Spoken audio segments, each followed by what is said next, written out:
communities observing the Just finished speaking. You are international.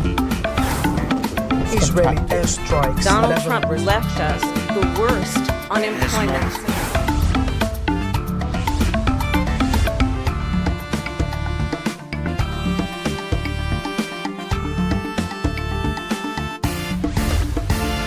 Signature TV, news in your pocket.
Signaturetv, news in your pocket.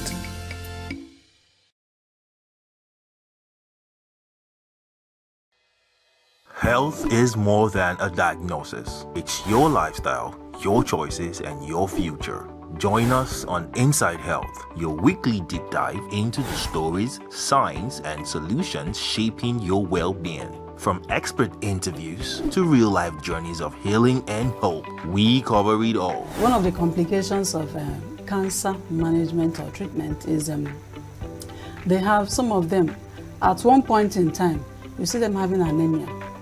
Okay, so you see them at times being transfused. But at the same time, you come in with a diet. Nutrition, mental health, innovations in medicine, fitness, and everyday wellness. Whether you're managing a condition, staying informed, or just living your best life, Inside Health is your trusted guide. I'm Signaturetv, and I'll be with you every week on Inside Health, only on Signaturetv.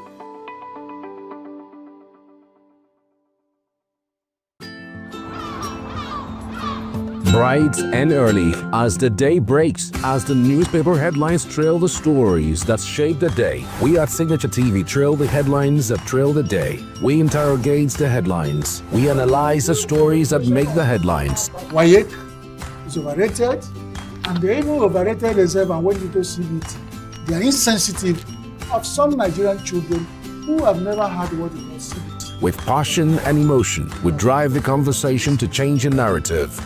Let nobody be deceived by Nigerian high level of performing in agriculture export.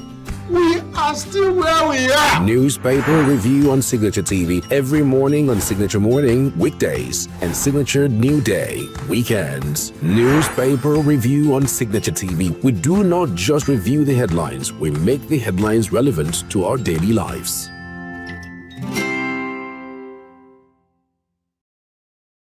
Do I have an interview for you? I told my guest that I stereotyped him because I did not know that he was possessed of so much depth, so many layers, so much nuance and wisdom. And he's barely 23, 24. The things that it took me 2 decades or more to learn, Tobe Season has learned so early in his life. This young man left Benin to come and build a career in Lagos without his parents' knowledge because he didn't think they would understand. He tells me that when he was younger, he would consider himself a short black boy, short fat boy. He didn't think he was attractive. He would not look at the mirror. He wouldn't take pictures. And when he did, he would literally cover his face so that people would not see his face. And now he's one of the coolest kids on the block. He is part of the gang, which, as you know, has one of the coolest Gen Z creators. He has worked with everybody, including Meta and Spotify. He has become a sensation. What are the emotions that led him here? How did he overcome not feeling good looking? How did you overcome the fear of the camera? How did you even overcome the fear of oversharing? How does a young man become so wise so early? You know, how does he balance that with being a creator of funny, relatable content? How does he have such a vast emotional vocabulary? How can he be this and still be so authentic and connect to so many Gen Z? Yeah, and in between, of course, I ask him, what's happening with the gang? You know, is the gang still ganging? You know, has he ever felt worried about people saying that he is in ENUGU's shadow? And what's going on between him and his bestie, Hawa Lawa? One of the most textured, most beautiful, most thoughtful conversations I have ever had with Tobe Uge today.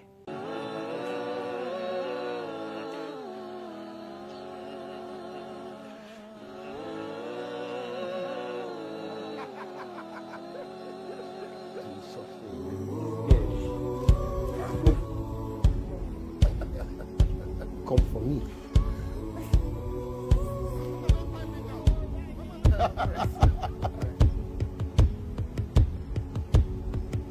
Thank you for joining me. You know, I just finished reading over the past few weeks a bunch of your interviews, and then I realized something. I like you. Thank you so much. You have such good, authentic responses to interviews that I don't expect, no shade, from Gen Z influencers as content creators. Yeah, do you know that? Are you aware of that? That your answers are different from the norm. Okay, let me explain. So you share without oversharing. So it's not as if most people are like, oh, you don't want to overshare because you don't want your fans. But I'm like, no, but there's somebody who is actually speaking from a heart without necessarily oversharing, which is very strange with Gen Z creators these days. Are you aware of that? So I've never looked at it from the angle of other creators. I think I'm quite vulnerable. That's such a to be answer. I don't look at it from the angle of other creators. Yeah, go ahead. But I think I'm quite vulnerable as a person, and I think it just seeps through, even in my interviews. So that's something you said. You said, I very much enjoy being myself. Oh, yeah. So I think the interview you were doing for the Meta Creators of Tomorrow campaign. Yes. Was that your line? Yes, it was. Tell me that. Explain that to me. I thought that was so profound. I really enjoy being myself. Whenever I'm on interviews, I like to just say that. And you listen to the seconds, like, oh my God, this was so pseudo deep. He's so fake cool. Like, oh my days. Yeah. But I think more so, we're not taught a lot how to be ourselves. And I think it's quite funny because we're taught a lot of things, but not how to be ourselves. And I think when I began to do social media more, social media has a way of robbing you of your identity when you don't, because at the end of the day, social media is just a tool. So when it's not done properly, it could rob you off of your identity. And I think in my beginning phase of social media, I didn't really enjoy how I looked. Yes, you said so. And so for me, I think right now I'm in the phase where I just want to be myself. So whatever that might be, you know, I always say, like, I don't want to be cool. I want to be myself. And I think that's what matters more. Instead of so many adverbs and adjectives to describe yourself, I want to be me. And when people ask me, what's your niche? I always say, it's to be. Right. That's my niche. Like, yeah. What do you mean? I don't know what you mean. Like, I don't know what else you can possibly mean. Yeah, I just want to be myself. Did you always know that you didn't want to be cool? Or did you discover later as you were getting, I mean, you're still young now, but you've done a lot of things in a period. Did you, as you get older, that, okay, no, I actually don't want to be cool? And what led to that, if that's the case? Okay, so to be honest, I grew up fat, black, and short. I wasn't stereotypically cool. Like, growing up in JSS1, there was no way I was rolling with the cool kids. I mean, luckily I was. I don't know how. But I wasn't stereotypically cool. I didn't have the broad shoulders like other people. So I think for me, there's an in-between line. When you don't fall, you know, it's like revenge. If I don't, so it goes both ways. You could say, oh, I was not cool in secondary school, so I swear I'm going to be cool. And at the beginning, that's what it was for me. When I would take pictures on Instagram, it was more so. When I actually started Instagram, I didn't need to show my face because I didn't like how I looked. Yes, you have a post where we were talking about, and it got a lot of engagement. And you were explaining that, oh, you used to cover your face. So it didn't hit me until I got to slide 8 or 7. And I saw you actually do that. And I thought, oh, he's not being metaphorical. You literally wouldn't show your face. Yeah, I didn't really like how I looked growing up. And I find it very funny because my parents would always say you're beautiful. But you know the thing with Nigeria is your parents can only do so much. Socialization will take place. And also because your parents will try their best. And I always think of it. I say, why did I really hate myself? And I don't know. You've not come to an answer for that. I haven't. So I think it's also in shared. The more you grow, the more you find yourself. There are certain things people say, and there are certain things I read, and I just pause. And I say, damn, that's pretty phenomenal. So I think on some days I feel like I know myself. But other days I'm like, okay, maybe this is why I act the way I do. Maybe this is also a stage I'm going to grow out of. I'm very open to learning. So yeah. Who is the person that you say is most responsible for you being able to think about life? I would say myself. I don't like to give people credit where it's not due. Where did it come from, though? Because yes, I know you said you talked about that you used to read. You read Chimamanda's book when you were younger, and all that, but it didn't seem to be like it came from reading. It felt like reading is one of the things. What did it come from? Like spending time overthinking? What do you think? Was it books? What? I think I've just realized that people overshare with you. You're such a brilliant question asker. Thank you. I've met brilliant storytellers, but you're a brilliant question. I don't think a lot of interviews. You're making me think. That's an interesting question. It's something I'm going to ask myself. I'm going to use it as a general prompt when I get home. Okay. We'll do you want? Yeah, let's come back to that. Let's come back to it. I think as we're talking, you will think about it. Yeah. So a lot of things I want to talk about. Now, the looks part, because I even looked at that picture of yourself as a teenager. You were not fat or particularly short in that video. That's also the thing with body dysmorphia. Yes, right. So did you look back at the picture and think, I don't know, my perception was distorted? I did. And I look at it ever so often and I'm like, was I crazy? But I think it's also the reality that when you internalize so many things, it's harder to see yourself as what you want to be. You see yourself as what people have said you are. So to be fair, there was a point where I was in fact on the big side, right? And I wasn't very tall. But I think I just internalized it so much that it became my personality. Yeah. Do you know what's funny? I don't like to speak about this in interviews anymore because the part of me just says, oh, but that's not who I am anymore. But the part of me also says, but there are young people that think that way. Yeah. And it's fair that you use your voice. So if you're watching this is probably the last time I'm talking about this. it. But it's okay. I think it's important because my book is coming out maybe around the time this interview is out or just after.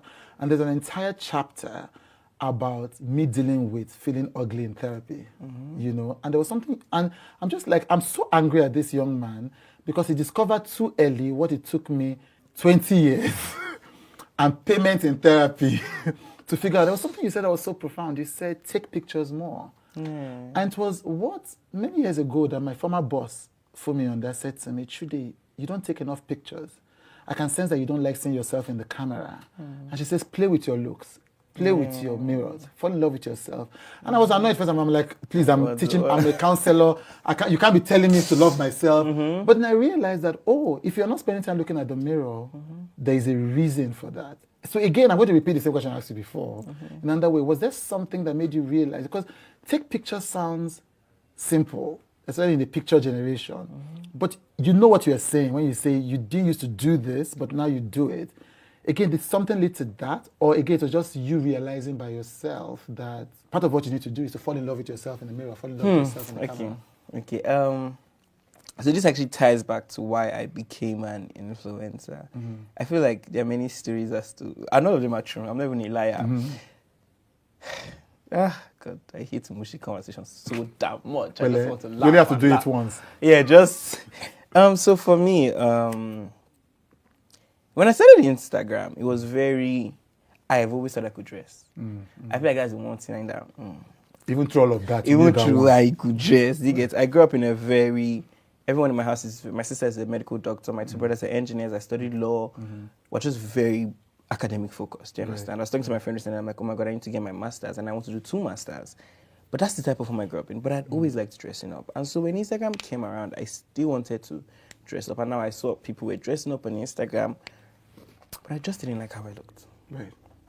And it was just such a thing. Some people say, oh, you don't smile, oh, we don't see your face. And I was like, what face? There's no face card now.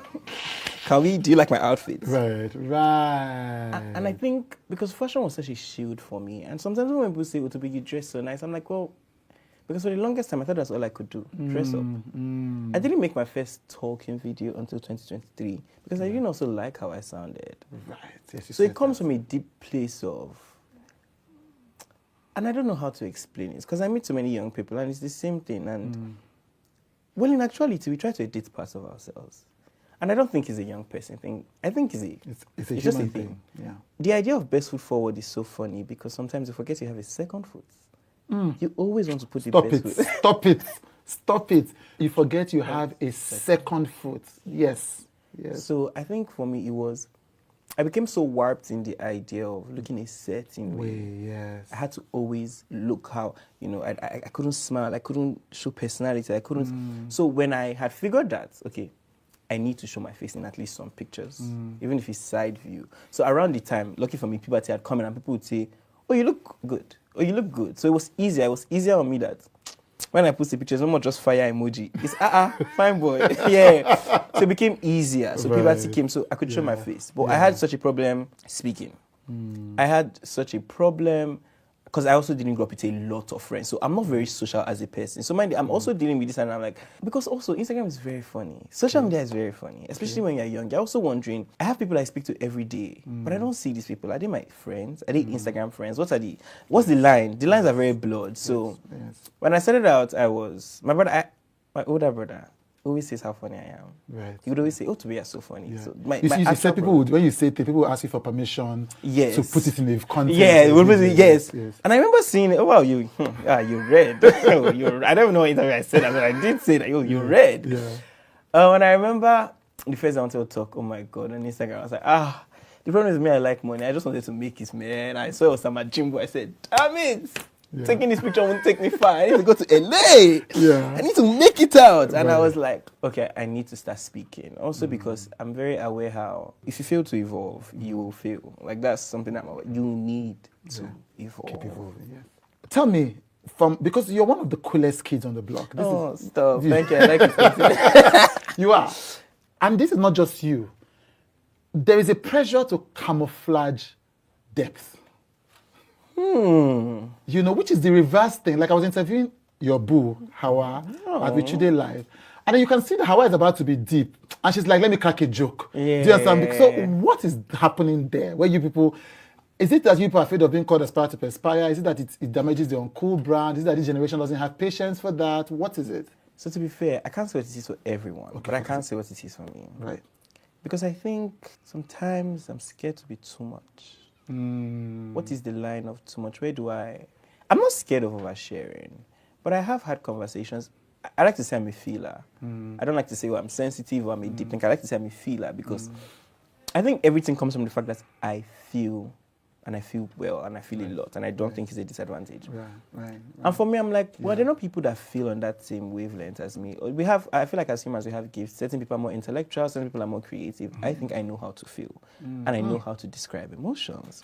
And stop it. You cannot be 23 and be giving me these lines. Wait, we have to do it. I think I know how to feel. Like people don't know that being able to feel your emotions fully is a superpower in this world, especially now. Yes. Yeah.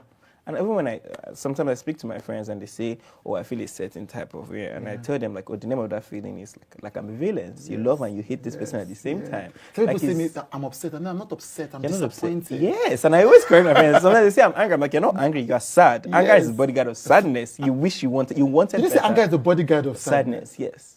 It is a... I'm going to walk out of myself. Yes, go ahead. Yes. It's because for me, it's a... So I always ask people when they say, oh, I'm angry. What are you angry at? Are you angry that your boundary was crossed? Why are you angry that the boundary was crossed? Because you feel like you didn't set the boundary well enough. You are sad. So that's the primary feeling. So anger is what covers it. Yes. It's what makes it acceptable. Yes. Because you can't say, oh, I feel very disrespected by what you did to me. Yes. So what is easier is to shout at them and say, oh, I don't like how you did that. Yes. So I think, because I'm a feeler, I've researched about feelings and I know. So even when I have conversations with my friends, I'm like, well, that's not what you're feeling. And they're like, to me, please let me rant. You can give me advice later. You can analyze me after. You can analyze me after. And I think so. The problem with why we crack jokes sometimes when we talk about feelings is because not everybody wants to hear it. And at the end of the day, at my core, I don't want to feel stupid. Right. I don't want to be the topic of, oh, he's always too deep. Yeah. So whilst I don't mind this with people that feel safe. So in this conversation, I feel safe. Right. So I don't mind it. But if I'm also in a room full of people who don't share that belief in me, I'm not going to be pseudo deep. I'm going to be surface. I'm going to crack that joke. You are going to laugh. We are going to laugh and we are going to go home. Right. So I also think it's the idea that you're not for everybody, and that's okay. So is that thing where people say, so, God, I wasn't expecting it. I was expecting it, but it's even more than I thought. So is that thing where people are like, well, I want to be myself all the time. And you're saying, actually, is that sometimes I say to people, no, performance is part of what it means to be human. Yes. So you choose where you perform. And you choose where you where you can just be. Yeah. I was listening to Creatorium, amazing podcast. Yes. Salem And, my YouTube. Yeah. And when all of them, and I love this. Yes. And when Ada said, she spoke about instead of extroverted and introverted. Yeah. Why that is so brilliant? Because it's reality. Yes. You do have to kind of perform. When people tell me, when I see you outside, you're always happy. I'm like, well, I am happy on the inside, but I do know I have to be. I need to act the part because that's what makes me welcoming. Yeah. And I know that. I can say, oh, I'm tired. I don't want to be happy, but I know it matters more to you that I'm happy. For me, it's another day, but for you, that's. If you look at me and you say, I love to be as a creator, it's a lifetime for you. It's more than just what I met on other creators. Yes. Toby made me feel special, and that's kind of what you hold on to. Yeah. Especially when you're coming up as a creator. When I meet younger creators, or when I meet creators in general, I try to be the warmest because the world can be so unkind. So when you just meet people, and I want to be the face that I say, oh, well, if Toby's at the event, I think I'm okay. Yeah. We don't have to be besties, but I got you. Yes. I think the difference is, so it's like a cloth you wear, as long as you don't forget to take off the cloth. So let me tell you why I have a problem with when you take clothes. Because that almost makes it feel full. It makes it feel like it's so easy to take off. Right. So for me, it is born out of passion in the sense that I started off Instagram. So for me, it's empathy. It is compassion. So it's not like I have to put it on and take it off. Right. It is from the. It's an extension. It comes from you. Yes, that is my version of kindness. I don't believe in niceness. I don't believe in like niceness creates. Yeah. So for me, kindness is I want to be warm to you because that matters more. So I don't have to do it. It's almost. It comes naturally. Yes. So it's like So it's like maybe you have like 10 amulets or 10 charms, or 10 talents, and you can choose to bring out the one that fits the moment. Yes, exactly. That's amazing.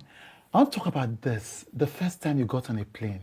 Oh my God! You talked about that. Yes. Yeah. I'm going to come back. And I loved what you explained. I remember the first time I went to America for the first time, and I was coming. So I had the opposite reaction than you. I come back from America the first time. I said to myself, I was in the plane coming back to Nigeria, and I said, if I die now, it's okay. Because it's okay. Because I didn't just go to America. I was on a US program. I visited 7 states. I just felt I had experienced a flavor of life I didn't even think was possible. Yeah. Now, in your own case, you said the first time you entered the plane for the first time, you took so many pictures because suddenly life changed. Tell me about that. So, first time I entered a plane when I was way younger, it was Nigeria to London. Yes, I think so. Lagos to London. But the first time I would enter a plane, it actually changed my life. So I didn't fly for a while. Mind you, my parents, serious academics, all of us academics. Yes. I had got some extra money and I was like, now I'm not taking a bus back to Uniben, I'm taking it. And that's because everything I said, I became. I told myself one day, you're never taking a bus back to Uniben when you're going to class. You're always going to fly. Flights then were like 25K, but it was just such a deliberate, also because I'd read about the power of just saying things, right? And I said it. I remember my first ever flight, also because especially when I sit here in a finely tailored suit, nice shoes, you don't realize I'm just normal. And that's just there's nothing distinguishes me. At the end of the day, we're just we're all just middle class people trying to and that's what I think is so funny. Yeah. Because my first flight I was like, do I need to get my international passport? Do I need to get this? Are they going to stop me? You have so many feelings. And I remember just sitting in the aircraft. I think it was 17A. Right. Because I don't think I ever forgot it. It was the seat beside the window. And when we were taking off, I was scared, my ears were ringing. But when we mid-air, I just said, damn. I think it was in that moment I just knew that I was made for more. All my life, whilst I've believed in myself, it's always on the angle of, it's easier to believe in yourself. Do you know it's always easier to believe in yourself than to actually do the work to become who you believe in? Oh, yes. It's so easy to say, one day I'm going to keep talking about it, but not doing it. It gives you the same feeling. Yes. Talking about it gives you the same feeling as doing. Yes. And so I think in that moment, I was just like, damn. I'm the last child. I have started motivating my older siblings that leave home, take that flight. Please. I think on that flight, she just sat and I'm like, something broke in me that day. Like when I went back, it was just so, damn. There's something about seeing the sky when you're in the air for the first time. Your life will never be the same after. Yeah. I just said, oh, it's time. It's time. Like it is. It was such a manifestation of God's goodness in my life. Yeah. And I remember I took so many pictures, not of myself, of the sky, because I wanted to remember the feeling. And I was excited. And I think that really broke me. That flight, 17 again, it did something. So, okay, let's go back. Because you mentioned your parents. Okay. So it looks like your house was full of a lot of love growing up. But your parents didn't support your career. So what's funny is, I would never have known if he supported me or not because I never told him. Because it was such a... I was shy to say it. Like, I didn't know how to explain it to him. You didn't want to break his heart. I didn't want to break his heart. And because I really love my parents. And when I say this, people always say, oh, yes, we love our parents. But I say, no, I really love I will go home. Loved at home, but loved by home also. Like, I will go home. My parents are, like, I'm not, Father's Day, I went to my short video with my daddy. Like, that's my dad. I guess my bestie. Do you understand? And because I care about how they feel, so I personally, I like to see my parents as people. Right. So even when I talk to my parents, I say, well, Daddy, are you telling me this from a place of fact? Or are you telling me because you're older than me and you want me to listen to it? So my parents also encourage conversations, and I think that's why I really love them. Right. So we see them as people. Yeah. I think of how privileged I am. That my parents, they never forced us. They never made you do anything that you didn't want to do, right? Everything I did was, and so I told someone, I didn't enjoy law school. And they're like, so why did you do it? I was like, well, because I think that's what success looks like. I want to be a lawyer. Stop it, because this is the same answer I give people all the time. Oh, I wanted to do this difficult thing. Yes. To prove to myself so that I can do it. And people say, oh, your father forced you. Yes. I'm like, oh, no. But if that makes it better, if that makes me be able to say to you guys, yeah, my daddy forced me. When I started out, I didn't even know if my dad would support me or not. And let me tell you what the irony is. Right. I didn't tell him. Yes. For 2 years. Yes. My daddy's friends told them that you were doing fashion in I told them so at the point I did have a clothing brand, crumbled. There was one time I went for Fashion Week and I think BBC posted it to CNN, one of the big stations. Right. And my dad would say, Toby is doing big things. And I say, in law? In uni? In law? Is he the secretary or something? In LOSA? Law Students Association? Yes. He said, no, in LOSA. In Lagos, okay, this campus is doing competition. Is he the general secretary? He didn't tell me he won an election. Right. The big thing how? Yes. And they're like, no. He didn't know. He just didn't know. And why it broke my heart is because I kept it hidden for so long. Yeah. When he found out, he bought me my first camera. A Sony A7II. And it was so funny because it was a Christmas gift. My dad, I also grew up around parents that gift you for Christmas. So now I'm older, I gift them for Christmas. Right. And he was like, oh, I'm not, like, do you? Yeah. And it was the first time that I was like, oh, wow, why was I scared? And what's funny is he didn't understand what influencing was. Yeah, of course. He couldn't grasp it entirely. And I remember the first campaign I did for Coca-Cola. So this was the first time I could explain what it might be. And I sent him the video and he was like, oh, I'm so proud of you. He didn't understand the concept of it. Yeah. But he was so happy. Yeah. Till now, when I hit 300,000 followers, my daddy says, you have hit 300,000 followers. Thanks be to God, my son. Your TED Talk was amazing. I have seen children before, but this is my greatest gift. And what's funny, he does it for all my siblings. Right. Thank you, Toby. I look forward to more conversations with you as the years go by. Much.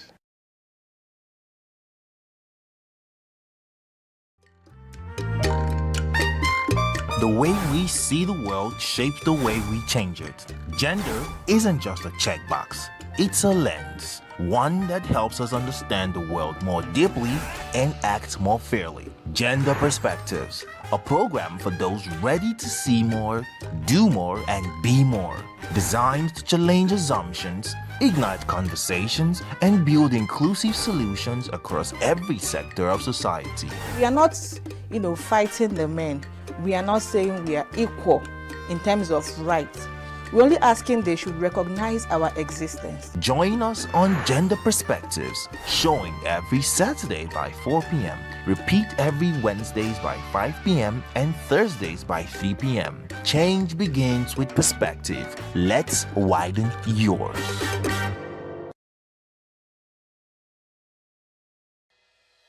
Health is more than a diagnosis. It's your lifestyle, your choices, and your future. Join us on Inside Health, your weekly deep dive into the stories, science, and solutions shaping your well-being. From expert interviews to real-life journeys of healing and hope, we cover it all. One of the complications of cancer management or treatment is they have some of them at one point in time, you see them having anemia. Okay, so you see them at times being transfused. But at the same time, you come in with a diet. Nutrition, mental health, innovations in medicine, fitness, and everyday wellness. Whether you're managing a condition, staying informed, or just living your best life, Inside Health is your trusted guide. I'm Signaturetv, and I'll be with you every week on Inside Health, only on Signaturetv.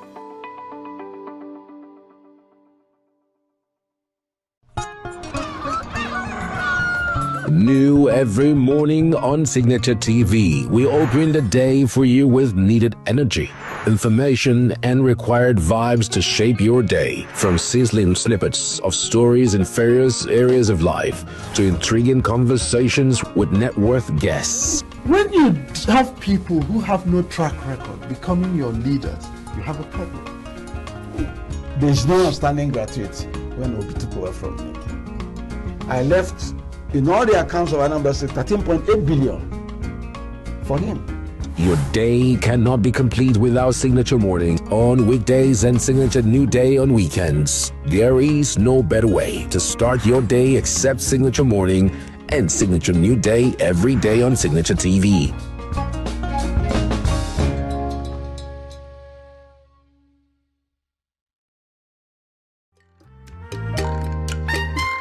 The way we see the world shapes the way we change it. Gender isn't just a checkbox, it's a lens. One that helps us understand the world more deeply and act more fairly. Gender Perspectives, a program for those ready to see more, do more, and be more. Designed to challenge assumptions, ignite conversations, and build inclusive solutions across every sector of society. We are not, fighting the men. We are not saying we are equal in terms of rights. We're only asking they should recognize our existence. Join us on Gender Perspectives, showing every Saturday by 4 p.m. Repeat every Wednesdays by 5 p.m. and Thursdays by 3 p.m. Change begins with perspective. Let's widen yours.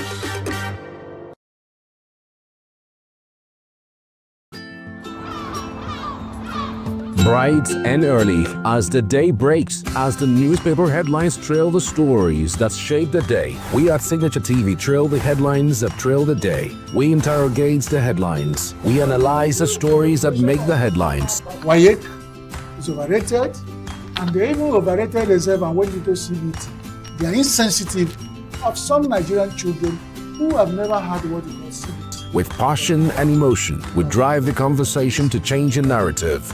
Let nobody be deceived by Nigerian high level of performing in agriculture export. We are still where we are. Newspaper review on Signature TV every morning on Signature Morning weekdays and Signature New Day weekends. Newspaper review on Signature TV. We do not just review the headlines, we make the headlines relevant to our daily lives.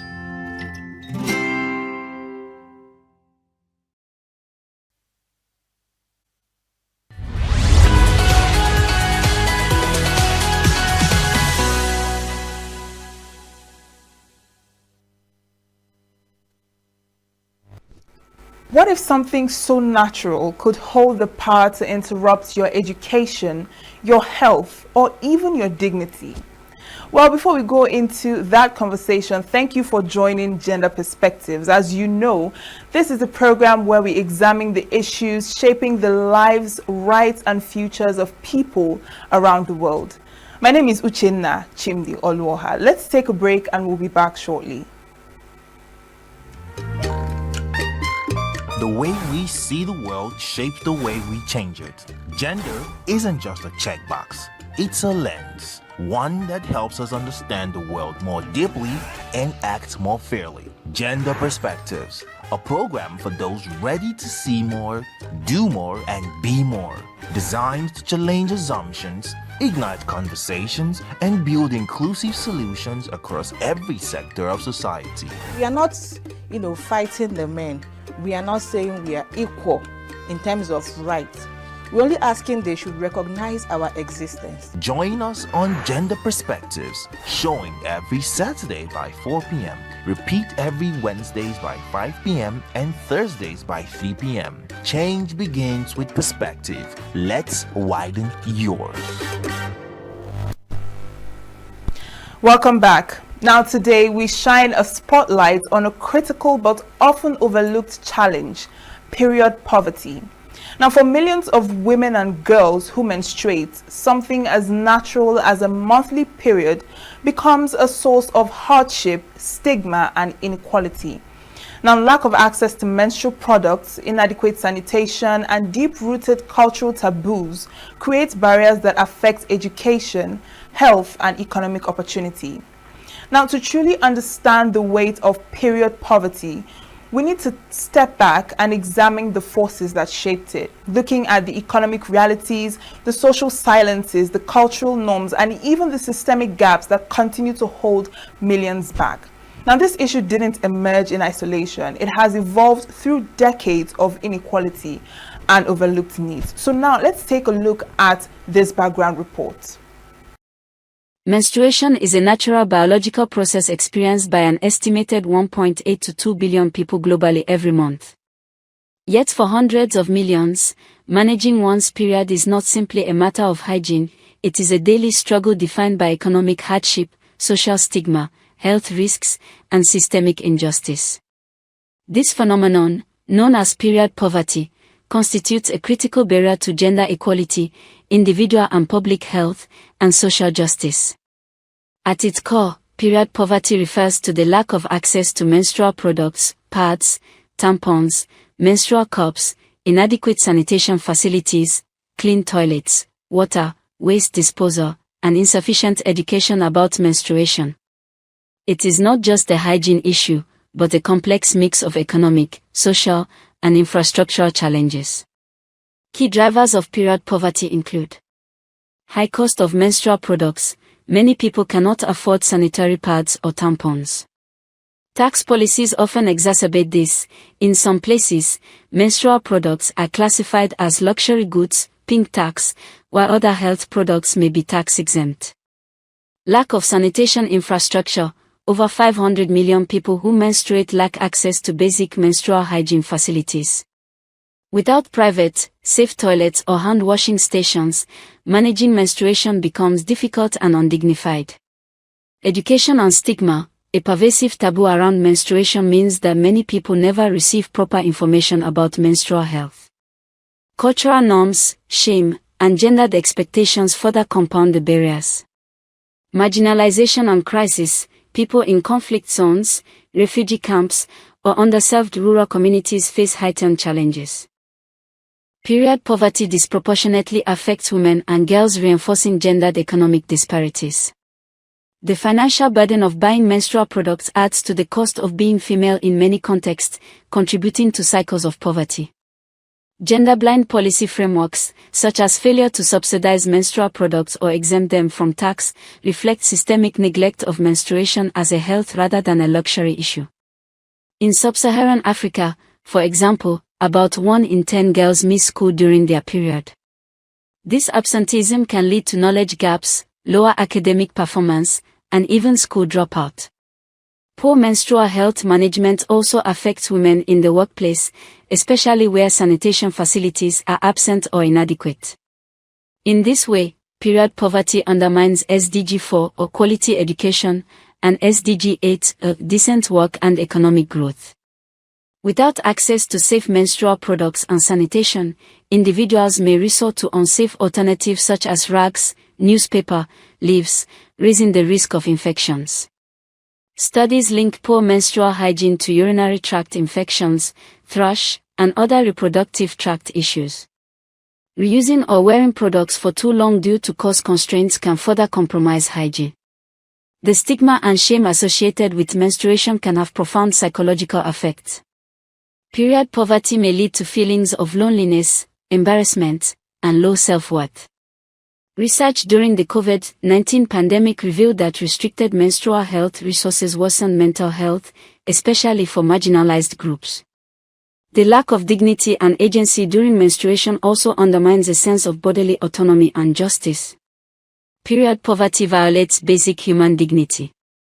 When individuals cannot manage menstruation safely and privately, their right to physical and mental well-being is compromised. Many argue that access to menstrual products and sanitation should be recognized as a fundamental human right, akin to water, hygiene, and health services. Legal and policy frameworks often fail to protect these rights. In many countries, there is no explicit legal recognition of menstrual health as part of reproductive rights. Period poverty disproportionately affects marginalized communities, low-income women, refugees, adolescents, people with disabilities, and gender-diverse individuals. In crisis contexts, for instance, humanitarian emergencies, menstruation is often deprioritized, leaving those who menstruate without essential supplies. The burden of period poverty is thus deeply tied to broader inequalities, economic, social, and political. Period poverty undermines progress on multiple Sustainable Development Goals, SDGs. SDG 3, good health and well-being, because untreated menstrual health needs affect health outcomes. SDG 5, gender equality, because limited access to menstrual care reinforces gender disparities. SDG 6, clean water and sanitation, because many people who menstruate lack access to sanitation infrastructure. SDG 8, decent work and economic growth, as menstrual needs constrain women's economic participation. When it comes to addressing period poverty, some places have made progress. Scotland, for example, passed legislation guaranteeing free period products in schools and public institutions. More countries need to recognize menstrual health as a public good, remove taxes on menstrual products, and mandate provision in schools, shelters, and public spaces. There is a growing call for legal frameworks that explicitly enshrine menstrual rights. Investments are needed in safe, private toilets, water supply, and waste disposal facilities, especially in low-resource and crisis-affected settings. Menstrual hygiene education should be integrated into school curricula, community programs, and health services to reduce stigma and misinformation. NGOs and governments can distribute free or subsidized menstrual products to low-income or vulnerable populations. UNICEF, for example, runs programs to improve menstrual health management. Encouraging sustainable menstrual products such as reusable pads, cups, period underwear can reduce cost over time and environmental impact, but such options must be made accessible and acceptable. Community-led solutions, such as local production of low-cost reusable pads, can empower women economically and improve access. There is a persistent lack of data on period poverty, particularly in marginalized and crisis settings. More research is needed. Advocacy campaigns can challenge stigma and normalize conversations about menstruation, fostering social change. Cross-sector collaboration, governments, NGOs, private sector, communities, are critical to scale interventions and sustain impact. Period poverty is not merely a private inconvenience, it is a profound barrier to gender equality, health, and justice. By denying people the means to manage menstruation with dignity, society perpetuates inequality, undermines public health, and fails to uphold basic human rights. Addressing period poverty effectively requires holistic strategies, policy reform, infrastructure investment, education, product accessibility, and cultural transformation. The stakes are high. Every individual who menstruates deserves dignity, agency, and equity. Eliminating period poverty is not just about providing pads and toilets, it is about affirming that menstruation is not a luxury, but a fundamental aspect of life that deserves respect, resources, and justice.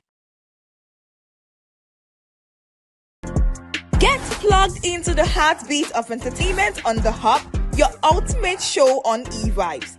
From trending stories and social media drama to top charting music, must-watch movies and exciting moments from the world of arts, we've got it all. Join us for unmissable conversations with your favorite entertainment personalities, plus fun segments every week. I should try harder, so... Okay, I don't know that one. Outfit of the day. Oh, I don't do that. No. That's some Gen Z stuff. Oh, now you say it's a Gen Z stuff. It's everything you love about entertainment, served fresh every week at 1 p.m. with weekend repeats just in case you missed it.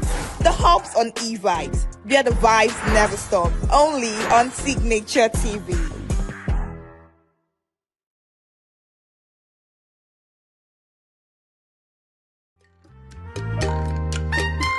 The way we see the world shapes the way we change it. Gender isn't just a checkbox. It's a lens, one that helps us understand the world more deeply and act more fairly. Gender Perspectives, a program for those ready to see more, do more, and be more. Designed to challenge assumptions, ignite conversations, and build inclusive solutions across every sector of society. We are not, fighting the men. We are not saying we are equal in terms of rights. We're only asking they should recognize our existence. Join us on Gender Perspectives, showing every Saturday by 4 p.m. Repeat every Wednesdays by 5 p.m. and Thursdays by 3 p.m. Change begins with perspective. Let's widen yours. Having explored the roots and realities of period poverty, it's time to hear from someone who understands these challenges. Our guest today is Mrs. Obiamaka Nwachi. She is the founder of the Girl Essence Mentorship and Advocacy Initiative, an organization dedicated to empowering girls and advocating for gender-just policies. She brings a unique perspective to this issue, making her voice essential in understanding both the barriers and the pathways to change. You're welcome to the program. Thank you so much for joining us. Thank you, Chinna. Thank you for having me. Now, we're talking about period poverty. It's quite interesting because a lot of people don't even understand or even know what period poverty is. I'm sure some people are even hearing it for the first time today. So can you tell us, what you know about period poverty? I would say it's the inability of girls and women, to have access to basic things that make them comfortable when they're on their periods. For example, we could talk about their sanitary pads, we could talk about their tampons, we could even go to the extent of talking about facilities, especially in the public, where they could, do their thing when the need arises. You could go as far as talking about education. Some of them are not even aware of certain things that they need to put in place, the way their body is structured to work, the way their body works, when they're on their period. So basically, period poverty has to do with, like I said, the inability of these young girls and even women, I must always add that, to have access to whatever it is that it takes to make them comfortable when they're having their menstrual period. But it's quite interesting that even in this modern day, this 21st century, this thing is still an issue, having, comfortable spaces and having access to these products when they're on their period. So why is it so persistent even till today? Just like, excuse me, just like every other thing that happens around the world, it cuts across developmental issues. So while we're suffering this, it's the same way the medical system is suffering, the same way the educational system is suffering, and the infrastructures in Nigeria or even the world and in some places are suffering. So I think it's a question of paying attention and taking the necessary steps and putting the necessary policies in place. Are we going to get to a place where it's completely eradicated? I don't know. But one thing I'm sure is that if we take the right steps, we can, reduce the frequency of this anomaly really and help girls live better as well. So would you say that is every woman and girl that has experienced period poverty, or would you say that there are particular people that are mostly affected by this? Funny enough, I think everybody. Can I say maybe in context, maybe in Nigeria, or do I go outside of Nigeria? We can use Nigeria. In Nigeria, for example, I could almost say that every girl has experienced this at some point. Certain people, probably in the rural areas, the younger generation who find it difficult to express themselves, might be experiencing it more. But I feel like it's not only the young girls that, you know, get to the public. They are somewhere in public and they don't have easy access to a restroom when they need it. And some of them are not even aware of what happens in their bodies. You'll be shocked that some women do not understand what exactly happens in their system to, you know, make them have their period. So I don't think it's restricted to any particular group of people or any particular person. I think to an extent, every girl within Nigeria, every woman within Nigeria would have experienced a little bit of period poverty. So you have? Oh. Can you share an experience? Where do I start from? I'm not going to say like, of course, as a kid, as God will have it, I'm comfortable. My parents will always make sure I have access to what I need. And but even now as an adult, because you're forced to visit, you go outside. Sometimes you need to use the restroom. Sometimes you're just uncomfortable. Sometimes you just need some kind of comfort, and for some reason you can't get it. Okay, let's talk about work, for example. And when I have to go to work sometimes, and it's really bad. I have to stay back home. You know, I have to stay back home. I have to avoid a lot of things that I need to do. Avoid going out. Avoid going to events. Avoid going to wherever it is. So, I mean, everybody gets affected one way or the other by this issue of period poverty. Now, looking at, you know, our environment and our culture, would you say that our culture has a role to play when it comes to this education, or would you say that there are stigmas attached to it because of our culture, or, you know, being seen as a taboo? Like, what do you think about it? I really do want to believe that Nigeria has evolved to a very large extent. I know that in the past, this was may have been considered a taboo, and it would be so difficult to see a girl express herself when she's on her period. I even talk about it. I remember a certain time when I went to speak to some young girls. They were actually primary 6-ish. And I remember I was telling a little girl, I was telling her, if you're on your period, it's okay to tell your teacher, excuse me, ma, please, I need to rest. I need to use the restroom. I'm on my period. And she's like, no, I can't do that. I'm like, when are we really going to get to that place where we no longer, you know, see it as being so sacred that we can't talk about it? I get my sons involved when I'm on my period. They know when I'm on my period. They know when I need sanitary pads. In fact, recently I asked him to go get me a sanitary pad, and he's like, Mom, would they look at me weird? I said, that's the reason why you have to get it, so that they will stop looking at you weird. So I want to believe that we are coming to a place where we normalize these things. Let's talk about these things.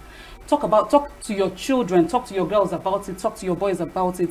Let your girls learn to grow and be expressive about it, and let the boys know not to discriminate against girls or make them feel a certain way simply because they have their periods. But you know, some parents still don't get that you have to educate the boys on this, because I'm sure a lot of people would be like, a lot of boys would be like, what's my business? You know, why do I have to know this information in the first place? It's actually very important that they know this information, because it's not, number one, having the knowledge, it helps them protect the women when they need arises. They're going to be husbands someday. They're going to be fathers someday, and at some point they will need to show some kind of concern to their wives when they're on their periods, or to their daughters. They could, you know how siblings can be sometimes. They could, you know, maybe shy away from that, like try to push her aside or anything. But it gets to a point where they really have to, you know, face the reality, and it becomes much easier for them. Now, this is just for them. It becomes much easier for them if they've grown in a system where they've come to understand that this is part and parcel of a girl's life. Now, beyond them being able to help those girls, there are certain, when a boy is properly educated on these things, there are certain things he can't say to a girl. There are certain behaviors he can't, you know, portray when a girl is on her period. You can't make fun of a girl when she's on her period. A well-trained boy who his mother has told her period is not her fault, is a natural thing. If there's any mishap, help her, protect her, cover her up. I mean, I don't see why the same person will see a girl in that situation and maybe all he has to do is to laugh at her. So parents, indeed, they have a very important role to play. And unfortunately, a lot of parents, they come from a place where they were not used to being spoken to about such issues. So they themselves are not finding it easy to talk to their children about these issues. But at some point, you just have to train yourself. You have to unlearn some things and relearn some things. And this is the time for parents to relearn, so that we can, one way or another, make life a bit better for the girls, especially with respect to their period. Exactly. But in our society, I'm very particular about our society because that's where we find ourselves. So all of our experiences are based off of where we are at the moment. How does one explain to people that some girls miss school because of their periods, and these girls face issues with productivity and other challenges due to lack of menstrual products and need to be protected? Because some people cannot seem to wrap their head around, what do you mean that you cannot come to school, or you cannot come to work, or you cannot perform 100% at work or in school because of your period? I think it takes someone who experiences it to completely understand it. And these are realities. Some people experience periods differently. For me, it may not be so bad. Some people have very heavy flows that they can't go beyond a sanitary pad in 1 hour, 1 hour, 30 minutes, 2 hours. Some people, the aches they experience, the body aches, the tummy aches, it's overwhelming. For some, I have personally experienced someone who had to be rushed to the hospital because she was on her period. There are people who throw up day in, day out because they're on their periods. And because some people don't see these things, they think that when people are explaining that this is what they go through, they think they are lying. It's not a lie. Like I said, I have seen it happen before me. Personally, as a young girl, before I started having children, I had very terrible menstrual pain. And I had to take medications to be able to cope through the day, at least for the first, the second day, and maybe by the third day I'm a bit relieved. I know someone who throws up the entire time while she's on her period. I know people who spend their periods, the entire duration of their periods, at least the first 2 to 3 days, in a hospital. So these things happen. But unfortunately, when you're trying to explain these things to people around you, they don't understand because they feel like you're just acting up. And whether you like it or not, because we're human, and these things affect us, there's no way we can, be as productive as anybody who isn't experiencing the same things that, whoever it is that is on their period and experiencing those things, is experiencing. So it's a question of calming down, accepting the knowledge, because that is exactly what it is. It's some form of education. It is the reality of certain girls. So we need to accept it. And then we need to, put some things in place and, make women comfortable, especially when it has been proven that they experience these things. And of course, definitely, it affects their productivity. Now let's look at how this period poverty intersects with other issues like poverty, disability, and even things like gender discrimination. Okay. Oh, well, poverty, definitely. If you're broke, you can barely, have access to sanitary pads, let alone tampons or cups or whatever it is. So if there is anything that is going to be done to, drive poverty away, then definitely there's definitely going to be an improvement on the lives of the women. A lot of women and young girls, because they lack the basic sum, the money, whatever it is that they need to acquire their sanitary pads, they end up with probably fabrics. Some use fabrics, some use toilet rolls, and these things actually expose them to certain kinds of infections. And sometimes they just sit home because they can't help themselves. Of course, it's not those things are not as comfortable as when you use pads. People who are disabled, the same thing, they experience the same thing.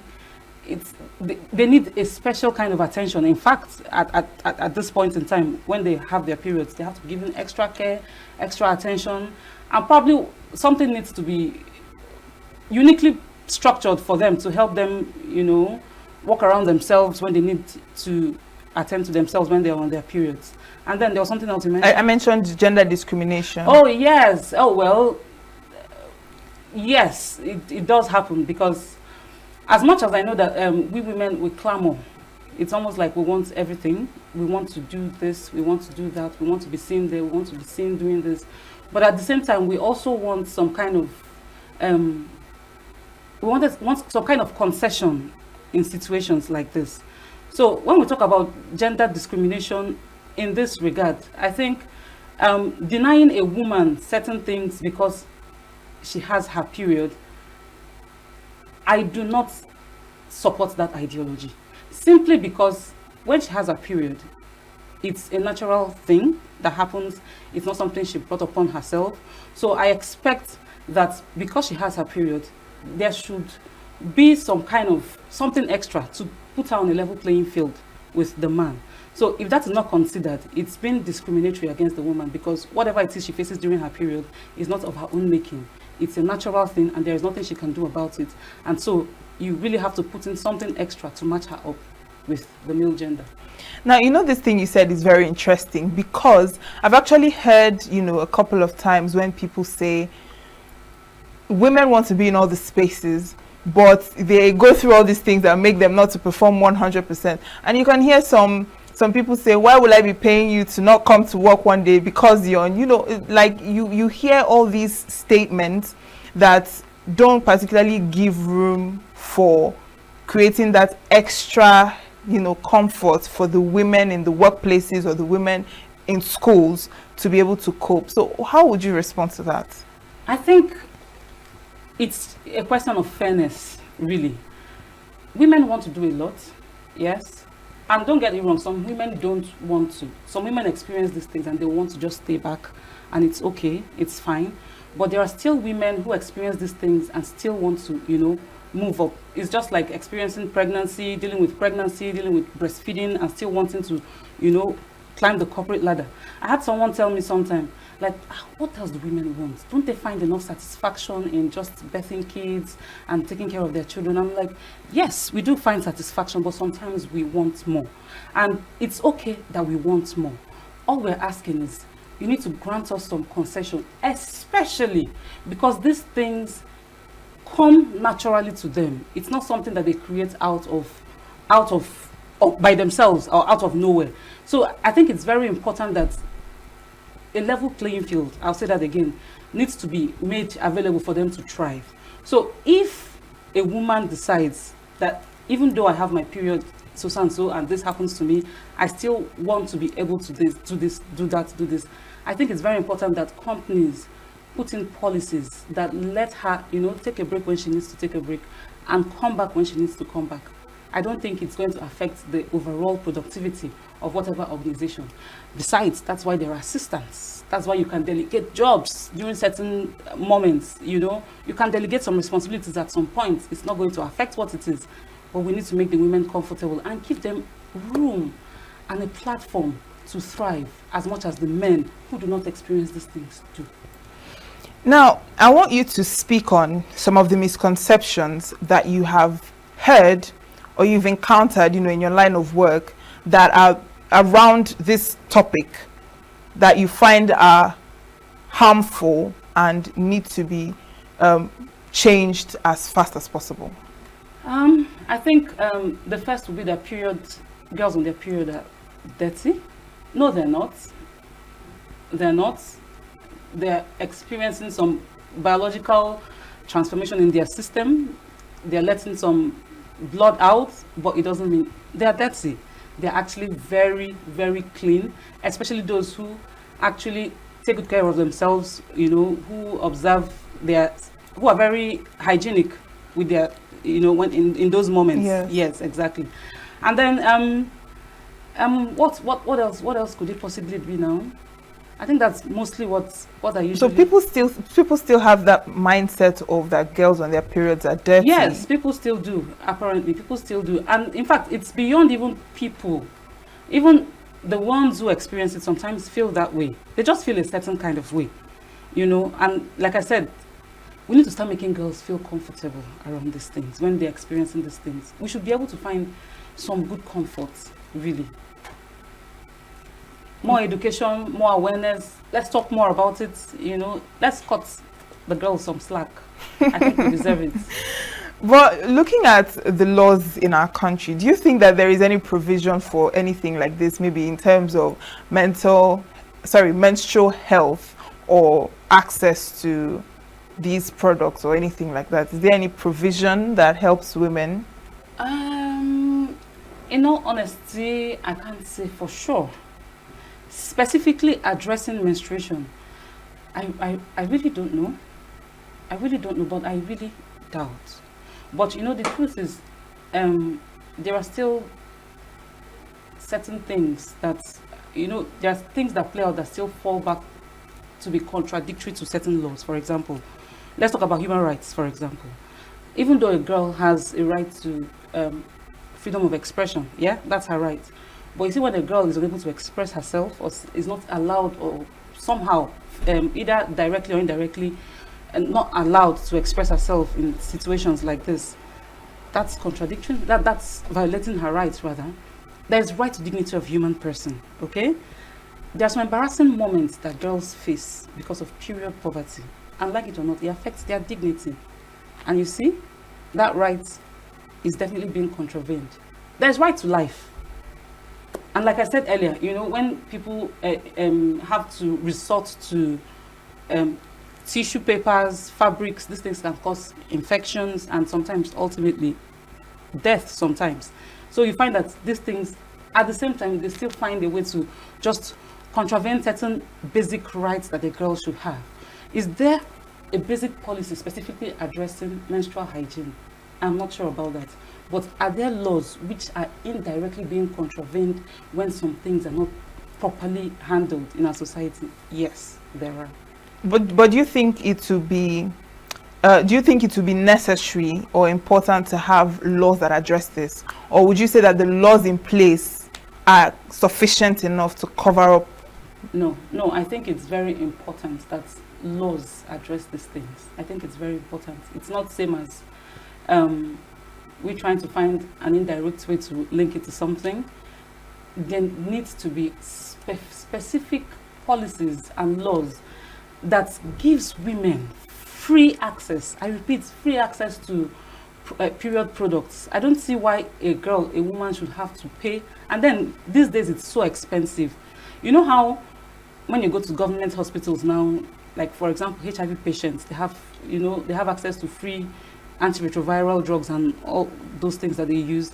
I believe that is the same way laws should be established to give women access to period products, be it tampons, be it pads, be it even medications that help them, in some of those tough moments. Proper education really is very important. Some NGOs are doing a good work at it, Some schools are incorporating it, but I think we can do more work, and we need to do more work. And policies are very, very, definitely very much important. Now, when we talk about this period poverty, and you mentioned something about NGOs doing their best to educate and also even to provide some of these period products to young girls and young women. But what challenges would you say that these organizations face when trying to, distribute menstrual products to communities or try to help girls be more informed about these things? I think one will be funding. Funding. NGOs want to do so much. They have so much that they want to do. If you give them enough facilities, they can move from one village to another, from one school to another, supplying sanitary pads, giving them the adequate information and all of that. So one of the major challenges that they have is funding. And I think the second thing will be access, gaining access to those girls. There are some schools that you go to and it's pretty much easy for you to, go speak to the girls, tell them about this, talk to them more. But there are also some places that you go and it will not be so easy for you to, gain access to them. So I think those are the two basic challenges that I'm going to say maybe affects the NGOs when it comes to dissemination of this information. But beyond that, I think they're really doing pretty well. When it's like International Day of the Girl Child, if you go online, you see women NGOs doing fantastic things, amazing things. So I think the major issue is the funding. Really, I think it's the funds. Now, earlier on, when you were talking about what this period poverty is about, you made mention of that most of the factors that contribute to this is developmental issues. Mm-hmm. So can you expand more on that? What exactly are those developmental issues that contribute to this period poverty? When I talk about developmental issues, I refer to it in terms of things not just working right around us. So, for example, our schools are suffering. Children, beyond girls, They have the right to, they're supposed to have, and be entitled to free education. But because somehow the nation is not going well, it's not progressing well, and it's affecting them, them are not enjoying those rights. Even though there are structures, maintaining it is a problem. Even when they get into the school, there are little, things being obtained from them, and the quality of the education they are giving them there is quite poor. Let's now talk about hospitals, for example. Our hospitals are not properly managed. When you get there, sometimes there's no lights, sometimes they perform surgeries using your phone touch and something like that. So the same way our structures are not yet competent enough to accommodate some of these basic needs that we have as individuals, as citizens of the country, that's the same way we're not even ready mentally. We're not put a structure mentally where we can, make this thing a populous topic, make it something that should be generally discussed, make it something a girl shouldn't be ashamed of. So it's a question of, well, this may be a question of our mental conditioning and maybe our understanding, and the others being a question of maybe physical infrastructures and some, putting some other structures in place to make, that breeds development. I still think they are both, very, very important. So when I say developmental issues in this regard, it's more or less in respect of exposure, having the right information, doing the necessary things, talking about it, and just, letting go of the things of the past and just evolving and, like I said earlier, relearning new things. Now, you told us about your experience when it comes to this, but is there any other experience or any other thing that you've encountered, maybe with other women that you've spoken to that are, different from your experience that you'd like to share? Does anyone come to mind? Pretty much, I know I've had so much. I could go back to school days, secondary school days, to young girls being denied access to the bathrooms, maybe because hostel, school hostel, secondary school, being denied access to the bathroom because it's time for prep or whatever it is, and then they're being rushed out of school. You can't do anything, you can't be in the bathroom, you can't as much as stop and say, please, can I just use the bathroom, I'm on my period. It's crazy. Young girls find it so difficult to approach their teachers in school and say, excuse me, ma'am, please, can I be excused? I need to use the restroom. I got my period and I wasn't expecting it. I need to go get this, I need to go get that. And it's very unfortunate that sometimes even the teachers react in a certain way. And that's why there could be some kind of withdrawal. So yes, these things are numerous. They happen. As a matter of fact, these two things I talked about, they just flashed from my memory in secondary school, Yeah, you experienced that as well. Not personally, I wasn't, but I know classmates had were in similar situations. Yes, and it's also quite interesting because when you say that even the teachers react a certain way, it's funny because even the female teachers who should be in a better place to understand what is going on, why do you think that is so? Why do you think that sometimes even the people that you feel are supposed to understand what you're going through are the ones that are going to, put you into more problems? That's why I said unlearning and relearning. That's the best they know, actually. That's how they understand it. These teachers who are now adults now, when they grew up, menstruation was so sacred. You hardly talk about it. You shielded yourself. You protected yourself. You can't say anything about it. No one should know that you were on your period. So it's a conditioning that they've had right from when they were kids. They've been groomed, to see things that way. And when you imbibe certain information into a child's mind, when they grow up, it's difficult for them to let it go. But we as adults, as we listen to programs like this, it should be a moment of reflection, for you to say, oh, really, right? And then it should also remind you that those days when you had to hide so much, when you had to deal with period poverty and all the things that come around that, it wasn't really a pleasant experience for you. So it should be like a reflective moment for you to consider other ways to make it better for the present generation. That you experienced it does not mean you should you know, do the same thing to the younger ones. Think of how you would have preferred to be treated in situations like this, how you would rather have preferred these things to have been handled in your time, and then, you know, let it manifest through you. Show it to other girls, let them see it differently. So it's a question of letting go of those things that we used to know in the past and letting new ideologies, new information, new ways of thinking, you know, take over. So you wouldn't say that it's too much information, because some people will say that's too much information, you're giving us too much information about all of these things, you know. It's just like what you made mention of, that conditioning in the mind where you're not supposed to talk about it. And it's just part of what we spoke about earlier, that even in the workplace, it's like, why are you telling me, you know, what's my business? I don't have to know that, you know, sort yourself out and all of that stuff. I'm not telling you because I'm expecting something from you.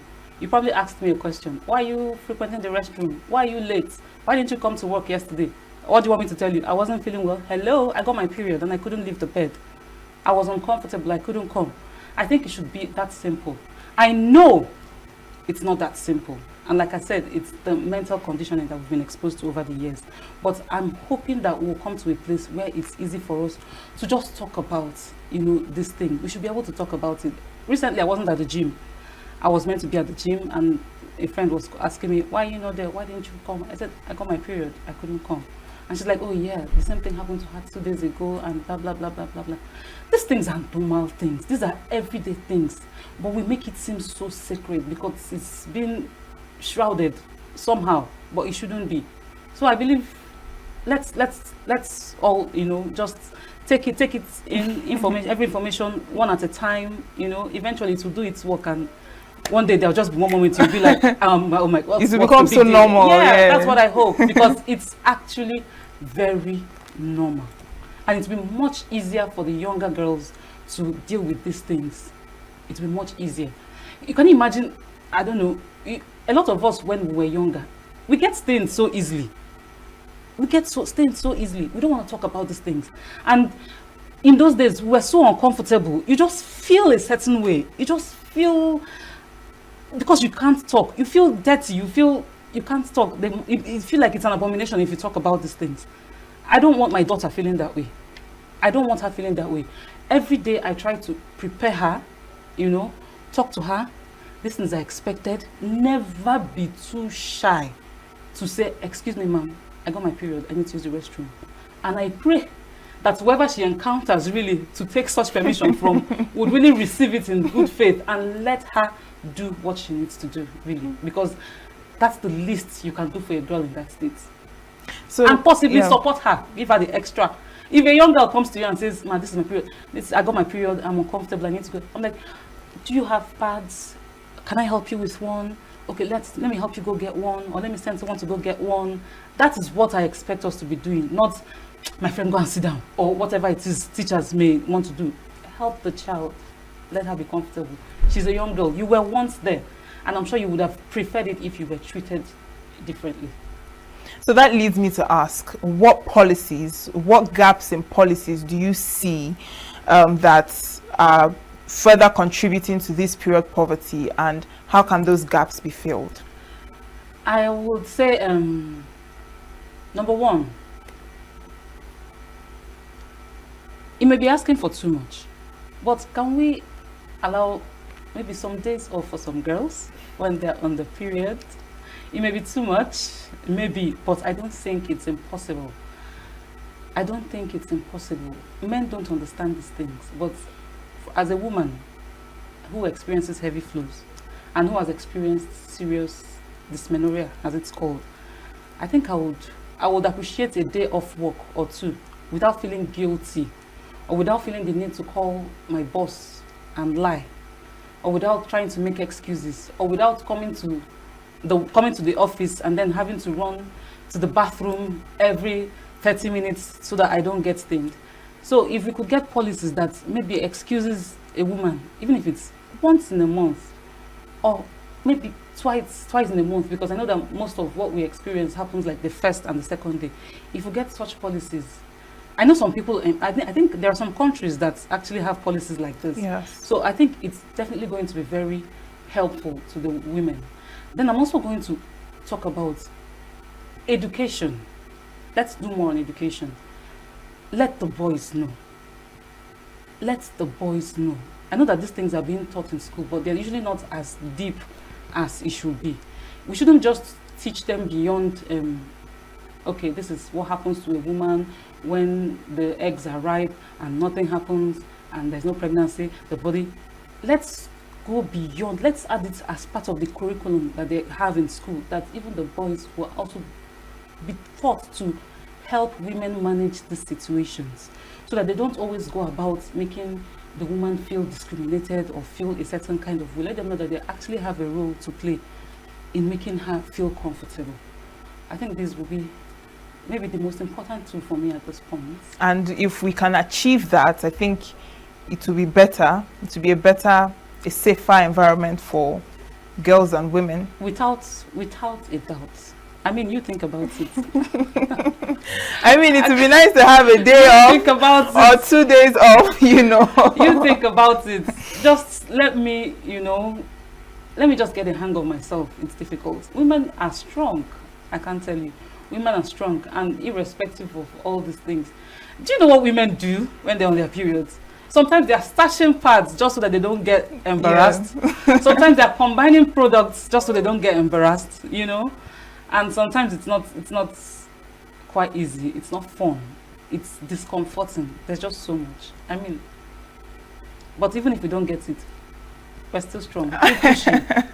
Of course. Thank you so much, Obiama Kanwachi, for joining us on the program. It's a pleasure and I enjoyed this conversation with you. And I do hope that, you know, one day we'll have all these changes that will make things easier for us. But thank you so much. Thank you. We'll keep trying. It may not be an overhaul, but I think the little change that we can make happen in our little corner matters.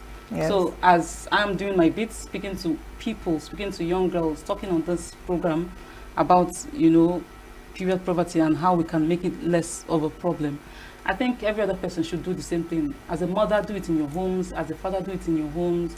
Just speak to whoever it is. Let them know. Try not to shy away. It won't kill you. Talk about it. Express yourself so that others, the upcoming generation, can also learn to be expressive about it. Thank you so much for joining us. And yes, Gender Perspective will be back after this break. Do stay with us.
Every second, every minute, every day, news is breaking, events occur, and there are new developments. At Signature TV, we follow these stories objectively, bringing all sides without bias, explaining the complex issues, breaking down the numbers, and investigating the issues behind the news. Anywhere and everywhere, near or far, wherever the news is, we will be there. Signature TV. News in your pocket. Welcome back. Now, as we continue this discussion, it's clear that period poverty is shaped not only by economic and social barriers, but also by long-standing misconceptions. Now, myths surrounding menstruation have fueled stigma, limited education, and reinforced silence for generations. Now, to separate truth from misconception and to better understand what really drives the challenges we see today, let's look at the myths and facts.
New every morning on Signature TV, we open the day for you with needed energy, information, and required vibes to shape your day. From sizzling snippets of stories in various areas of life to intriguing conversations with net worth guests. When you have people who have no track record becoming your leaders, you have a problem. There's no outstanding gratuity when Obi took over from me. I left in all the accounts of Anambra State 13.8 billion for him. Your day cannot be complete without Signature Morning on weekdays and Signature New Day on weekends. There is no better way to start your day except Signature Morning and Signature New Day every day on Signature TV.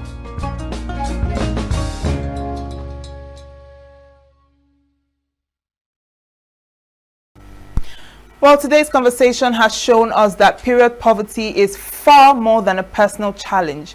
It is a social, economic, and human rights issue that affects education, opportunity, and dignity.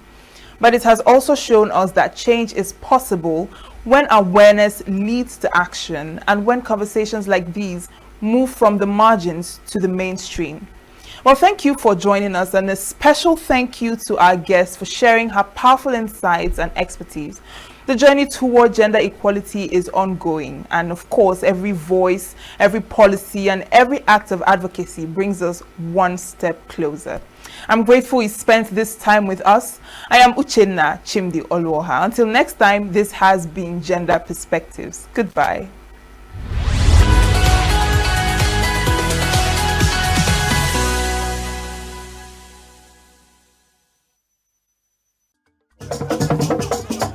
With a population of about 36 million people, the Southeast is awash with stories. Every day on Southeast News, we tell the peculiar story of the Southeast and her people. Our Southeast should be the Silicon Valley of Nigeria. Their successes, achievements, and daily challenges. Do you have a Southeast story to share? Community achievements and challenges, completed and uncompleted projects, bad roads, water scarcity, erosion, flooding, insecurity, or even disagreements? Bring it on to Southeast News. On Southeast News, no story is too big or too small. Southeast News. Let's tell our story. Showing on Signature TV every weekday at 4 p.m. WAT, 1600 hours GMT. Get plugged into the heartbeat of entertainment on The Hub, your ultimate show on eVibes.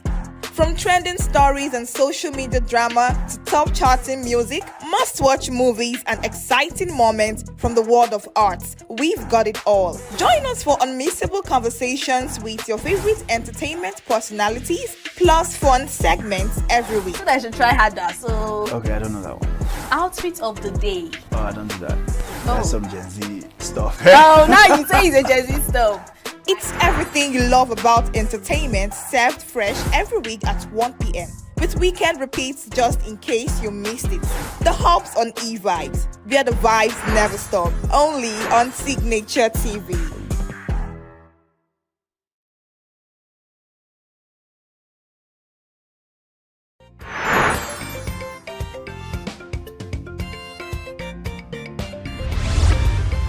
Signature TV. News in your pocket.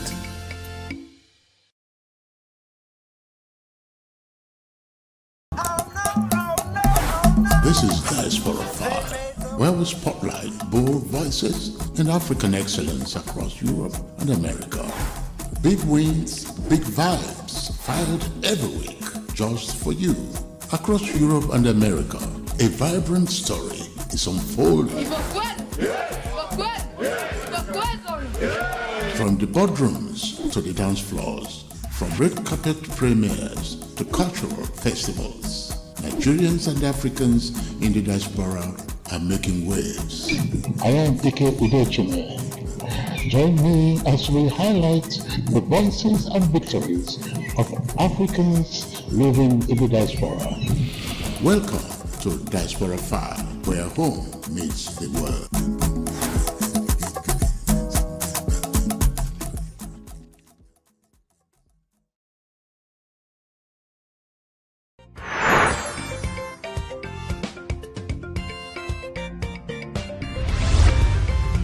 Signature TV.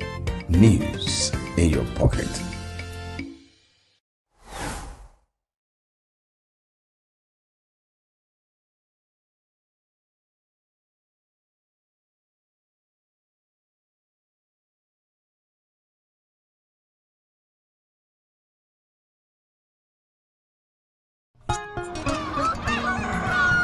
New every morning on Signature TV, we open the day for you with needed energy, information, and required vibes to shape your day. From sizzling snippets of stories in various areas of life to intriguing conversations with net worth guests. When you have people who have no track record becoming your leaders, you have a problem.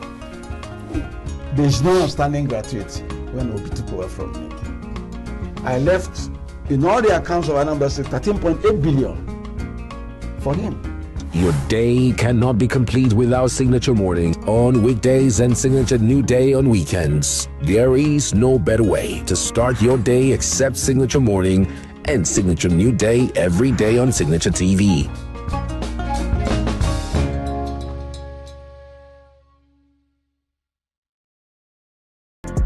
Get plugged into the heartbeat of entertainment on The Hub, your ultimate show on eVibes. From trending stories and social media drama to top charting music, must-watch movies and exciting moments from the world of arts, we've got it all. Join us for unmissable conversations with your favorite entertainment personalities, plus fun segments every week. I should try harder, so... Okay, I don't know that one. Outfit of the day. Oh, I don't do that. That's some Gen Z stuff. Oh, now you say it's a Gen Z stuff. It's everything you love about entertainment, served fresh every week at 1 p.m. with weekend repeats just in case you missed it. The Hub's on eVibes, where the vibes never stop. Only on Signature TV.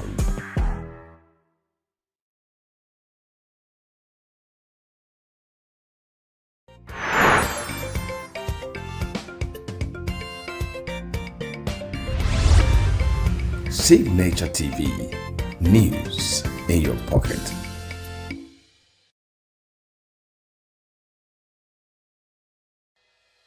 Health is more than a diagnosis. It's your lifestyle, your choices, and your future.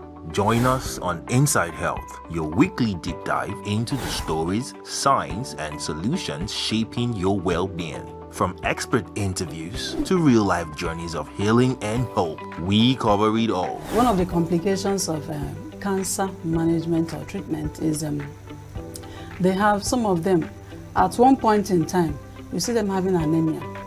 Okay, so you see them at times being transfused. But at the same time, you come in with a diet.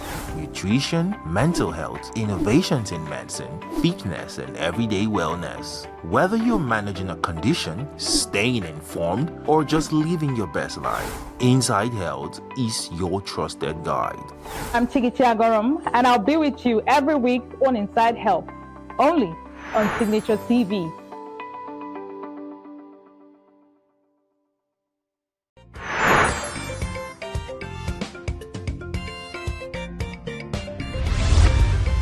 Signature TV. News in your pocket.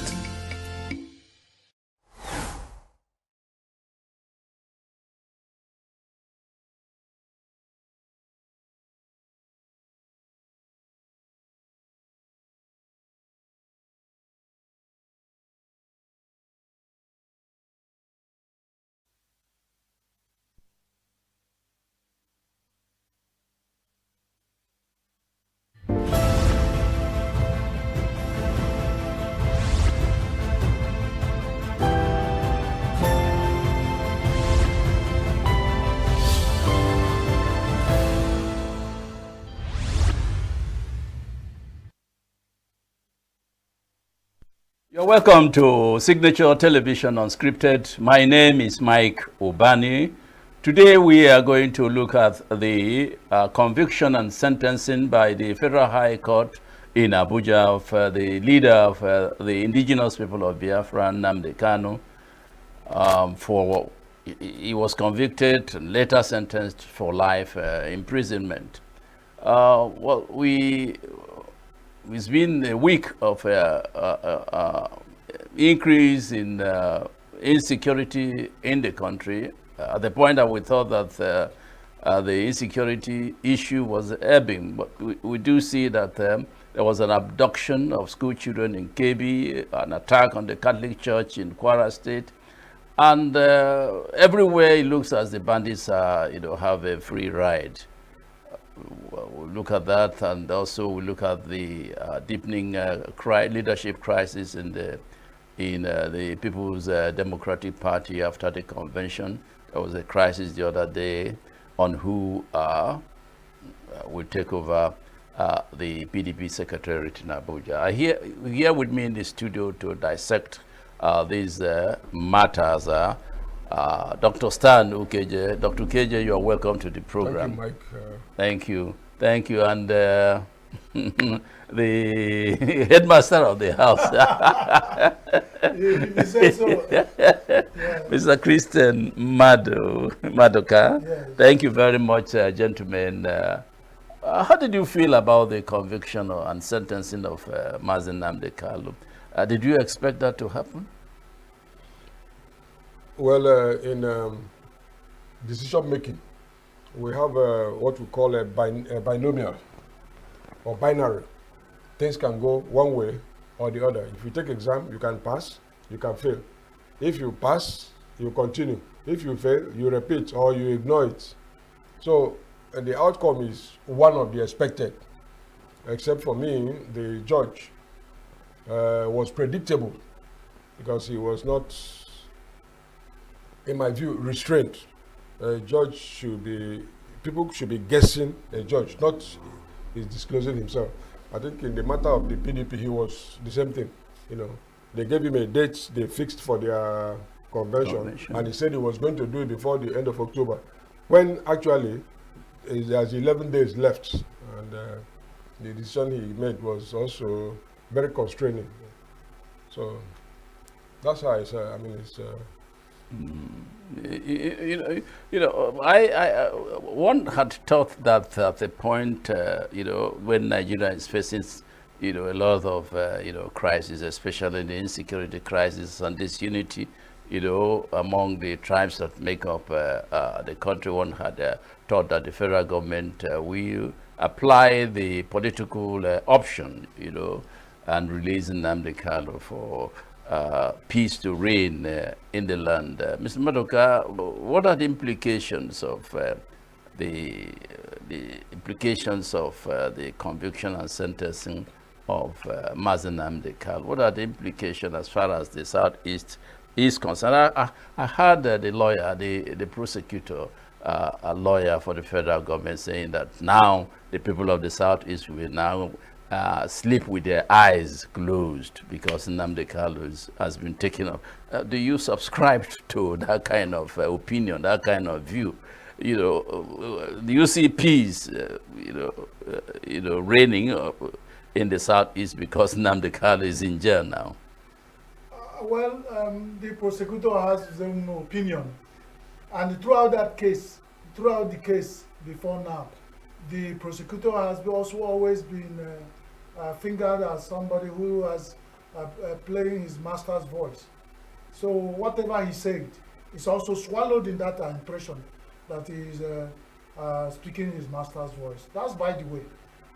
The Southeast people have learned so much within the time of Nnamdi Kanu's trial, and they have resolved that this is not time to because they believe that whenever any man is crying each time, pointing to his chest, that it is always easier to tell the gods or the malevolent gods where your life is. So the Southeast people are reflecting. What they have in their mind is not yet out, and they are clearly watching what the federal government will finally do. And whenever we cry at night and the child dies in the morning, you will find out that why is it only a motor show? In every of these serious cases that require some people recall themselves, a motor show will stand and bend.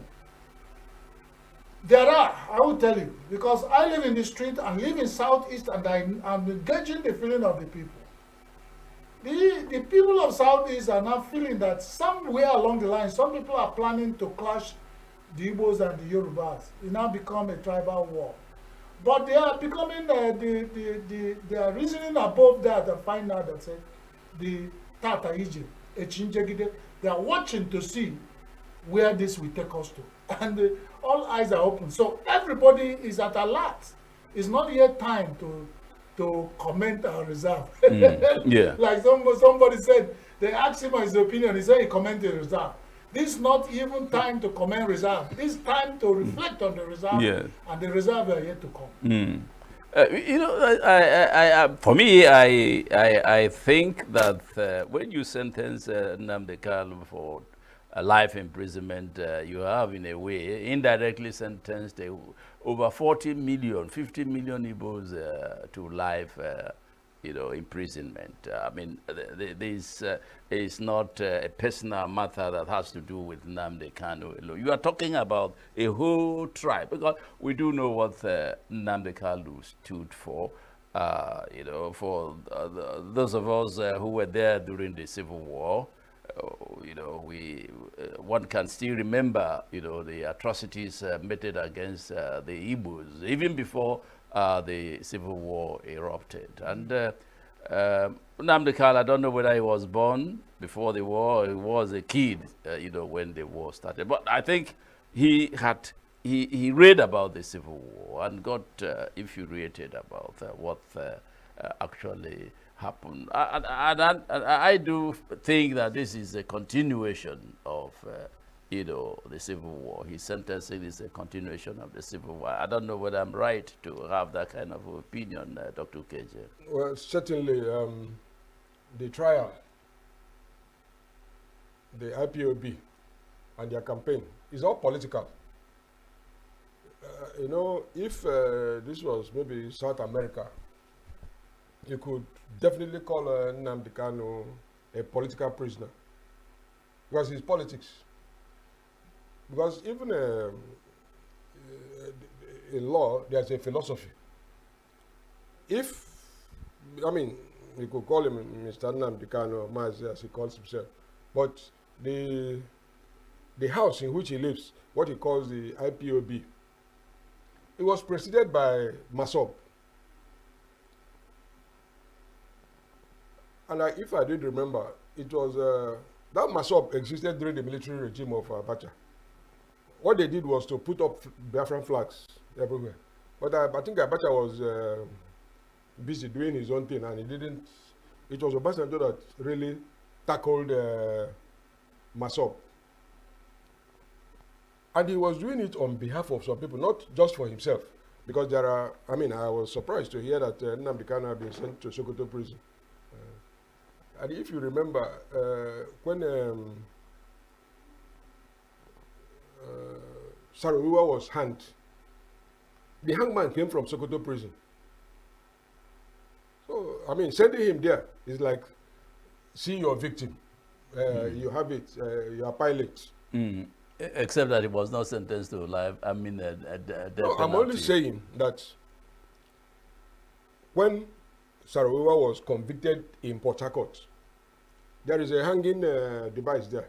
But somebody came from Sokoto to hang those 8 Ogoni people, Saruwa and the others. I mean, there must be a hangman, if not in Port Harcourt, in Ikota. And it's very close by. Now, there are places closer to Abuja to you could have sent him, assuming that you think that his supporters are around Abuja and maybe disturbing the prison. But it does show that there are places that belong to some people and don't belong to other people. That's what. But for me, the context, if somebody is agitating and asking for something, the simple answer, the judge himself ought to reflect on the context. That these people say they want to be on their own. Or this boy is saying that he's leading a movement to be on his own. A clear comment on such a thing, it may even refer to political campaigns and say, people have been talking about restructuring. Why don't you restructure in order to give people a sense of ownership? That the government has become too distant, too centralized. I read the charges as published in the Punch. It was ridiculous for me. In fact, I consider it hilarious because about 3 of the charges talked about conduct in London by Nnamdi Kanu. And the charge said, within the jurisdiction of the court. I knew that Nigeria was under London as a metropolitan head. I didn't know that London now is under Nigeria. It's a county. The judge was not even saying within the jurisdiction of ENUGU judicial. So, one of the charges again talked about remarks made about Buhari. That he was an idiot, he was a pedophile, he was this and that. Those are not terrorists, in my view. Because let us remember that before law became a profession, there was law. God gave us the 10 Commandments. A lawyer or any other person can say, do not take the name of your God in vain. In how many ways can you do that? That's now breaking it down. But it doesn't mean that ordinary people don't understand what law means. You must put a judgment within the context. It's politics. I'm sure that if there were more mature people in IPOB, they may ask Nnamdi Kanu not to appeal. Yeah. You have convicted him, keep him. It will be an issue. Because it's a political matter. It's not a matter of... because I don't see that Buhari is already dead. But I don't know whether he came to testify or somebody came to testify to his character that he's not a pedophile, he is not an idiot, he is not this. So how do you convict people on such matters? And if a matter has become controversial, the prosecutor, I understood from what I read in the press, asked for the death sentence. Are you following? Good. Now, within this country, within our own lifetime, in the 90s, Wole Soyinka, Tinubu, a lot of people, they set up Radio Kudirat. And they were broadcasting to Nigeria and instructing people on bombing attack. But Tinubu is president today. Assuming that he was convicted and jailed or executed, he wouldn't be president today. So there must be moderation. You must show that you have had all sides. Although Kanu did not defend himself, but the context is already well known. The days when judges cover their ear is gone because every judge has an Android phone. The government supplies him with newspapers. He has radio. So many of the things in his court filter to him. What the prosecutor and the defense are saying are hard by, but he must put them in a context. Because you can even sentence somebody to death, but give him all the benefit by exhaustively reviewing the case. You know? I'm alarmed really, Mr. Madoka. I'm alarmed that the president, that's President Tinubu, allowed this matter, you know, to, the trial of Nnamdi Kanu to go ahead, even after the Supreme Court had given ruling, even the appeal court had given rulings, in favor of Nnamdi Kanu, release this man and all that and all that. I see it as, for now, I see it as a campaign issue. The conviction of and sentencing of Nnamdi Kanu, I see it as a campaign issue. Don't be surprised that in the next 6 months, 12 months, when we would have gotten into the campaign, 2027 campaign, the issue of the president will now come out to say, I'm granting him prerogative of mercy in order to draw votes from the Southeast. Do you share that view? Well, if not because I know you as a veteran journalist, I would say you are a political advisor to some people because you're already thinking politically. Well, I think everything is possible in Nigeria, but one thing that stands out is a country that even the international community has said we lack rule of law. There are so many things. This is a man who has been standing trial. When they find him free and discharged by some competent courts in Nigeria, you did not allow him go, and you make a fresh charge and go and rearrest him.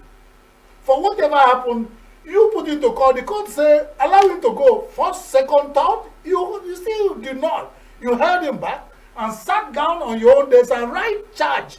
For somebody in your own custody, you put a charge and you give it to a court. And the man said, I have no offense, and nobody is qualified to try me. So the jurisdiction of the court and the power of that court to try is under question.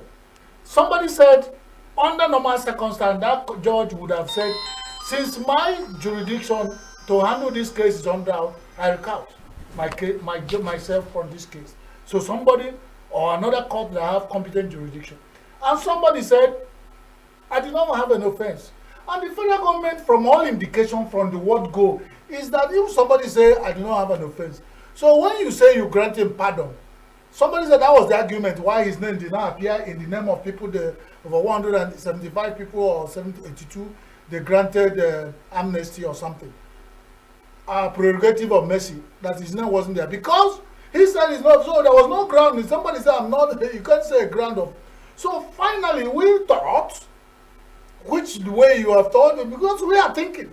An event must make us think. I am thinking personally that what they want to do is to put a charge on him. So that even if at a time there will be consideration for mercy, then you have to put it that, okay, you were given life sentence, you could have been dead, but I'm now saying we free you for the same. I've never heard of Motosho mentioning Jesus' Bible. But in this judgment, he mentioned Bible because of whatever reason. Thank God that even our judges have begun to recognize there's another thing false that they can bow down to. So he didn't condemn him to death because of if the same God that Omoto show is calling that I am calling. So fine, we appreciate that and we say kudos. But we are saying that whatever it is that they want to get to a point. So this is a case that so many Nigerians are predicting and it's turning out the same way. Somebody said that the justice system or the judges at that high level should not be predicted. But this particular case, a lot of people are predicting and it's coming out true. So let's pray that whatever we are predicting that will come to 100% true of give a dog a name. Either to hang or to lose him. Yeah. So we are making a progress and getting to somewhere. Yeah, I would think that it is correct to say that you don't have a second chance to leave a first good impression. I'm sure if the government, by any reason, say they are pardoning him, the damage had already been done in the psyche. I want to draw your attention to something. After the 2011 election, result came out and the Goodluck Jonathan won. Olusoyinka circulated some information. What he said, which was surprising to me, he said, let us see how the Southeast alone could govern the country. But Jonathan was not from the Southeast. Maybe he didn't know where Jonathan They know, you know, at his level of president, they know, they just want to cause confusion. They pretend they're ignorance. And then from there, the APC came up. One of the things that Tinubu said at that time was that looking at the electoral register, because it was Goodluck Jonathan's reforms that actually brought something that looks like a credible electoral register, because it was published and given to all the political parties. He said that looking at this register, that the Southwest and the Northwest can rule Nigeria forever because of the demographics, which is true. And you can see it at play. He worked for Buhari, then he got himself. Many of the people who are keeping quiet in the North are looking forward to succeeding Tinubu. So the Southeast is not in reckoning. And that's why this zonal structure is offensive to some people. What they want is north-south. There's a king of the south and a king of the north. Others are considered minority. Not just minority, they just stay behind me and take whatever I drop. You see, politics, by one definition, is the art of the possible. If you can do something and get away with it, you will do it. So it's even magnanimous to think that somebody may grant him pardon. Because if they don't consider that your vote is important, or that they can take that your vote, regardless of where you vote, okay, then they don't need to make that concession. Okay. Indeed, one day I was traveling to Abuja after the 2015 election. I was driving. A policeman, just a constable, said, "Where are you coming from?" I said, "ENUGU." He said, "Here, I hope you people have surrendered." That was somewhere around Kogi State. That was the word he used. So that is why I was talking about the judge and the philosophy of law. Yeah. In Igbo speak, they say that if you are holding somebody down, you are holding yourself, because if you get up, the person will get up. So for the benefit of everybody in the country, all the nations that make up Nigeria, freedom is important, liberty. If you liberate others, liberate yourself, you then will be free to do other things. But all this, watch them, don't allow them to come. Yeah. I mean, I saw when Trump issued a threat after, I think, a Federal Executive Council meeting, the Minister of Information, he has a very good visage. Not just that he's handsome, he looks quiet. But when he was addressing the press, I saw Onanuga behind him. And I wondered, is he monitoring the minister to know what he will say? But that is the arrogance of power. That's why I say that politics is the art of the possible. The definition that politics is government of the is just an ideal. In reality, if you can get away with something, because some people define law as rules made by the superior to which the inferior is bound. It may sound crude, but that is how things operate. Yeah. Yeah. I was just going to say that we reserve our comment. Oh, we reserve our comment until you know, the appropriate time, until we get into 2026 and see what President Buhari will do with President Tinubu. President Buhari, may his soul rest in peace. Where President Tinubu will do with Nnamdi Kanu. But I mean, a lot of people, you know, have commented on his trial and sentencing, conviction and sentencing, and I mean, there is no justice in it, and I think that justice is important for Nigeria to move forward. And that brings us to the issue of the rise in insecurity in the country. One had thought that releasing Nnamdi Kanu, you know, by the president would have brought a whole lot of peace in the in fact, let me not just restrict it to the south. It's what Nigeria, you know, because the federal government is, I want to think the federal government is thinking about unity and peace, but they are doing things that you know, do not lend itself to unity and peace. And that's part of the reason why I think myself, that's part of the reason why the insecurity situation is you know, going high, and it's gotten a point where schools have been shut down. 41 schools, you know, unity schools have been shut down. In Katsina State, for instance, all the schools, public schools there, government schools and all the schools in Katsina State have been closed down. In Plateau State, the same. And the country seems to be on a roller coaster, sort of, you know. And one is wondering why the government is not taking the issue of security serious. Remember the other day that the Brigadier General, a whole Brigadier General was killed by these insurgents. The soldiers who went to rescue the abducted schoolgirls were ambushed. So where are we going? You said something about when you want to, you do not go to sow seeds with squirrel in your bag. The way my people speak about it. If you want peace, your body language, directly or indirectly, by commission or mission, must show that you want peace. You are not too far from it when you say that the seed of discord that has led us to this high level of insecurity, banditry, terror, kidnap, killings, and the life of millions of Nigerians has become like worthless. Started. When did we start hearing it? How did Boko Haram enter the dictionary of Nigerians and we start hearing it? Even small children now would line their talks with Boko Haram. Is it not because somebody was felt, the followers of the same man felt that their leader were killed unjustly? And we say you do not use pepper to cure madness. Since then, Nigeria have not had rest. And it has grown. Because once you fetch firewood infested, ant-infested firewood, lizards will come.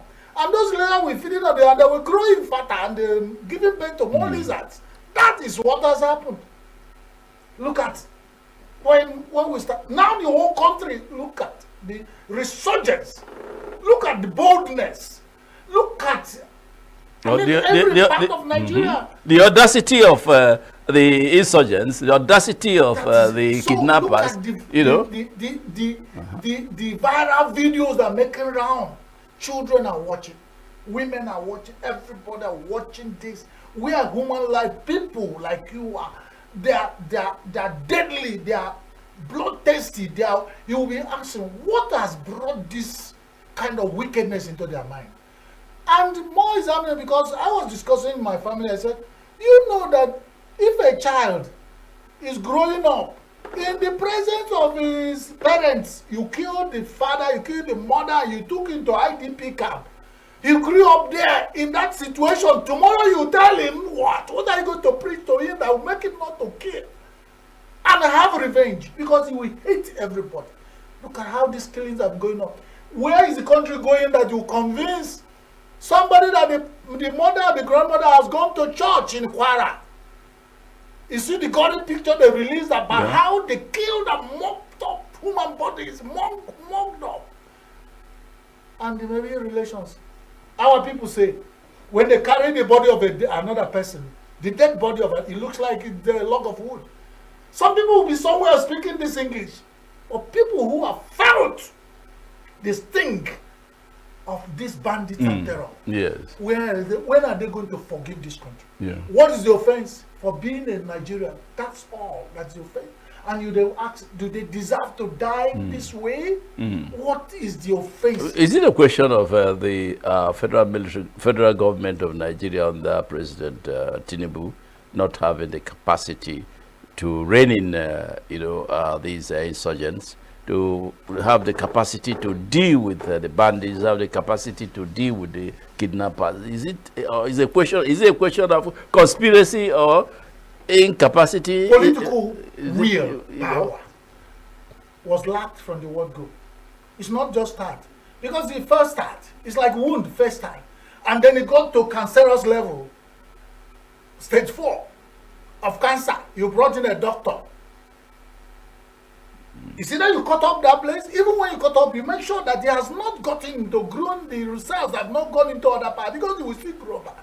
So you must know where to ampute that leg from. If that leg becomes cancerous. It started 2009. Look at where we are. 2012, they are where people were hanging with gloves. People who saw that these people are not really from their part of religion kept quiet. Yes. They were feeling because they call the same God, Allah. And some people felt that they are safe. But when the thing first started, everybody became. Now, what are we arguing in Nigeria? Christians are killed. Yes. Dr. KJ, is President Trump justified to say he's coming to invade Nigeria? Justified? Is saying that he will come to invade Nigeria because of the killings of Christians? These are just political lingo. Yeah. Because from what Christians have been telling us, most people are in politics for what they can get for themselves. You know, when you say that a government is a government of the people. I'm sure that if people from Arochukwu or Hafia constituency were asked to send somebody to the Senate, they are going to look very, very wide and far before they pick one person. But a system where you find anybody can come up as if you are at Market Road and be shouting on each phone, whether he has a vehicle or not. When there are about 9 passengers to go there. People are recruited to stay in a vehicle. When you come, they say 2 persons. If you are not familiar with our place, people will be going down one by one. You see the people, there's no luggage. So that is where we are. In the 70s, the United States public broadcaster, Voice of America, used to talk about ungoverned space areas, space in Africa. And you have ungoverned space because of the organization of the country. Because organization is a technology. If you go to an office and you see the person on a central desk, you consider that person to be the person with authority. But if you see somebody behind the door and he has authority, and you go to the person looking like his authority, he has deliberately created confusion. The country ought to be organized for effectiveness. It's not organized for effectiveness. Part of what we are seeing now had always been there.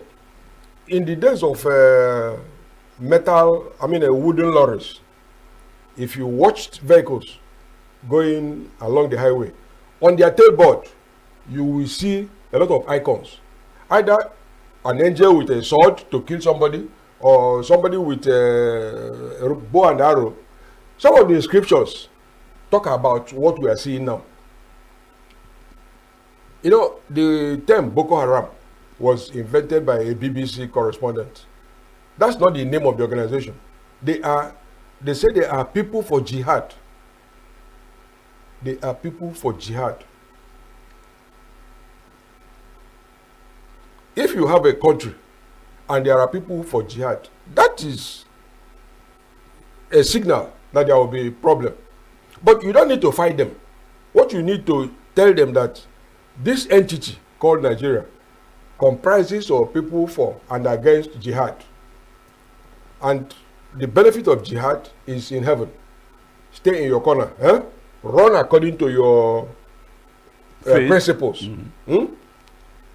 Nigeria is a trading zone. Actually, the country is united because it has one currency.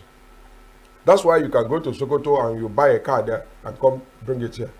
If Sokoto was in Niger, you will need an exchange mechanism to get there. You need a passport or laissez-passer. If we organize properly, even at state level, people with different tendencies are in one state. But organize yourself. You think that you are the most wonderful people in this state. Good. Stay in that your area. Do that wonderful thing you say you can do. That is why there is disturbances. Because if you come to the federal level, you find offices filled up by people from one particular nation or a few nations within Nigeria. But in the state from where they come, their result are development. In other words, if you are experts, you should have shown your expertise in your home. It's only a masquerade that comes out to say he's a champion. In the land of the dead, he has not resurrected anybody.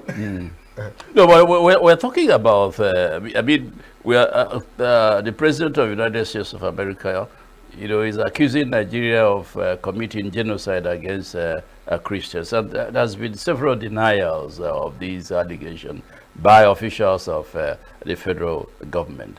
After Trump made his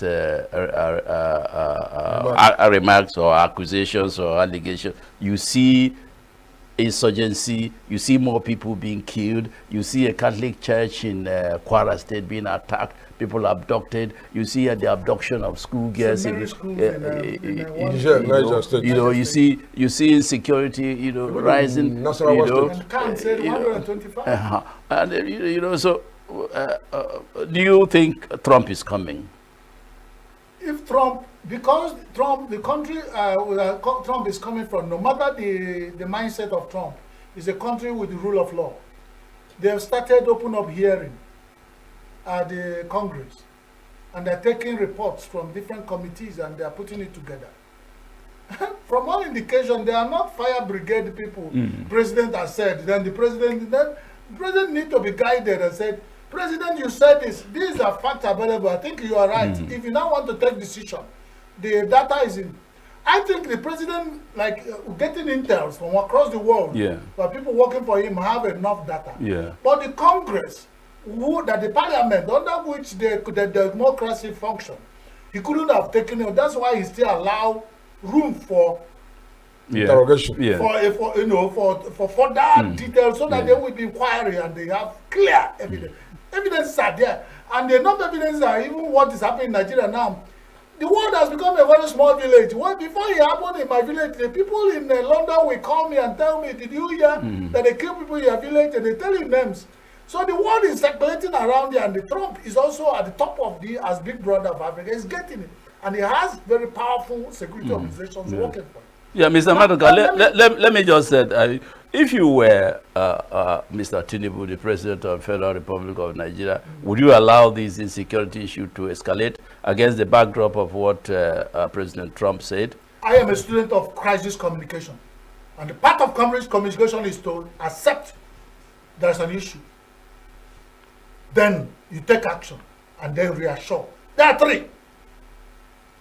If you do not accept 3 A's in crisis communication, Nigeria is at the peak of crisis. So as a leader, denial will not help us, and that denial is playing into the hand of the faulty ones. My father said, when the situation needs, then the corny ones will benefit. So the best thing is for the leader of the country to say, yes, there are. Then if you now want to quantify it, okay, it does not mean the Christians are killed alone. That means, because people have come out and said it's not Christians that are killed. So, there were killings. You are now profiling it. That's one. Instead of accepting directly, why are we going into argument? Meaning we have accepted. But we have not taken action. The action is, we need you to come and help us. Let's work out how we can help. So that it will not be that when you come to help, there will be other liabilities that go with it. Let even know the gain and the liability of your coming to help. We discuss it. And you come back to assure the people, take the case. Take control of your, write your own story. Why should America write the story for you, telling you there's genocide in your country, you are denying it, which are they are seeing it every day. Within the time Trump said this and now, are we still denying? I'm not interested whether you call it genocide or killings. Nigerians are killed every day. As you are talking now, they are still being killed. What are we doing? Is it to continue in denial? Will it save us? If that is not saving the situation and the boldness has taken them, meaning that the people who are doing this are cashing into our denying the situation. To prove to the world there is what Trump is saying is happening. What else, how else can you say? It's our responsibility here to also tell, advise the government as much as we can, and that's why I'm putting this to the question to Dr. Okeje. What can we do as a people to stop or to minimize the rate of killings of our people? I mean, it's getting too much. Well, that's you're taking a cue from his crisis theory. And I go back to what I said before. You must accept people the way they are. If there are people who believe that when you die after jihad, you will get 7 virgins. 70. Is it 70? Yeah. Okay. There are other people who believe that when you die and you are lucky to be in heaven, there will be neither wives or husbands, sons or daughters. Organize them the way they are. India and Pakistan and Bangladesh was one country under the British Raj. At independence in 1947, they split. While we were fighting in Biafra, Bangladesh and Pakistan split. What was called East Pakistan became Bangladesh. But those 3 countries still don't know peace because they have not organized the people the way they feel. You know what we call sentiment. Sentiment. It is real some people dismiss it as sentiment. If I meet Chris, maybe in the say in Washington, and I look at him, I don't know him before, and I say, Onya Diko Igbo. He's not an insult. Like, he resembles an Igbo person. If he's an Igbo person, he will agree. If he's not, he goes his way. Yeah. So, I think it's this bringing together of people who do not know themselves, who do not accept themselves at a particular level. And effort is not being done to create that harmony. While I was in primary school, the reader that we read every year contained names like Musa, Abdul, Ekpenyong. So in primary school, we knew that there were people who were Effiong in Calabar. We knew that there was Musa in Kano. But today, you don't have such things again. People are being taught about France, China, so they don't even know their neighbors. For me, the best that the country can do is to halt and reorganize. Like I said, the country is already united by one currency. In other words, it's a free trade zone. But the political structure is difficult. What kind of reorganization are you talking about? Yeah, let me tell you now. You know, you were talking about these kidnappings. There was an attack on a Christ Apostolic Church in Kwara State. Then there was government secondary school in Kebbi. Then St. Mary's Primary School in Niger. They took 275 students. In Nasarawa, very close to Abuja, they have also attacked what a foundation. Now, if let me take Nasarawa State for instance now. Nasarawa has a mixture of Christians and Muslims. Most of the Muslims there are indigenous, but they are controlled by people from outside. Like the Emir of Lafia is a Kanuri. The Emir of Nasarawa and Kefi are Fulani, but there are minorities within the area. If you allow them to organize themselves, they will not allow those minority elements to lead them. You can be an emir for the emirs, for the Muslims, but you cannot be the traditional ruler for the majority of the people. Yeah. And when they organize themselves that way, it will be safe. Production. If you are a manufacturer of motor vehicles, you need land, you need labor, you need capital. I don't see why people who engage in livestock production should be exempted from that kind of thing. Yes, you can have free ranging, but if you want to free range in my home, we have to talk about it. Whether you are the owner of the cattle or you are the shepherd, let us have an agreement. You will be here for so day. We will do a survey of the area to know whether the soil itself can carry 50 heavy animals. Will it damage the soil? These are the basic things that needs to be done.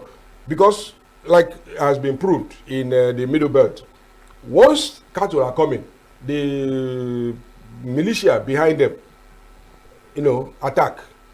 But you can't see those things and leave them.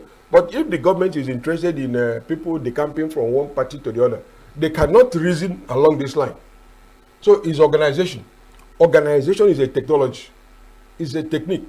When we had conveyor belts, it made somebody to participate in production without knowing the final product. Your own is just to put this bolt. And it's moving. And it's moving. But when you have a different form of organization, the shape will change. So we need to organize the country for functionality. For functionality. UK, I mean, they have been having problems with the Irish because of dominance. But the Americans have intervened and helped them, and they came to the Good Friday Agreement to stop the attacks by the Catholic Irish against the Protestant minority. You need to address issues. Don't suppress them, whether it is IPOB, Boko Haram, all kinds of characters. Arewa, and accept them. Say, look, gentlemen, Arewa, welcome. What can we do? Where is this your Arewa? It starts from this place to this place. Oh, TB, you are among the Arewa. We say sometimes, not always. Okay, go and discuss and tell us where you belong. IPOB. There are people in this Southeast who are against IPOB. They don't believe there are a lot of many. Not because they don't want independence or whatever, but their masters are outside here. they use it as currency. Being against the IPOB is a currency that pays them some due. There are people in this southeast who were against Jonathan as president, not because he is not qualified, but they believe that because he's not an Igbo person, he should not be president before an Igbo person, that he should at the back. But both Igbo and Ijo are at the back. The people at the back are struggling. Who will be in front of those at the back? Yes. So we need to bring these things up. It may appear confusing, but once, like you said, stop denial. Yeah. Let's talk. Then.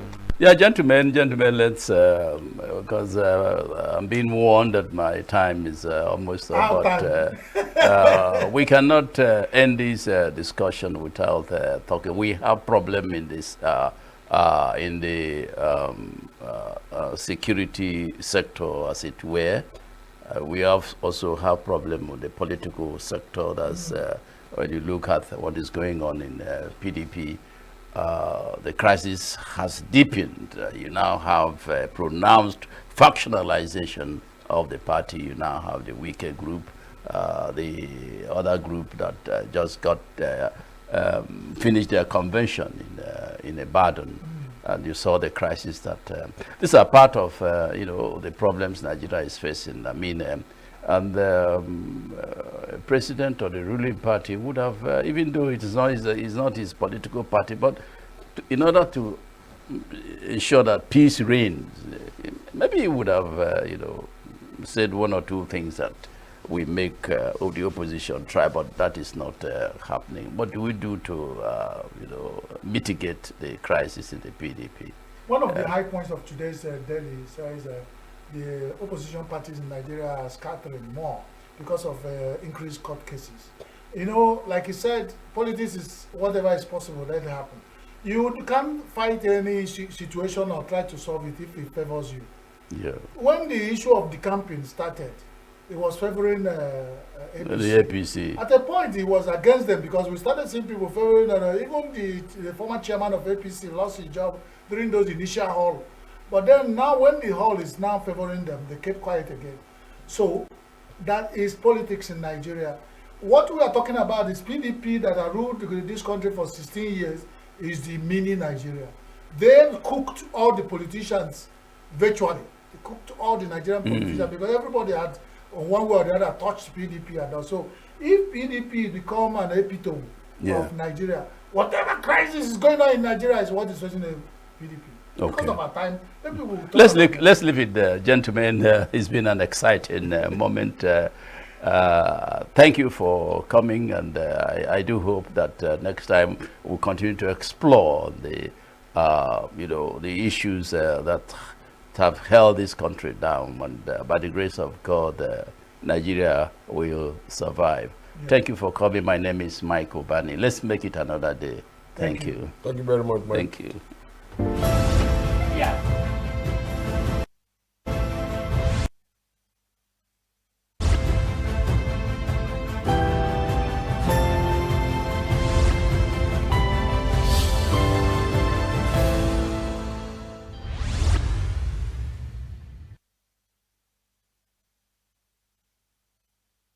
Every second, every minute, every day, news is breaking, events occur, and there are new developments. At Signature TV, we follow these stories objectively, bringing all sides without bias, explaining the complex issues, breaking down the numbers, and investigating the issues behind the news.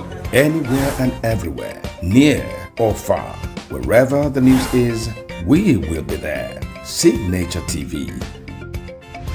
News in your pocket. Bright and early as the day breaks, as the newspaper headlines trail the stories that shape the day. We at Signature TV trail the headlines that trail the day. We interrogate the headlines. We analyze the stories that make the headlines. Why it's overrated, and they even overrated themselves and went into CBT. They are insensitive of some Nigerian children who have never heard what it was CBT. With passion and emotion, we drive the conversation to change a narrative. Let nobody be deceived by Nigerian high level of performing in agriculture export, we are still where we are. Newspaper review on Signature TV every morning on Signature Morning, weekdays, and Signature New Day, weekends. Newspaper review on Signature TV. We do not just review the headlines, we make the headlines relevant to our daily lives.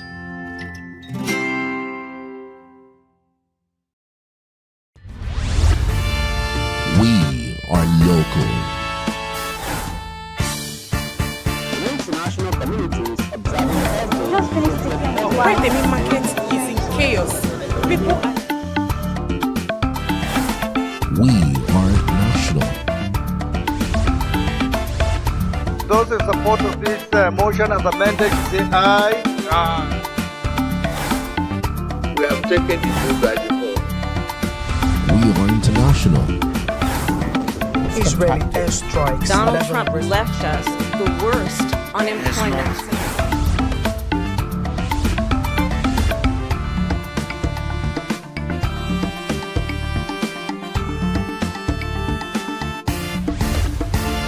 Signature TV, news in your pocket.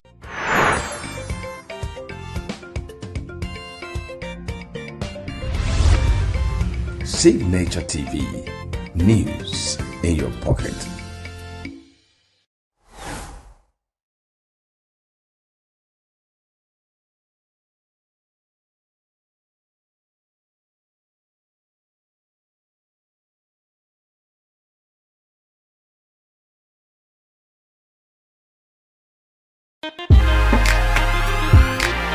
For your best music and entertainment, log on to our website, www.hitlistenCruising.com.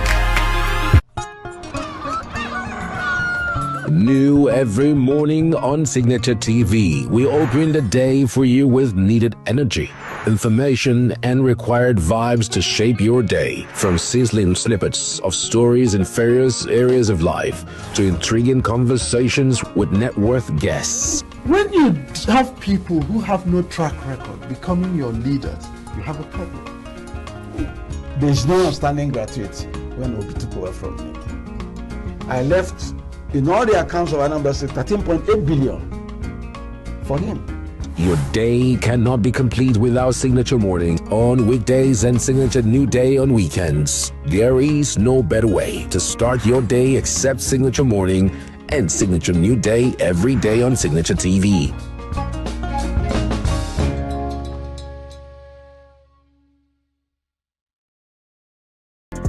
Get plugged into the heartbeat of entertainment on The Hub, your ultimate show on E-Vibes. From trending stories and social media drama to top charting music, must-watch movies and exciting moments from the world of arts, we've got it all. Join us for unmissable conversations with your favorite entertainment personalities, plus fun segments every week. I should try harder, so... Okay, I don't know that one. Outfit of the day. Oh, I don't do that. That's some Gen Z stuff. Oh, now you say it's a Gen Z stuff. It's everything you love about entertainment, served fresh every week at 1 p.m. with weekend repeats just in case you missed it. The Hub's on E-Vibes, where the vibes never stop. Only on Signature TV.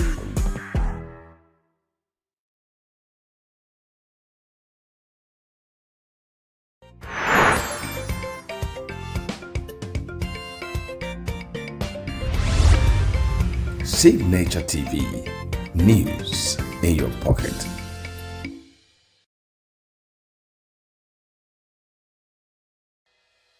Health is more than a diagnosis. It's your lifestyle, your choices, and your future. Join us on Inside Health, your weekly deep dive into the stories, science, and solutions shaping your well-being. From expert interviews to real-life journeys of healing and hope, we cover it all. One of the complications of cancer management or treatment is they have some of them, at one point in time, you see them having anemia. Okay, so you see them at times being transfused. But at the same time, you come in with the diet. Nutrition, mental health, innovations in medicine, fitness, and everyday wellness. Whether you're managing a condition, staying informed, or just living your best life, Inside Health is your trusted guide. I'm Signaturetv, and I'll be with you every week on Inside Health, only on Signaturetv.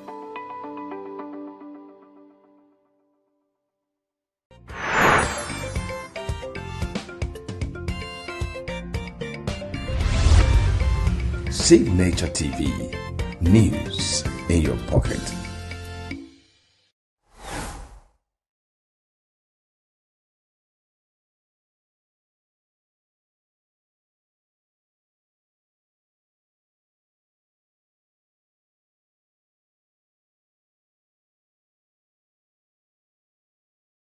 Every second, every minute, every day, news is breaking. Events occur and there are new developments. At Signaturetv, we follow these stories objectively, bringing all sides without bias, explaining the complex issues, breaking down the numbers, and investigating the issues behind the news. Anywhere and everywhere, near or far, wherever the news is, we will be there. Signaturetv, news in your pocket. Bright and early as the day breaks, as the newspaper headlines trail the stories that shape the day. We at Signaturetv trail the headlines that trail the day. We interrogate the headlines. We analyze the stories that make the headlines. WAEC is overrated, and they even overrated themselves and went into CBT. They are insensitive of some Nigerian children who have never had what is called CBT. With passion and emotion, we drive the conversation to change the narrative. Let nobody be deceived by Nigerian high level of performing in agriculture export. We are still where we are. Newspaper review on Signaturetv every morning on Signature Morning, weekdays, and Signature New Day, weekends. Newspaper review on Signaturetv. We do not just review the headlines, we make the headlines relevant to our daily lives.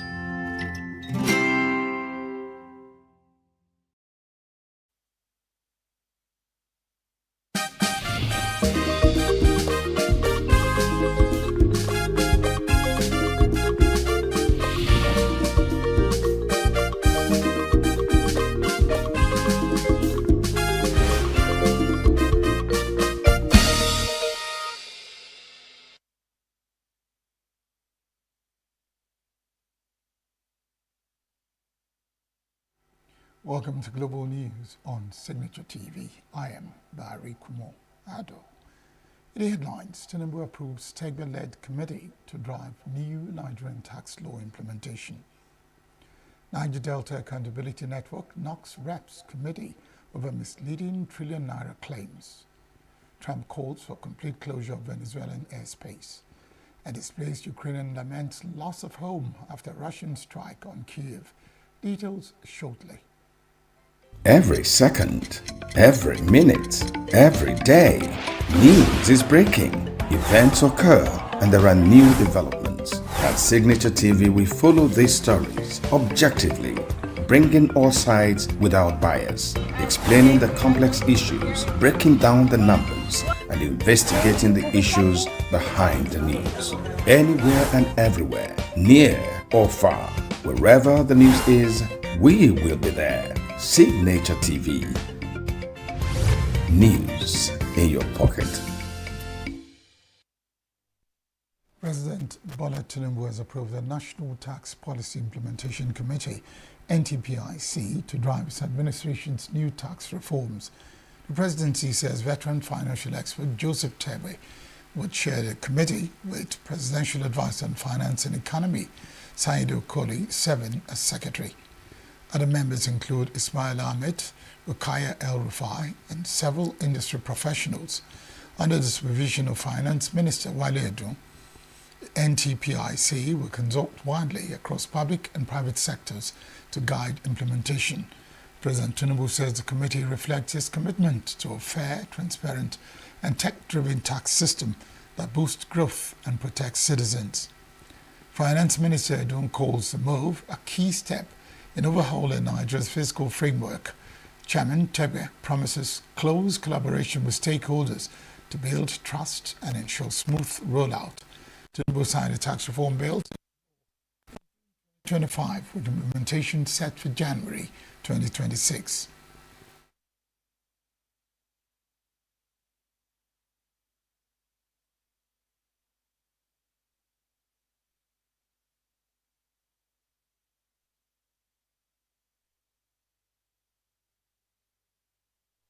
The House of Representatives Committee on South-South Development Commission has warned on Nigeria's failure to activate two key Petroleum Industry Act funds has denied the Niger Delta an estimated 1.2 trillion to 1.6 trillion naira since 2021.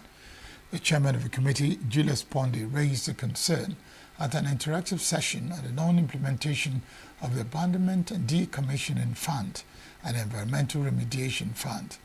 Both funds were created under PIA to clean up polluted environment and retire obsolete oil infrastructure. Pondi disclosed that data presented before the committee showed that the Abandonment and Decommissioning Fund should have accrued between 850 billion and 1 trillion naira, while Environmental Remedial Fund should be between 420 billion and 550 billion naira.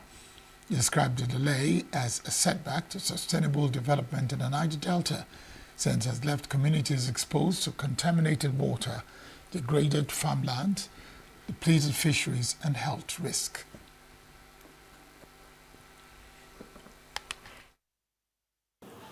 This demonstrated lack of capacity has, in fact, informed ongoing contemplation within the Parliament and among critical national stakeholders on the necessity of establishing a new dedicated agency with a clear mandate and operational structure to administer these funds effectively and transparently, should the existing institution continue to fall short. Therefore, this section aims to create a platform that fosters constructive dialogue among the NUPROC, NMDPROA, NOSDRA, and NOSDRA SSDC, and the Supervising Ministry of Petroleum and Environment to establish a coordinated, credible, accountable framework for the operationalization of these funds. As representative of the people, this committee is resolute to ensuring that the goals of these legislative instruments translate into tangible outcomes.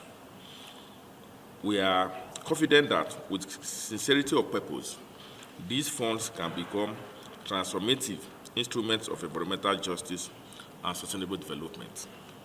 While we look forward to your candid submissions, commitments, and timeliness, the committee remains unwavering in its oversight responsibilities. Holders from the Nigerian Upstream Petroleum Regulatory Commission, NUPRC, and the Nigerian Midstream and Downstream Petroleum Regulatory Authority, NMDPRA, and the supervising ministries also made their input on how to develop a workable plan for activating the funds. Unlike in the upstream, that the international oil companies, and they have this experience already from the parent company. So it's a journey for them. It's something new which they're trying to understand and grapple with. That's why we at the NMDPRA are working closely with them to guide them and ensure they do the needful. However, we're seeing compliance, but it's just that it's very slow because the enabling instruments are there, the regulations are there, the guidelines have been drafted. We're still engaging with stakeholders to fine-tune them.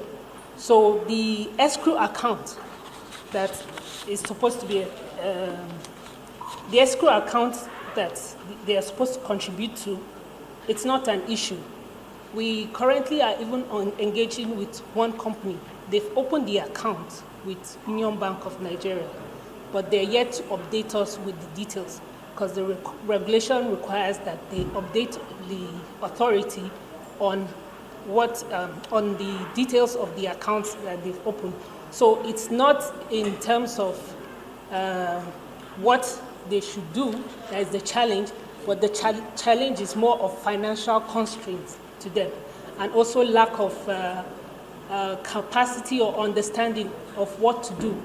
So this we have tried to bridge by engaging them continuously and also having those stakeholders workshop, whereby we take time to understand what are the issues and then clarify to them what needs to be done to ensure compliance. And you're correct, okay, for many reasons. So immediately the act was enacted, the commission swung into action. And indeed, there had been facilities and wells that have been decommissioned and abandoned. And we have that on the table I've presented. We even made a table to indicate that from 2023 to 2025, the following approvals and wells and facilities were done. So they have been. Wells. They relate to when the PIA was signed into law, till date, yes. So actions have been taken. So, sir, these funds, for which we said, in some cases, standby letters of credit have been issued, awaiting opening. You well know, Honorable Chairman, that these letters of credit are money, okay? So the monies are safe and secured once the accounts are opened, so that those liabilities that will fall due, when these facilities reach the economic limit, even if they pay today, like I say, it's an insurance, it will not today be utilized, okay? But actions that are required to be done, come what may, based on safety concerns, integrity concerns, are currently being done. We ensure that the operators do so because it's a provision of the law.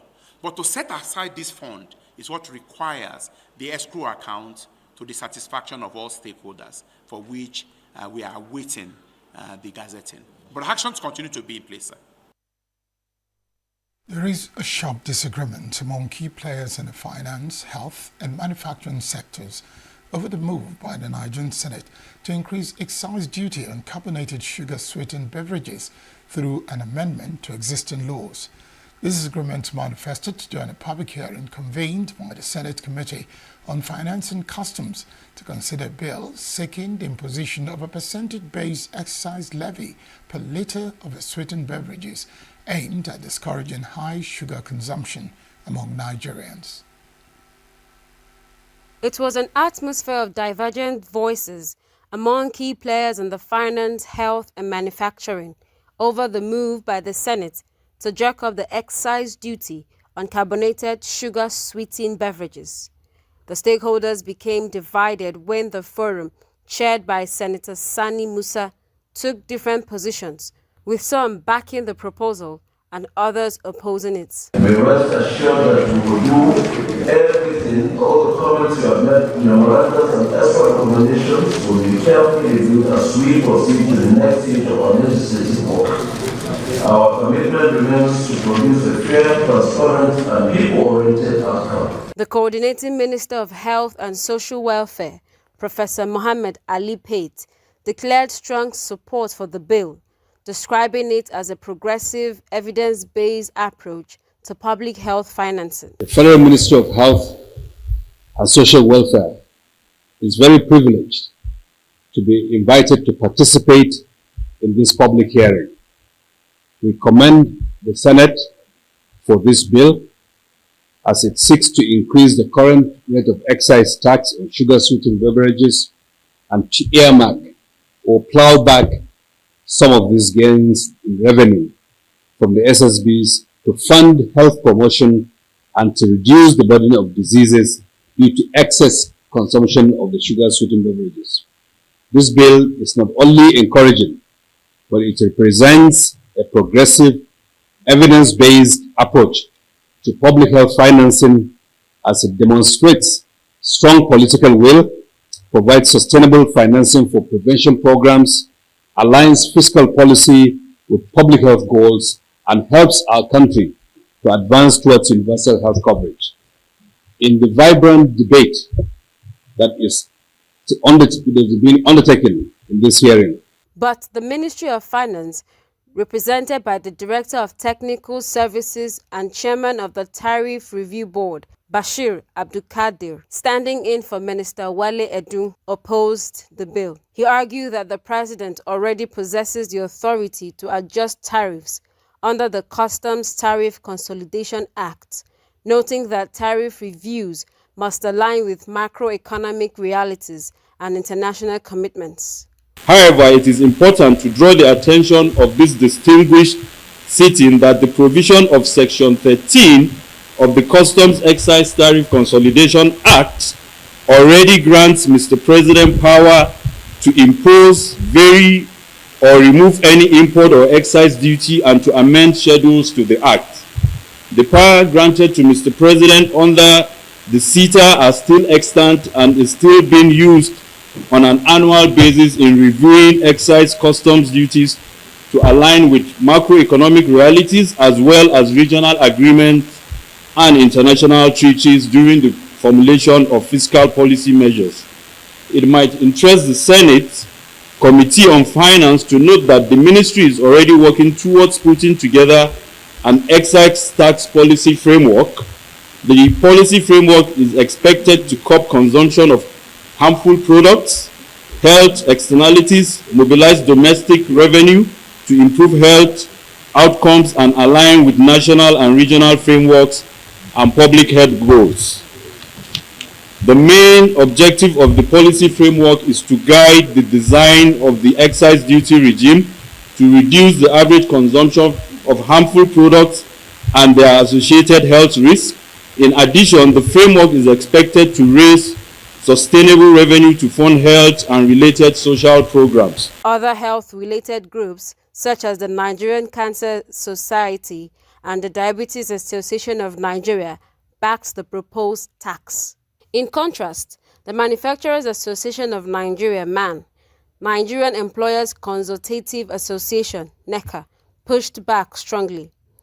Representative of MAN, Adeyemi Folorunsho, warned that the proposed increase could trigger job losses in the manufacturing sector. Mr. Chairman, sir, that's not what we are saying. We are aware and we are also concerned as responsible citizens and responsible corporate entities in Nigeria. We have over 2,500 corporate members. What we are saying is that there should be a wider consideration of this. And from the fact that Nigeria has the lowest, because what we have found out in our research is that diabetes and other diseases are not just from our product alone. Thank you, sir. As the Senate moves toward harmonizing the varied positions, Nigerians will be watching closely to see how the proposed sugar tax balances public health concerns with economic realities. For now, the debate remains unresolved, but lawmakers say the final decision will reflect both national interest and the well-being of citizens. Development and Oil and Gas Watchdog, the Niger Delta Accountability and Resource Protection Network, has dismissed claims that Nigeria's failure to implement key Petroleum Industry Act funds has cost the South-South region over 1 trillion naira. In a statement from Port Harcourt, NDARPN President Bikabo West called the allegations by the House Committee on the South-South Development Commission sensational and misleading, warning they could undermine investor confidence. West insisted PIA implementation, especially on host community development funds and environmental obligations, has been more transparent and effective than pre-PIA systems. He said claims of non-implementation ignore clear progress in affected communities. He added that Nigeria is gradually restoring the confidence of multinational oil firms that once left due to regulatory instability. NDARPN stressed that while legislative oversight is essential, it must be evidence-based and avoid creating confusion in the sector. The Anambra State Police Command on Saturday confirmed the recovery of 2 female bodies believed to be among 3 Cameroonian women allegedly kidnapped in the state. The bodies were discovered in the Amambala River, Anambra West local government area, Police Public Relations Officer Ikenga Tochukwu stated that the discovery followed intensive search operations conducted on Friday evening, 28 November 2025, by operatives from the Rapid Response Squad, or COSO, in collaboration with professional river divers and local volunteers. Police had earlier arrested 2 suspects, Nonso Akbe and Kingsley Akbe, who are cooperating with investigators. Third suspect, Uchenna Nicholas Mado, remains at large, with security operatives intensify efforts to apprehend him. Commissioner of Police Ikyoyo Rutugu Ikenga said and extended condolences to the Biduri families and assured the public of the command's commitment to justice and security. CP further directed all units to strengthen operational activities aimed at recovering the remaining kidnapped victim. Tragic discovery has sent shockwaves across the state, highlighting growing concerns over the security of foreign nationals and residents alike. Authorities have urged the public to remain vigilant and report any information that could assist in the ongoing investigation.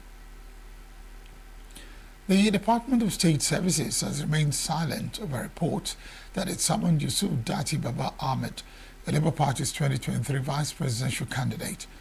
A Friday report claimed Baba Ahmed was also the founder of Bayes University, was invited by the DSS over remarks said to heighten political tension. Security analyst Zagozola Makama quoted unnamed sources saying the invitation stemmed from concerns about his repeated warnings of a looming constitutional crisis. One source said Baba Ahmed recently appeared on national television accusing the judiciary and the military of enabling the swearing-in of President Bola Tinubu and Vice President Kashim Shettima. It was also reported to have suggested the military have been emboldened to disrespect civilians. According to the source, the DSS is handling the comments cautiously, stressing the issue is about protecting national stability, not politics. The Benue State government has shut down St. John's Hospital in Otukpo over alleged substandard medical practices, including a reported case in which a patient's 2 breasts were removed without proper clinical procedure. Health Commissioner Paul Oguche confirmed the closure, saying the facility failed to follow approved treatment guidelines. The ministry had been monitoring the hospital after repeated malpractice reports and sent an enforcement team on Friday, led by the Director of Medical Services and officials from the Anti-Quackery Committee. Oguchi said the hospital was found operating in unsafe conditions and violating treatment protocols, prompting its immediate seal-off. The medical superintendent has been queried and ordered to report to the ministry on Monday. He reaffirmed the government's commitment to eliminating quackery and protecting residents, warning that any health facility endangering patients will face strict sanctions. The action follows a recent shutdown of another clinic in the Shongo local government area as the state intensifies efforts to sanitize the health sector. Up ahead, group alleges Fulani and cattle genocide in Plateau. ENUGU government flags up 2025-2026 Southeast Multiple Indicator Cluster Survey exercise. Details of these and more after the break. Every second, every minute, every day, news is breaking. Events occur and there are new developments. At Signature TV, we follow these stories objectively, bringing all sides without bias, explaining the complex issues, breaking down the numbers, and investigating the issues behind the news. Anywhere and everywhere, near or far, wherever the news is, we will be there. Signature TV. News in your pocket. Known as Concerned Plateau Fulani Forum, CPFF has claimed that as much as Christians in the state keep talking about a Christian genocide, there's also Fulani and cattle genocide being carried out by those they refer to as native militias in different communities across the state. National coordinator of the group, Saleh Haruna, who made a claim in a statement issued on just on Saturday, said despite claims by Christians, especially Reverend Ezekiel Dachomo, that Fulani militias and headmen have been killing Christians in the state for no reason. A number of Fulani people and their cows have been killed far outweighs the number of Christians who have been killed, mostly in reprisal attacks. noted that in various communities, especially in Bokus, Bakin-Ladi, Mango, Riyom and Bassa local government areas, more than 3,000 Fulani people and over 10,000 cows have either been killed or stolen. Haruna said that though it is against the culture of the Fulanis to count their dead on graves, they will not mind going against the culture to ask to dig up graves where the slain people were buried. He also referenced a recent statement by controversial Islamic cleric Sheikh Ahmed Gumi, who claimed that Christians in the state bury empty caskets in mass graves to give a semblance of mass burial. The federal government says it needs stronger support from international allies to combat the growing wave of insecurity across the country. Secretary to the Government of the Federation, George Akume, made this known when he received a delegation from the Charismatic Bishops' Conference of Nigeria, led by President Archbishop Leonard Kawas, during a courtesy visit in Abuja. Akume reaffirmed that the Tinubu administration is taking all necessary steps to safeguard life and property, but stressed that global collaboration is crucial in defeating terrorism and other security threats. He also appreciated the vote of confidence expressed on President Tinubu's leadership, saying it reflects the administration's ongoing efforts to address insecurity and other national challenges. According to the SGF, the government continues to work closely with traditional rulers, business leaders, the private sector, political actors, and religious bodies to build a stronger and more resilient Nigeria. The ENUGU state government has officially flagged off the Southeast 7th Multiple Indicator Cluster Survey, known as MICS-7, for the 2025-2026 cycle. The exercise is critical for generating reliable data that will guide policies aimed at improving the well-being of children, women, men, and households across the region. Correspondent Chinemere Mikigbanam tells us more. The drive of credible evidence-based policymaking in the Southeast received a major boost in ENUGU with the flag off of the 7th Multiple Indicator Cluster Survey, MICS-7, in ENUGU. The event was flagged off by Governor Peter Mba, represented by the Secretary to the state government, Professor Chidebere Onya. Mba described MICS-7 as a tool developed by UNICEF and implemented by the National Bureau of Statistics to generate comprehensive, internally comparable data on households. He emphasized that the data remains central to planning, governance, and long-term development, and revealed that ENUGU State deliberately selected a statistician general with deep experience in data collection and interpretation to align state-level processes with federal and global standards. When we were looking for a statistician general, we were very clear that we wanted one that understood the key data points that we needed to be able to drive our education policy, our health policy, to also drive our infrastructure needs, and also important our climate action plan needs. So we understand the typical work that MBS does, but we wanted to see an alignment between the sub-nations and the federal government. And in doing that, we needed somebody that understands some of the key complexities of data collection, data analysis, and interpretation of that data in our policy-making process. ENUGU Zonal Controller of National Bureau of Statistics, Nkechi Okafor, described MICS-7 as a globally recognized social survey designed to provide reliable data that will shape progress towards the SDG 2030 agenda. She noted that the outcome from the survey will strengthen sectors like education, healthcare, child protection, and community development. Looking at these objectives, you will agree with me that this goes beyond data, but also shapes policy planning and outcomes.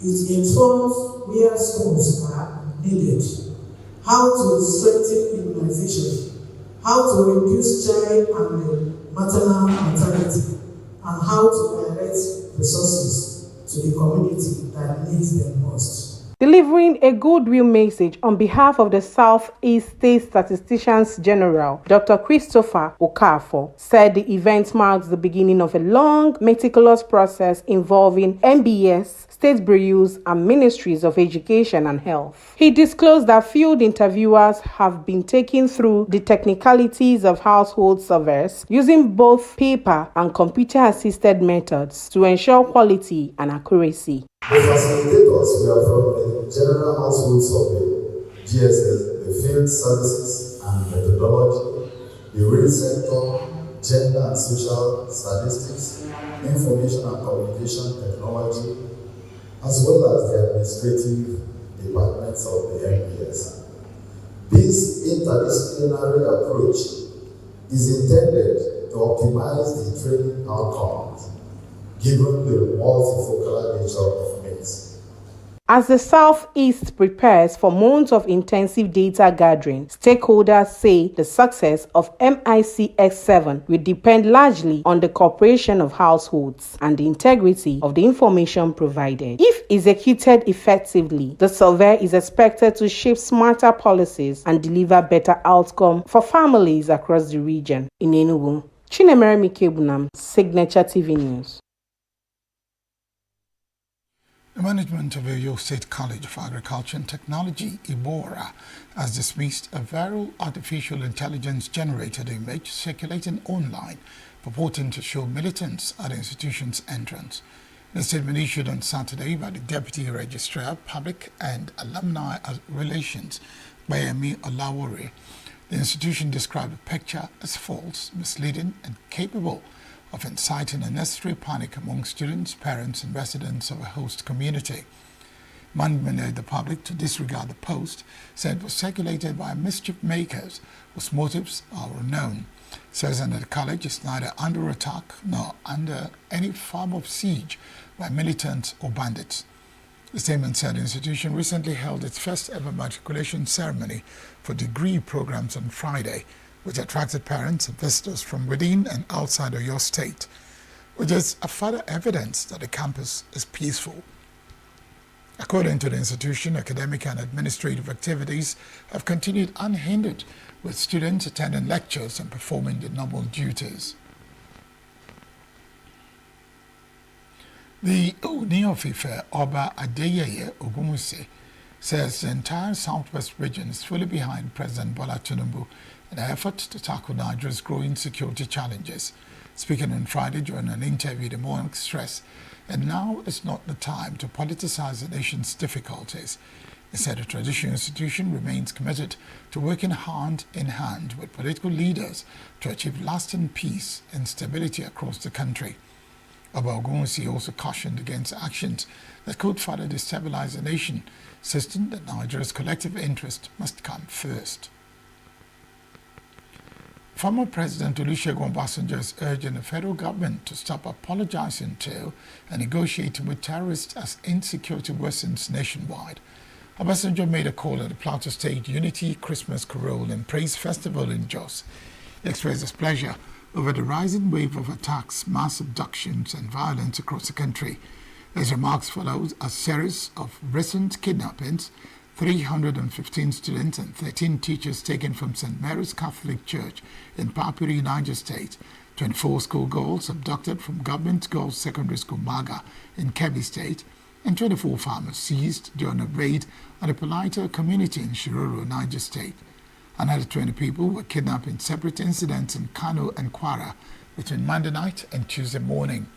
The surge in violence comes just a day after 38 worshippers kidnapped in Kwara were freed following negotiations with the abductors.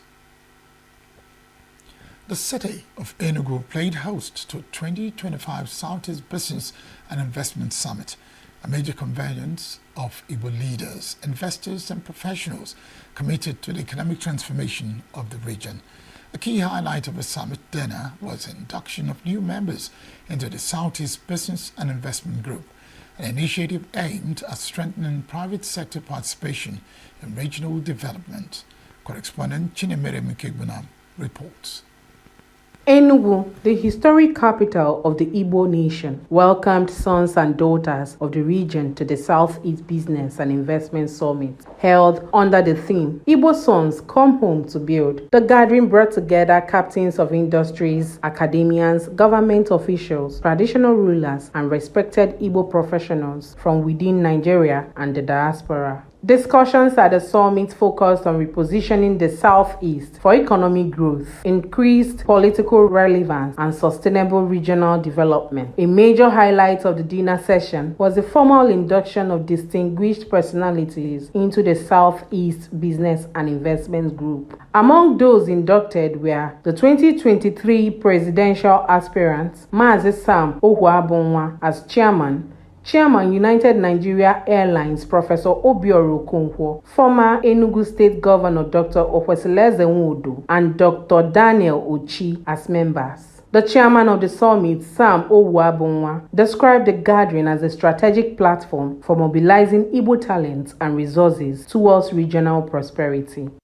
This summit is just an opportunity to present ourselves, meet ourselves, but the work starts after the summit. From now to next year, there is going to be activity, or there are going to be activities where the real matchmaking, providing opportunities for body and large investors to link up with body and large business enterprises.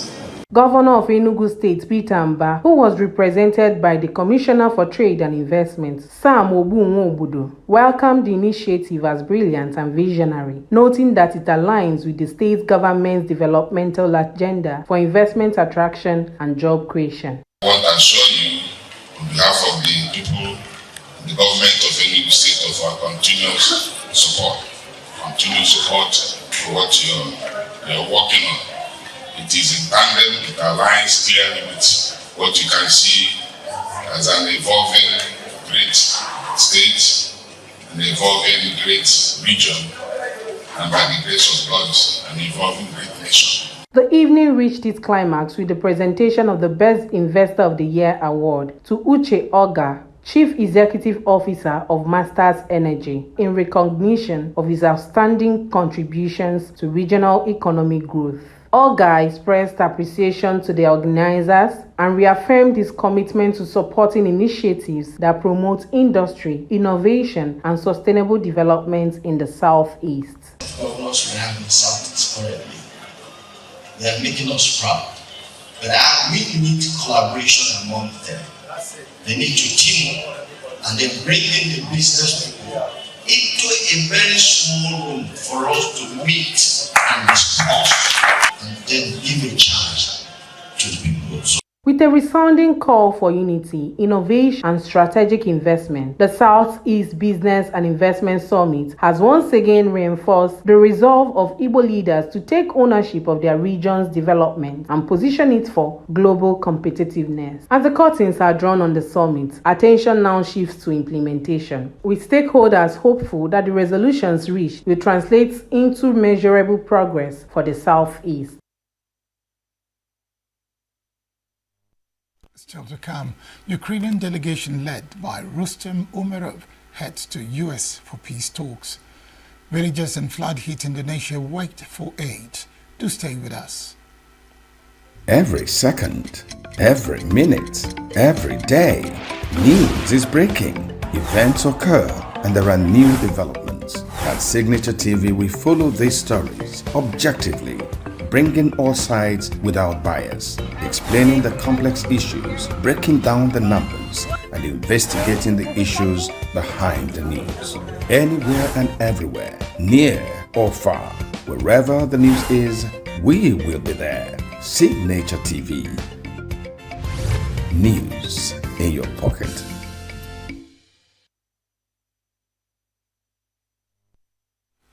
US President Donald Trump said on Saturday that the airspace above and surrounding Venezuela is to be closed in its entirety. Last week, the US aviation regulator warned major airlines of a potentially hazardous situation when flying over Venezuela due to a worsening security situation and heightened military activity in or around the country. Venezuela revoked operating rights for 6 major international airlines that had suspended flights to the country, following a warning from the U.S. Federal Aviation Administration. Ukraine President Volodymyr Zelensky announced that a delegation led by Rustem Umerov were on their way to the United States on Saturday to meet with American officials. In his post on X, Zelensky added the objective was to swiftly and substantially work out the steps needed to end the war. Rustem Umerov, formerly the defense minister, was appointed to the position of Secretary of National Security and Defense Council of Ukraine in July 2025. And exchanges of the bodies of the people who died. So the details of the information we will acknowledge a little bit later. Thank you. Came to me and asked if Ukrainian companies could build factories for producing their cutting-edge products in their countries. Ukraine's military needs are the most important factor for us. While the U.S. continues to attempt to broker peace, Ukrainian officials reported that an overnight Russian attack killed 3 people on Saturday. When a Russian drone hit the apartment block early on Saturday, the Budarev family once again encountered war firsthand. Pavlo Budarev and his wife, Tamara Budarev, had to leave their home in war-torn Chasiv Yar in November 2023 and moved to a rented apartment in Kiev. Their house now lies in ruins. They have no possessions left, not even family photographs. We should trust no one. Let there be the worst peace, but no war. They killed our child too. He was a volunteer. We once had a home. I woke up my wife and ran outside because I saw my car that was parked near the building getting burned. I extinguished the fire. I just got out of bed and ran to the bathroom. My husband saw it on fire and started putting it out. We could go to our son's place. We also have a friend who invited us to stay over until...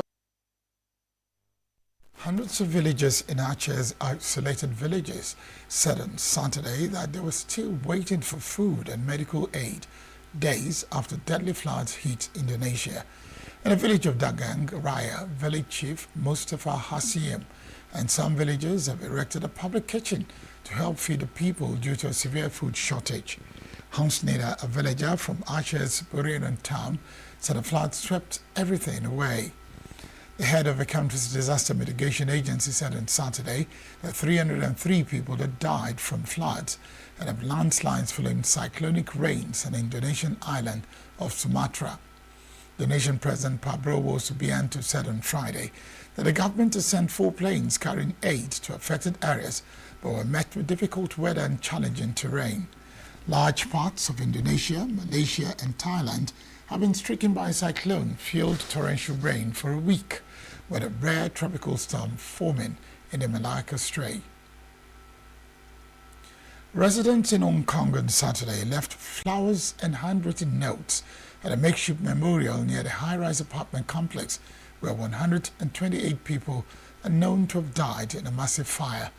The toll is likely to rise, with 150 still missing days after the disaster. Authorities have arrested 14 people in connection with the city's worst blaze in nearly 80 years as they investigate possible corruption and the use of unsafe materials during renovations at the Wangford Court complex. Rescue operations at the site in the district of Tai Po, near the border with mainland China, concluded on Friday, though police say they may find more bodies as they comb through the hazardous burnt-out buildings in coming weeks. Police revised down the number of people unaccounted for to 150 from 200 on Saturday, after confirming with some relatives that they had managed to reconnect with their loved ones they initially reported as missing. A human with flesh and blood who saw this tragedy will pay tribute with flowers. That's the best we can do to commemorate and mark this event. My mood is not good. This should not have happened normally in 2025 in Hong Kong if all the standards were met. It was very heavy and I felt down. I felt like we could not do too much, so I come to give my condolences. It also gives a warning to the people that are alive. We should focus on safety and live in the moment. I trust that the government will investigate this transparently and they will let people know. I hope the affected family will be settled. Kyrgyzstan heads to a snap parliamentary election on Sunday, with President Sadir Japarov's allies while expected to dominate. Since rising to power in 2020, the populist nationalist leader has tightened his grip on a country once seen as Central Asia's most democratic. A strong showing for his camp will set the stage for the 2027 presidential race, where Japarov is likely to seek another term. Kyrgyzstan's politics have long stood out in the region, with 3 leaders toppled in street protests since independence in 1991. But critics say Japarov has curbed media freedoms and sidelined the opposition. Parliament dissolved itself early, triggering this vote. Deputy Prime Minister Edil Basilov credits Japarov's popularity to a break from decades of political turmoil. But opposition candidate Bolat Ibragimov expects as much as 80% of a pro-Japarov parliament to return. I have some expectations of what the result will be. I think 80% of the old pro-government deputies will return to parliament and around 10 or 15% of the deputies will be from a new generation. This is unfortunate. Bribery of voters plays a major role here. Right now, I can only say that private property, personal freedom, and personal data. And all of these are under threat right now, as we see. There are problems with property rights and with personal data. These are fundamental things which we need to defend, and we see that there are big problems with this, unfortunately. The main achievement of President Japarov's administration is of course renewing hope, the national hope of our people that tomorrow will be better than today. Because we had experienced quite many turbulences, and I think the main achievement I would name the new hope and the new confidence, actually, that has been translated that our best days are ahead of us. If you want to blame us for trying to protect our people, trying to introduce this hygiene of dealing with social media and trying to adjust, not to react to this hate, to the everyday irritation, frustration, all this unpleasant unhappiness, we are ready to accept that blame. But we will protect our nation, our livelihood, our social cohesion from the algorithms that are earning hundreds of billions of dollars for people thousands of kilometers away. We will not allow them to spoil the mood of our country. We are a young nation. The first 30 years we spent trying to copy. We thought that we would adopt a Westminster-style parliamentary system and that we would live like Western countries. But it did not work and it will not work. I think the strength and the relative stability in the current government is also a result of exactly that record that we had in the last couple of decades, where we had 3 irregular changes of government, and I think the current leadership is very motivated to maintain tight control, to prevent any potential sources of destabilization, which we have seen throughout these 5 years. What are the driving sources of GDP growth, of economic growth? I would say the bypassing of sanctions and trading with Russia is a major part, but probably not the only part. There is also the factor of gold income, exports of gold, which in 2021 became much larger when a Canadian-run gold mining company was nationalized. Up next is sports news. This is Sports Report. Nigeria trashed Benin 11-0 in Para Games opener. Team Nigeria opened their West African Para Games campaign in ruthless fashion on Friday, trashing Benin Republic 11-0 in an amputee football as the hosts delivered a commanding performance in their first match fixture of the 7-day tournament. Ahmed Usman struck 4 times. Michael Joel netted a hat-trick. Ahize Daniel added 3 goals after coming on, and Ibrahim Ndako scored once as Nigeria overpowered their opponents in the 50-minute contest at the MKO Abiola Sports Arena. Nigeria maintained their dominance with quick interchanges, and Joel doubled the advantage in the 11th minute with a close-range finish. Within 60 seconds, Joel turned provider, weaving through the defense before setting up Bethel Emmanuel for the third. Joel completed his brace a minute later with a solo effort, and he secured his hat-trick in the 20th minute after cutting in from the left to make it 5-0 at the break. The second half resumed much as the first ended, with Nigeria piling pressure on the Benin defense. Usman grabbed his second goal in the 29th minute before Ndako added another to stretch the advantage. Nigeria now turned their attention to Saturday's meeting with Cameroon as the competition gathers momentum across Abeokuta's sporting venues, including the MKO Abiola Sports Arena, Alake Sports Center, and Okemosu. The inaugural West African Zone Zone A and B Para Games began on Friday, with more than 700 athletes arriving in Ogun State for the regional multi-sport event.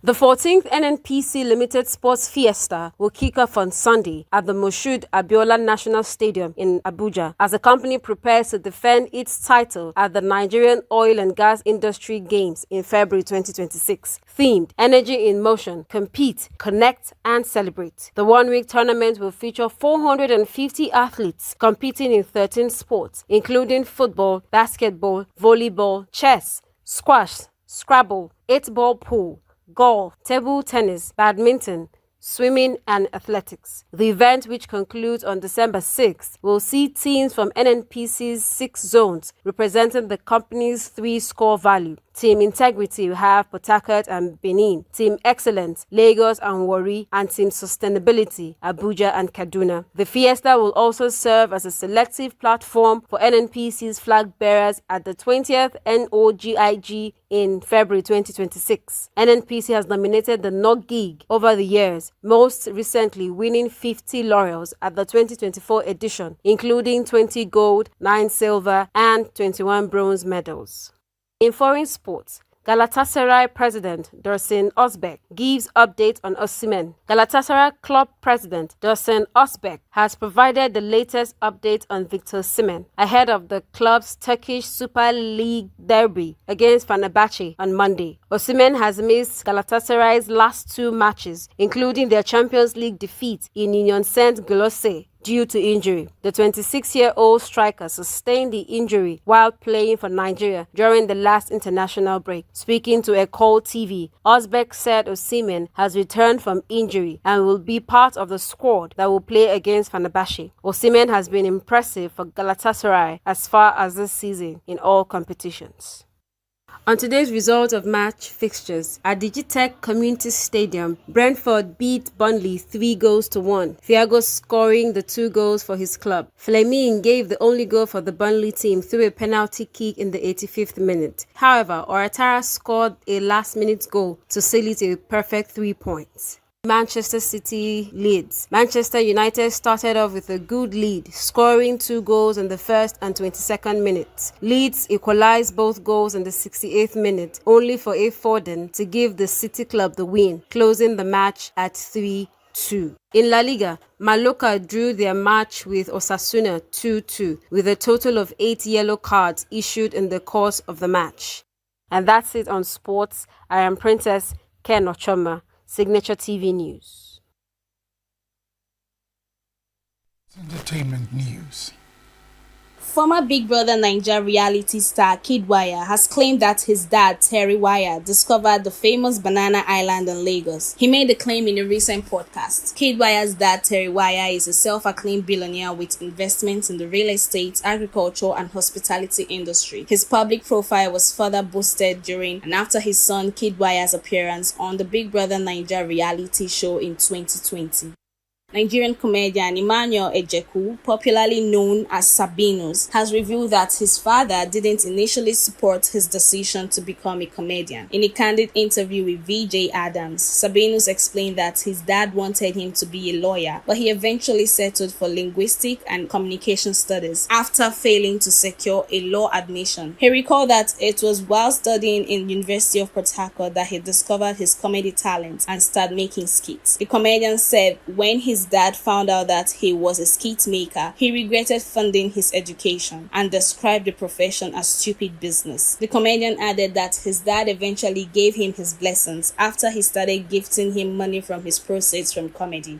The Grammy-winning Nigerian singer Burna Boy's tour and performance at the Armory in Minneapolis was abruptly cancelled after fans failed to buy tickets. Ticketmaster announced the last-minute cancellation on its website. While the tour organizers failed to provide a specific reason for the cancellation, the development came amid the public criticism directed at Burna Boy after he walked out a couple for sleeping during his performance at Colorado. The viral video of the incident sparked controversy, which intensified after the singer, while reacting to his critics during an Instagram live session, said he only wants supporters who buy his tickets and not fans. It was later reported that the woman who slept during his performance was grieving a recent personal loss. Confirming the cancellation, Burna Boy, in a post on his Instagram story on Friday morning, shared a direct link from the ticketing website showing that the two concerts were cancelled.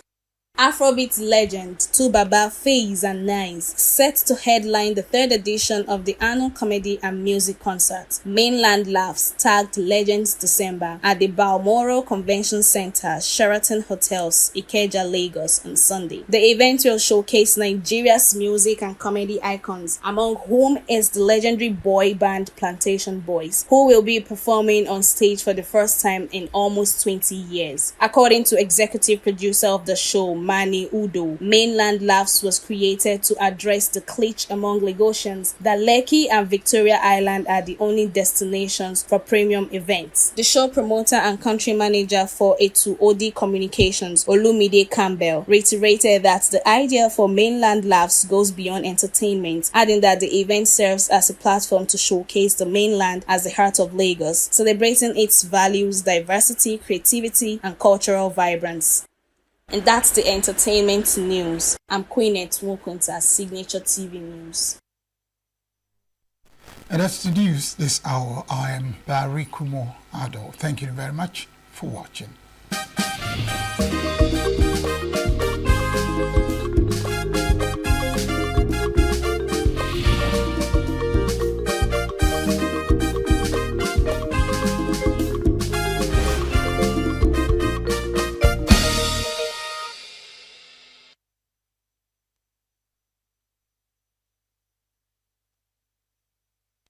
Every second, every minute, every day, news is breaking, events occur, and there are new developments. At Signature TV, we follow these stories objectively, bringing all sides without bias, explaining the complex issues, breaking down the numbers, and investigating the issues behind the news. Anywhere and everywhere, near or far, wherever the news is, we will be there. Signature TV. News in your pocket. Bright and early as the day breaks, as the newspaper headlines trail the stories that shape the day, we at Signature TV trail the headlines that trail the day. We interrogate the headlines. We analyze the stories that make the headlines. Why is overrated, and they even overrated themselves and went into CBT. They are insensitive of some Nigerian children who have never had what they call CBT. With passion and emotion, we drive the conversation to change the narrative. Let nobody be deceived by Nigerian high level of performing in agriculture export. We are still where we are. Newspaper review on Signature TV every morning on Signature Morning, weekdays, and Signature New Day, weekends. Newspaper review on Signature TV. We do not just review the headlines, we make the headlines relevant to our daily lives.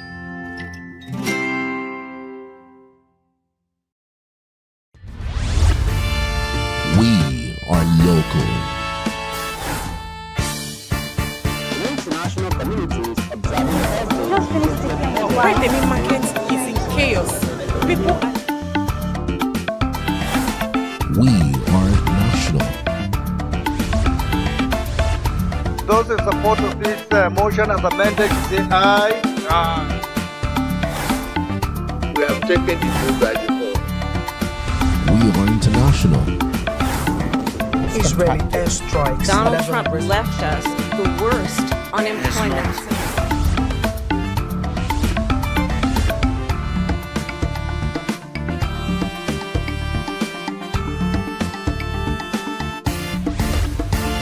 Signature TV, news in your pocket.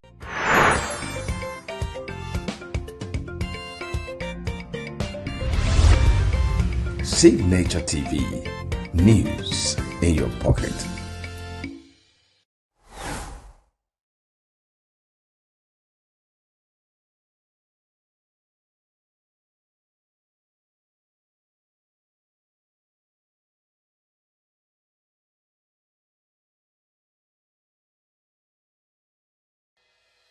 Health is more than a diagnosis. It's your lifestyle, your choices, and your future. Join us on Inside Health, your weekly deep dive into the stories, science, and solutions shaping your well-being. From expert interviews to real-life journeys of healing and hope, we cover it all. One of the complications of cancer management or treatment is they have some of them at one point in time, you see them having anemia.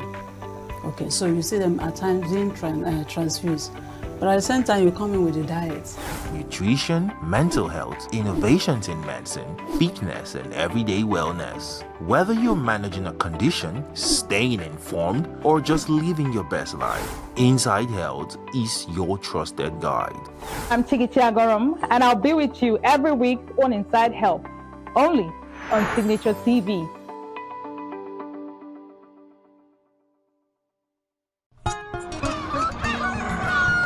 New every morning on Signature TV, we open the day for you with needed energy, information, and required vibes to shape your day. From sizzling snippets of stories in various areas of life to intriguing conversations with net worth guests. When you have people who have no track record becoming your leaders, you have a problem. There's no outstanding gratuity when Obi took over from me. I left in all the accounts of Anambra State 13.8 billion for him. Your day cannot be complete without Signature Morning on weekdays and Signature New Day on weekends. There is no better way to start your day except Signature Morning and Signature New Day every day on Signature TV.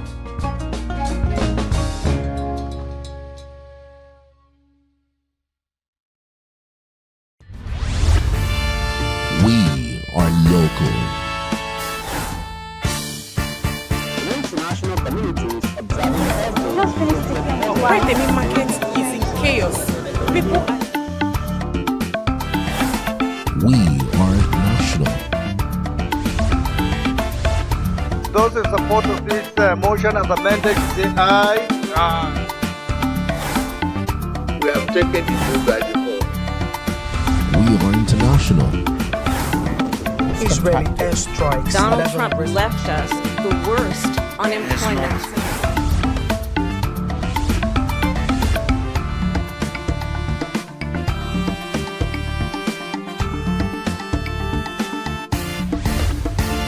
Signature TV, news in your pocket.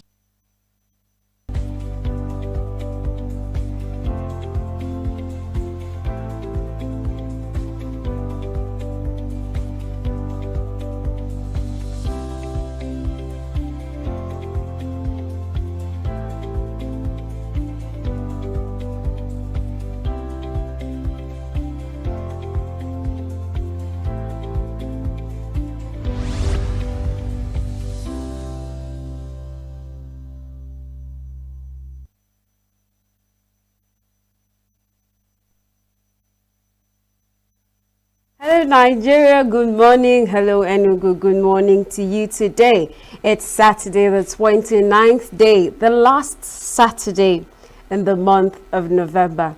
And of course, we understand that the year is gradually coming to an end. You're welcome to New Day, the weekend breakfast show here on Signature TV. I am Princess Kenachama. I trust you're having a good day.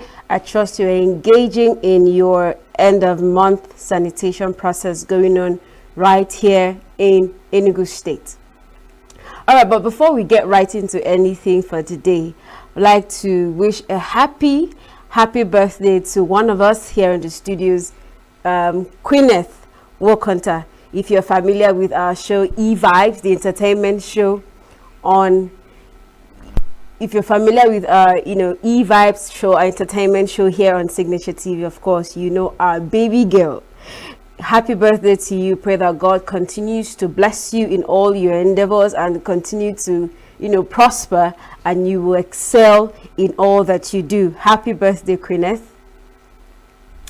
All right, we are starting off this morning with our newspaper headlines, and then we'll move into our newspaper review for this morning. Do stay with us.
You're welcome back.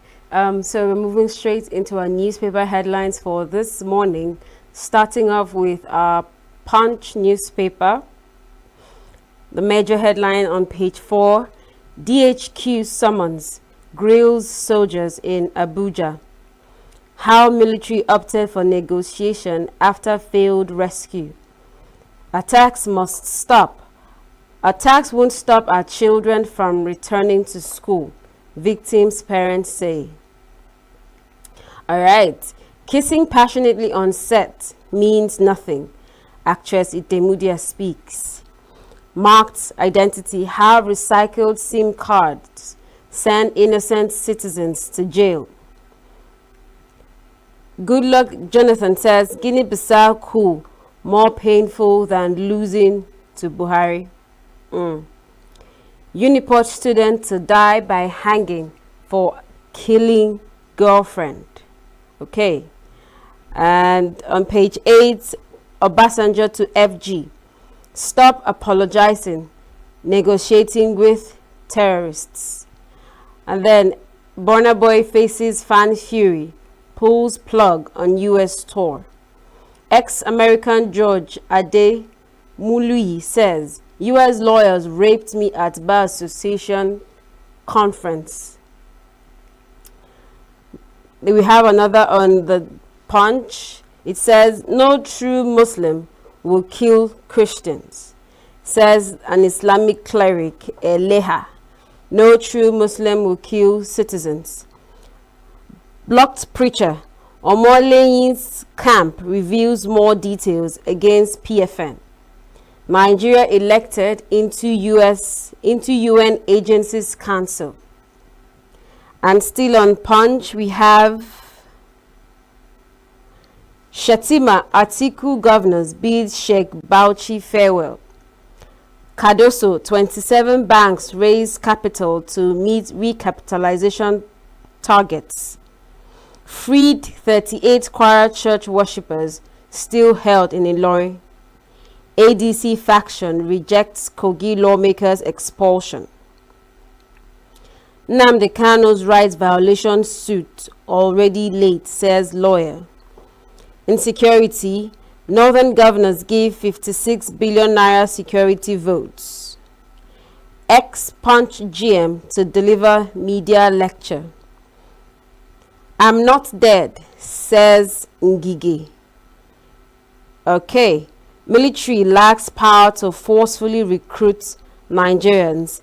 And lastly, on Punch, you have DSS invites Dati Baba Ahmed over inciting comments. Now we move over to Vanguard. On page 10, on our major headline, we have insecurity. Our ranks equipment have been infiltrated. Retired generals speak. Go after terrorism sponsors to stop this nonsense. How to rescue Nigeria. On page 20, okay. On page 29, Uniport student sentenced to death for killing dismembering lover. Page 9 has grieving family of 8 die in Benue auto crash. Page 23, who owns Dirty December? Nigerians prepare for it. Page 21, we have Rihanna Eminem react as Burna Boy battles cancel culture. Page 31 has how a song about Nigeria became Jimmy Cliff's chart buster. Page 29 of the Vanguard has Cardoso. Nigeria attracts $20.98 billion foreign capital inflow in 10 months. On insecurity on page 30, OBJ says Nigeria free to seek help from outside. On page 20, on home affairs, what's going on? Gay, lesbian, bisexual, transgender, pansexual, asexual, intersex, hard femme, cross-dresser, changing the world. Still on the Vanguard, we have Obi visits Ngige after convoy attack as ex-minister recounts ordeal. Alleged rights violation while appeal court struck out Nnamdi Kanu's case against federal government. Ruling on Northern Scan leadership sparks conflicting interpretations. Gbenga Hashim Front 2027 mourns passing of Dahiru Bauchi. Okay, Peter Obi visits Ngige after convoy attack. 39 kidnapped victims regain freedom in Katsina.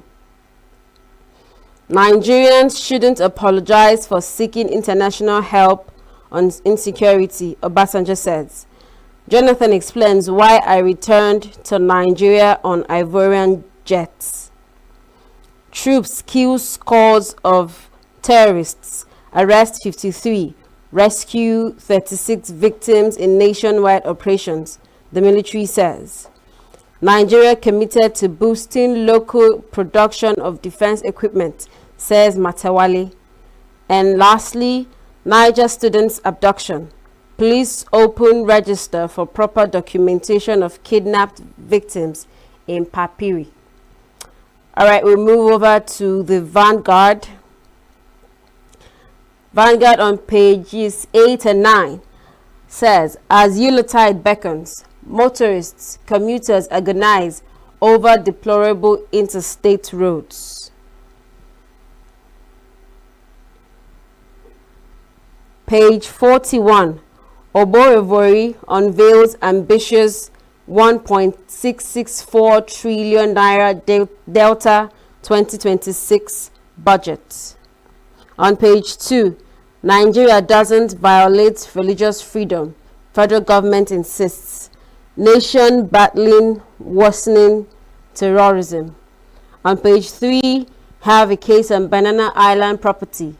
Bonza accuses NDIC of intimidation, vows to seek legal redress. On page 2, Nigeria spends 28.8 trillion naira on petrol in 12 months. Enough of lip service to state police. And on page 3 also we have WHO UNAIDS urge renewed commitment to end HIV in Africa. On page 5 we have again bulldozer rolls in Oworosonki,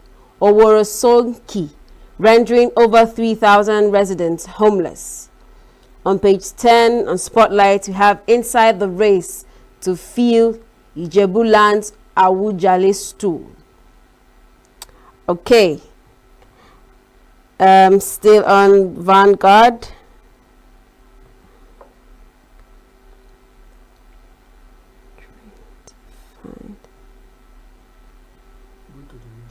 All right, we move over to the next newspaper for this morning. We have the Nation newspaper. The Nation says on page 2, EFCC probes Malami over alleged multi-billion-dollar deals. On page 3, ambassadors, why Tinubu opted for OK, Dauhatu and Are. Page 4, protection, VIPs turn to correctional service, NSCDC, private security firms. Police disown viral memo on withdrawal of officers. And still on Nation, Shatima urges young Islamic scholars to uphold Sheikh Bauchi's legacy of tolerance. 6 harmful effects of keeping your phone beside you while you sleep. All right, still on the Nation, FG to require 30% local value addition on national resources before exports. And lastly, Oyo, Ogun, Lagos, Osun governments reassure residents on adequate security during and beyond festive seasons. All right, we have here in the studio our in-house analyst to, help us discuss most of this newspaper this morning. Good morning, Chris. Good morning, Princess. How are you? I'm fine. How are you this morning? I'm going to be better with thank God. All right. Welcome all the people who have joined us this morning on Signature TV newspaper review on New Day. And that's how we roll. From the punchy punch, we have several things to talk about. KB schoolgirls abduction. The Defense Headquarters, DHQ, summons grills soldiers in Abuja. That's wonderful. This is not time for summon. This is not time for grill. This is not time for question. This is time for action. So we're expecting that DHQ, when they invite the military or they convert, bring them together, we'll be thinking about new strategy to fight this this is a dangerous satanic menace that has entered our country and is creeping under everybody, consuming lives and property and destroying the trust we have on ourselves as a nation. The issue of banditry and terrorism has brought distrust among tribes, among religion. The hands are being pointed. It got to a point. Muslims do not trust Christians, Christians do not trust Muslims, the African traditional religion do not trust atheists. Now, who do we trust? Because we felt that this thing has come in, and that's what the people, these satanic people that have brought this menace want to achieve. They want to kill every trust among us as Nigerians so that every man will be afraid of his neighbor. And that's what's taking us. So the military opted for negotiation after failed rescue. And attacks won't stop our children from returning to schools, victim parents said. That's a very good resolve, because if you people will notice, and people who have been following the development of insecurity in Nigeria, it started by attacking people and inflicting what you call psychological trauma and fear. Mass killing, bombing of buses and all starts. After that, they moved into agriculture. They moved into the farms, the farms in the interiors, where women, children, and poor citizens, the farmers who do the farming, that they sell whatever is the excess to the major market. They started with that. Farmers, women cannot go to their farms to harvest their crops. They rape them, they kill them, they harass and do. Then that has brought food insecurity in Nigeria. Beyond that, they move into education, of abduction and killing and closing of schools, just to achieve the same aim. So people who watch me, or people who are watching now, if Nigerian education, agriculture, if Nigerian, what you call trust as a nation, our sovereignty is attacked, what is left for us? So we expect that DHQ will only begin to bring up new strategies. And Punchy Punch, in his normal way, said DHQ summons grills soldiers in Abuja. It sounds, a house divided against itself cannot stand. What we expect them to do now is to come up with better strategies on how to attack this common enemy of our nation. Now moving down on Punch. No true Muslim will kill Christians. Islamic cleric, Eleha. I'm interested in that. And how many other good Muslims, because we know we have very good Muslims in Nigeria, we agree with cleric Eleha. Are we talking about this to sound religiously or politically correct? If we are sure and we are convinced that it's God that we all worship, then killing each other will not help. And I think where true Muslims stay, keep quiet, and other people of other religion are being killed. Now, when the these satanic agents that have infiltrated everywhere in Nigeria, they finish killing whoever, they can turn back and come and do more harm to other people. Because my father told me that no matter what you do for your girlfriend's son, he will find it difficult to call you Papa. What are we doing? If we see what is bad, no matter who do it, it's better that we condemn it and put up our voice together to condemn it. Because what is happening in Nigeria, when people see what is truth, they will say, they will consider tribe, religion, politics, zone, regional zone of Nigeria, consider so many things, affiliations, and the thing will keep destroying the country.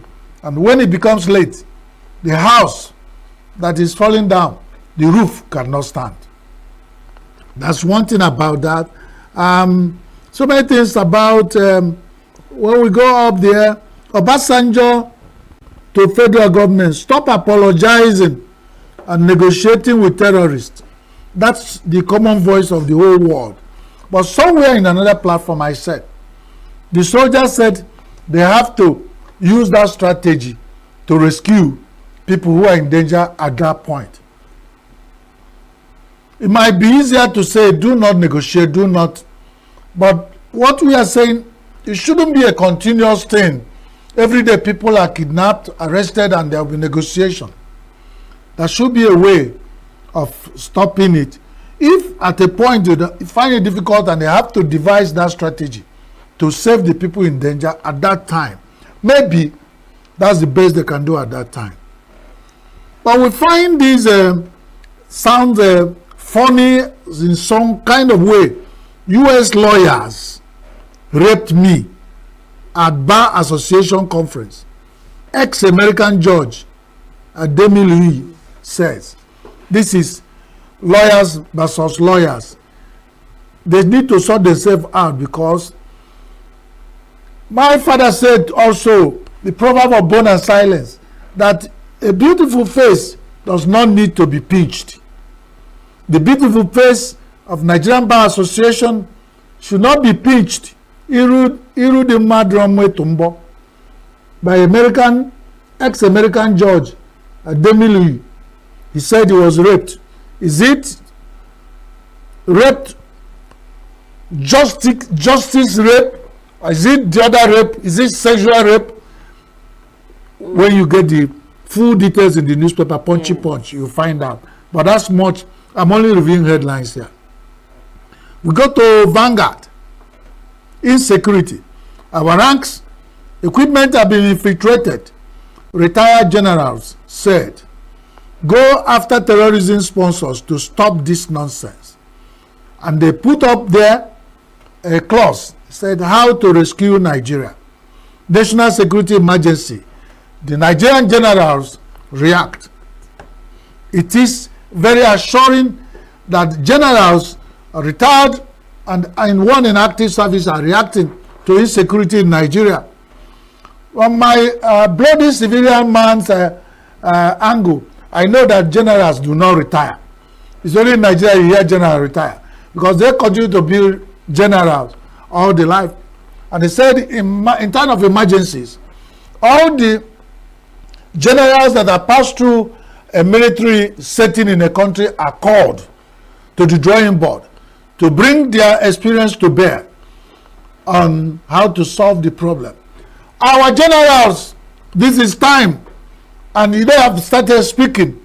I think what it concerns about strategy and method of operations, you guys have to go into a closed door and bring out what makes you general in Nigerian military. Because once a general, always a general. This is the time to pull all our energies together, our best hands, and fight this common enemy of insecurity. So now that you guys have an idea how to rescue Nigeria, we want it to be applied and brought to bear on what is happening. Even generals are being killed by gunmen, terrorists, and bandits. And we have seen the recent example of General Uba And it was very painful. I'm sure the Nigerian military, the Nigerian army, has not forgotten that in a hurry. And no, like the proverb of bone and silence says, when a slave sees where a fellow slave is, how a fellow slave is being buried, you should know that same fate awaits him or her. If the generals are not beginning to talk, he knows that when the stone climbs up, all the breakables down will begin to react. Now, let's go to Guardian newspaper. Motorists, commuters agonize over deplorable interstate roads as Yuletide beckons.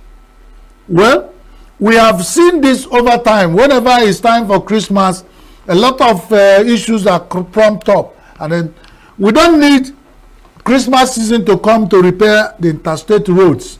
And it's not only Christmas that is celebrated in Nigeria. I think we have so many celebrations in Nigeria that calls for the repair of interstate roads. Nobody should put it on the Yuletide of Christmas so that there shouldn't be pressure on Christmas. If there is deplorable interstate roads, there are. So even as Christmas beckons, if Nigerian roads or interstate roads are bad, they are bad. Yuletide cannot make it better, or Yuletide cannot take the blame unless what you should, because now they will take that to the market and tell us that the Yuletide and the cup of rice that has reduced so much will start adding up. We have to watch it. Leave Yuletide alone. Let's solve Nigerian problem. Well, as our time is quite fast going, Oboveri unveils ambitious 1.664 trillion Delta 2026 budget. We asked, most of the state governors are ceremoniously announcing their budget. They didn't tell us, give us account of how the last year or the current year budget has run. Even the federal government did not implement 2025 budget. They are still running 2024. I don't know whether they are running it concurrently. There is confusion in the land. And the only when the stakeholders and people are told what's going on, it will pay us better. On the final note, VIP turns to correctional service, civil defense and private security firms as police disowns viral video memo of withdrawal of officers. You know, in Nigeria, the way fake news circulates, the police have said we are not withdrawing security from VIP officers, but that has gone round. Even in the Nation newspaper said VIPs are turned to the correctional centers. If you don't know what correctional service is, it used to be former prison, Nigerian prison. So they now turn to them and civil defense to provide, and private security firms. That is interesting. That is interesting. Let's watch how that works out, and then our time is up. Thank you for having been with us this morning. Thank you for tolerating us, and thank you, Ochoma Princess, and thank you, everybody. May God bless everybody, bless you, and bless me, and bless all. But remember that God's blessings are meant for those who deserve to be blessed. Thank you. All right, thank you so much, Chris, for joining me this morning. And coming up next are interviews for this morning. Do stay with us.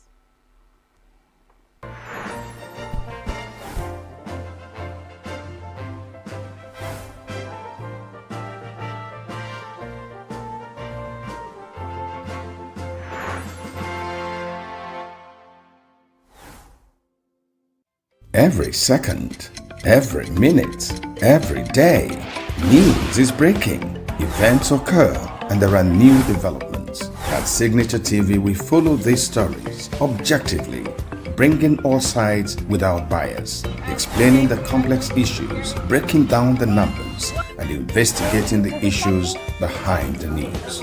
Anywhere and everywhere, near or far, wherever the news is, we will be there. Signature TV.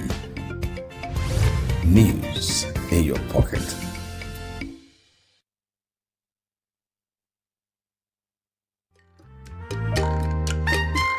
The way we see the world shapes the way we change it. Gender isn't just a checkbox, it's a lens. One that helps us understand the world more deeply and act more fairly. Gender perspectives, a program for those ready to see more, do more, and be more. Designed to challenge assumptions, ignite conversations, and build inclusive solutions across every sector of society. We are not, fighting the men. We are not saying we are equal in terms of rights. We're only asking they should recognize our existence. Join us on Gender Perspectives, showing every Saturday by 4 p.m. Repeat every Wednesdays by 5 p.m. and Thursdays by 3 p.m. Change begins with perspective. Let's widen yours.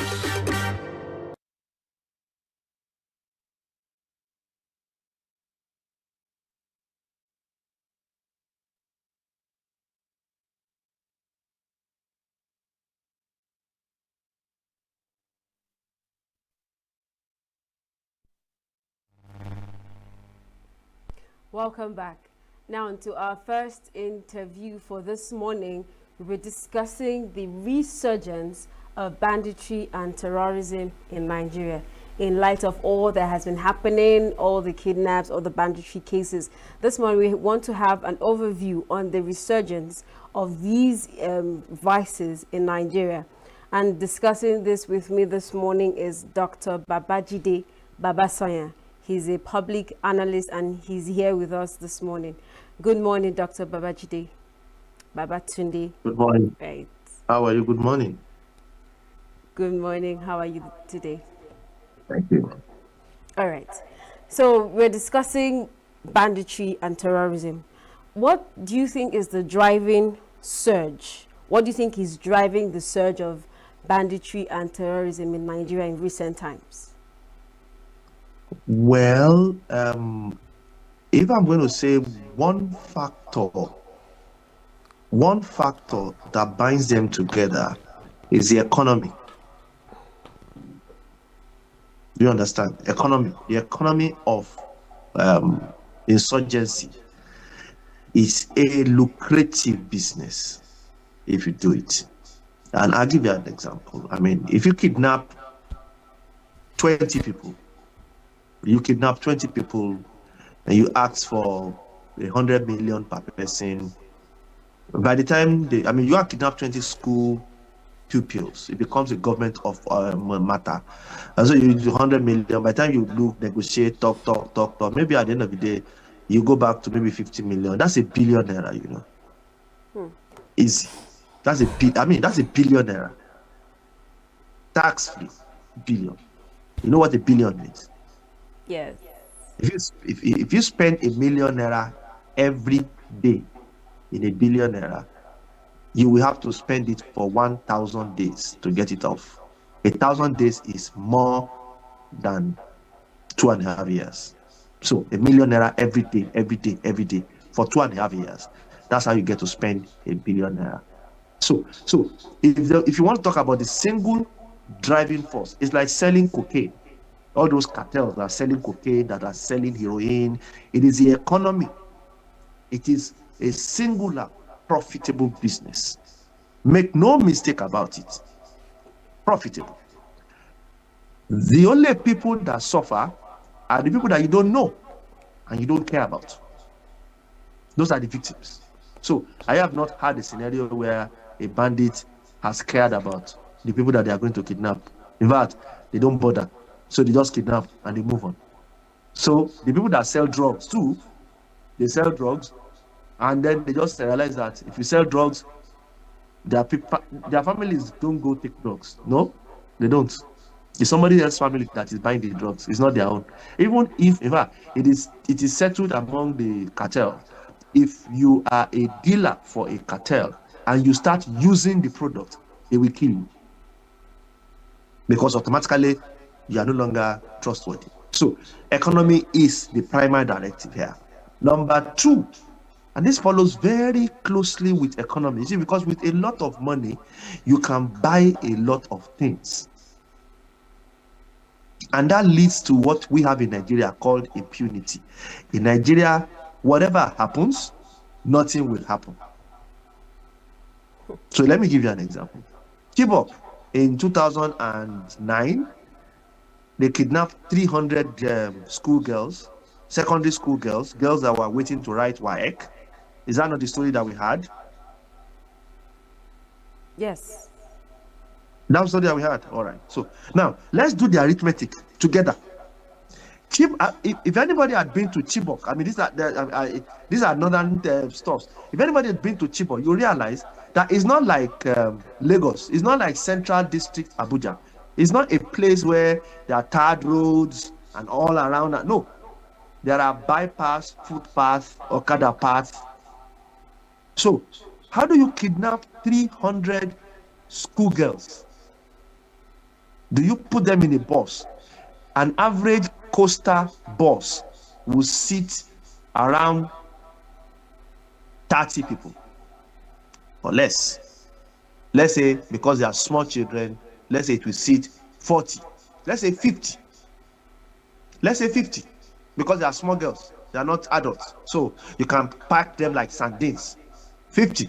If you pack them like sardines in an average coastal bus, and you sit 50 pupils in a bus, do you know how many buses it will take you to fetch 300 girls? 6. 6 buses. How many armed men do you think it will take you to fetch 300 schoolgirls? How many? To round them up. Don't forget, these were girls in their hostels. The hostels were the home advantage side for the girls. The girls know all the paths that lead into that school and out of that school. They've been in that school minimum, at least for 1.5 years. Minimum. These guys are coming in. Yes, maybe they've done some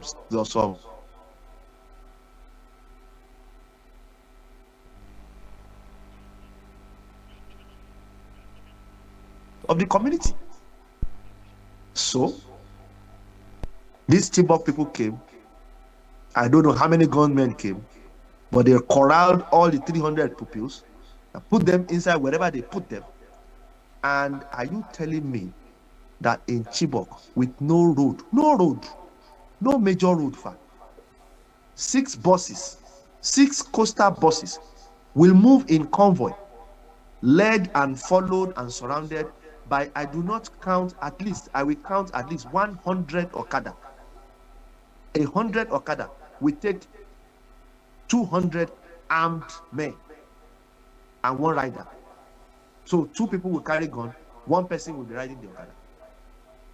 So that anything happens, the Okada man can be going, and then the person can carry gun, can come down. And so it takes all that logistics to move 300 unwilling girls in 6 buses. And they went through the town. They didn't get to any police checkpoint. They didn't get to any army checkpoint. They didn't get to anywhere. They didn't pass by the farm of the girls. No. They didn't pass by the hometown of any of the girls. No. They didn't pass anywhere where the girl would say, that's my area now. No. Until today, since 2009, we have not had a judicial panel of inquiry, a Senate subcommittee panel, a federal House rep panel, even at the state level, an administrative panel, to look into the facts of the matter. Those girls were kidnapped for free. Hello? Hello? I can hear you. All right. So that's the first signature of impunity right there. Nobody had been summoned to say, okay, at that time, where were you? What were you doing?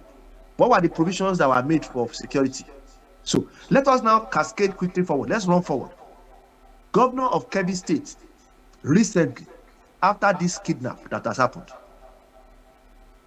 was purported to have said, and this was a statement that was echoed at the Senate of Nigeria, Senate Chambers of Nigeria, by Senator Einaya Abaribi and Adams Oshiomhole, that the fact of the case, by them, the security officers came to the school in Kebbi and trained the Kebbi pupils that they were had, that bandits and insurgents are coming to kidnap them. They are going to meet the bandits and insurgents there. When you hear gunshots, go down. Don't look at the window. Don't look for anything. Just avoid stray bullets. So everybody, we are happy. Are we not supposed to be happy? Security men have come. They've told us they are here. 30 minutes before the arrival of the bandits, the commander of the task force withdrew his men, and the Boko Haram or whatever the characters were, they came. And what did they do? They did what they had to do, unfettered, unrestricted, unchallenged. Till today, we have not heard of a military panel set up. We have not heard that the House of Rep, Army, Subcommittee on Army, or the Senate Subcommittee on Defense, or any of those committees, none of them had come out to say, no, wait, there's something wrong here. Let's interrogate what happened. I can remember more than 3 occasions when the Senate had voted billions of dollars for the army, and they have taken the money. Now, army is telling us they don't have enough men to man. We're not talking about enough men to man Nigeria. We're talking about enough. Go into the bush first. Let us see you go into the bush first. The ones that you have, what have you done? What have you done with the men that you have? All the men that are in the garrison. What have you done with them? Nothing. So you want more men. And and this is the particular part where I have problems with. You see, the president, I like what he has done now. That he has withdrawn 11,000 policemen from the people who had security escorts before.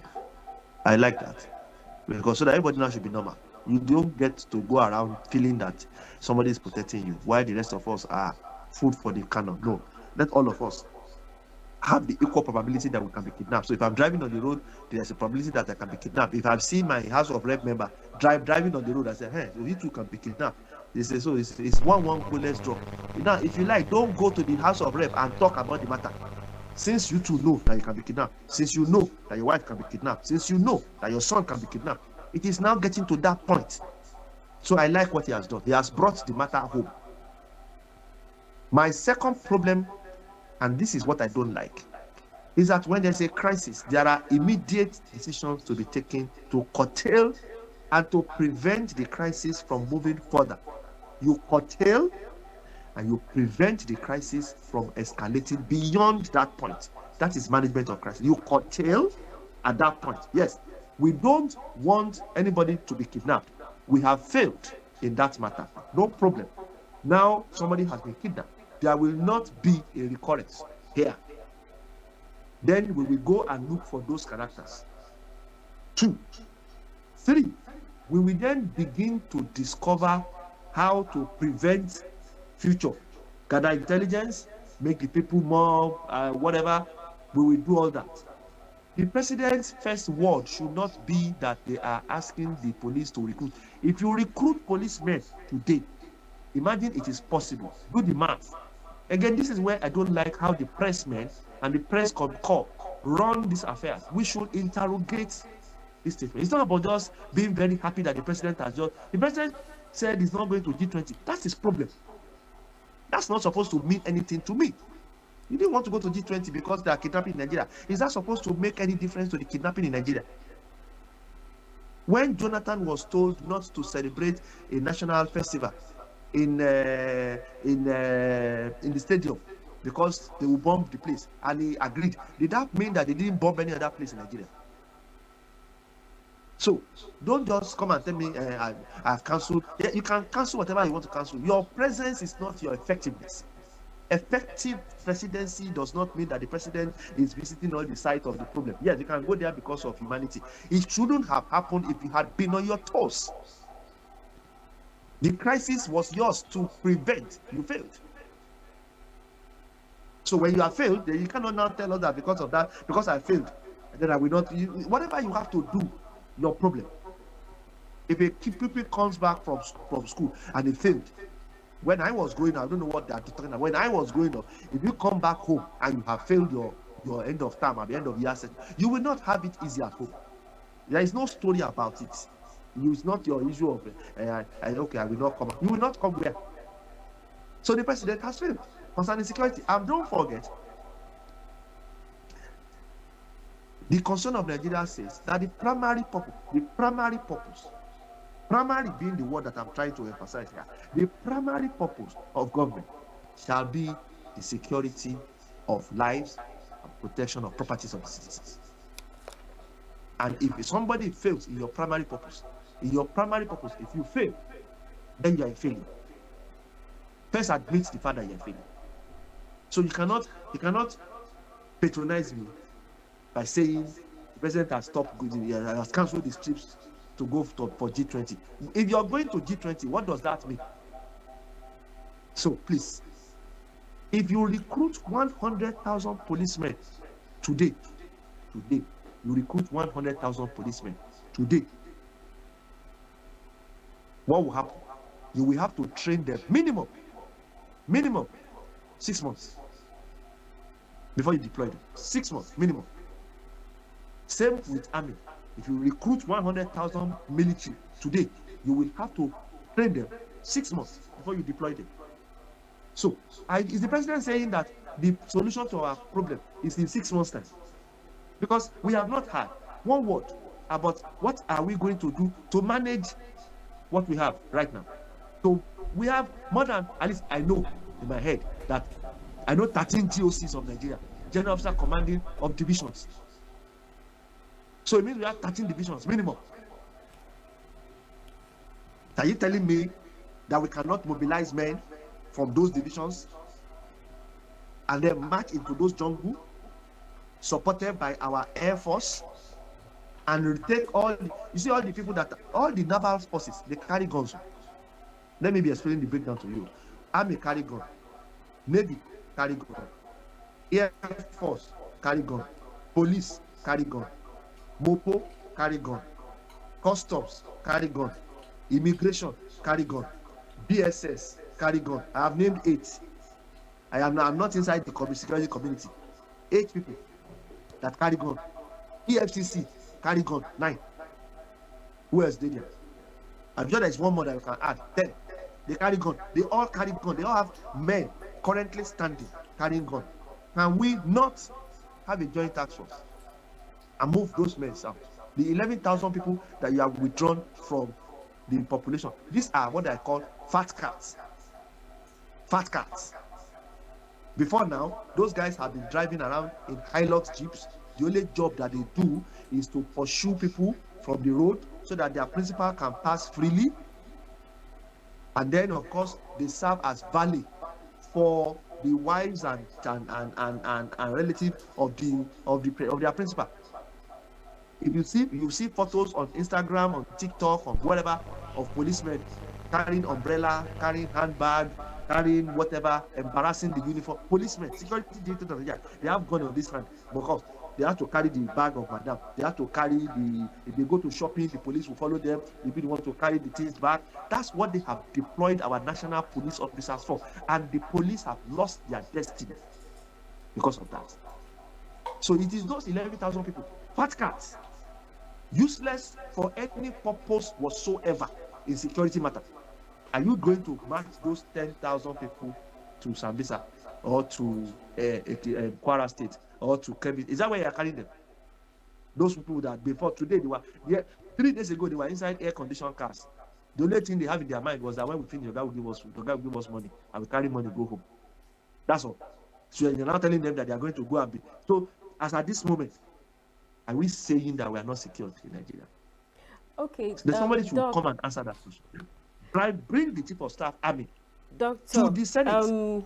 Yes, I want us to go back a bit when you spoke on the army officials that were at the school, and after a while they were withdrawn. And I think over the week in the Senate we heard that the commander who issued the withdrawal, it was not reported. We don't know who did it. Now, earlier you mentioned that by now, my dear, now, either the head of that guy is sitting on a spike where it is demonstrable to everybody to see. because that is a direct act of treason. It is either that guy, I cannot even say that that guy is a coward. He's not a coward. That guy is in collusion with bandits. Now, my question is, you mentioned setting up a committee, committee or bodies that check these things and, investigate these cases. Now, is it that there are no such committees at all? There are no provisions of such committees in the Constitution before now?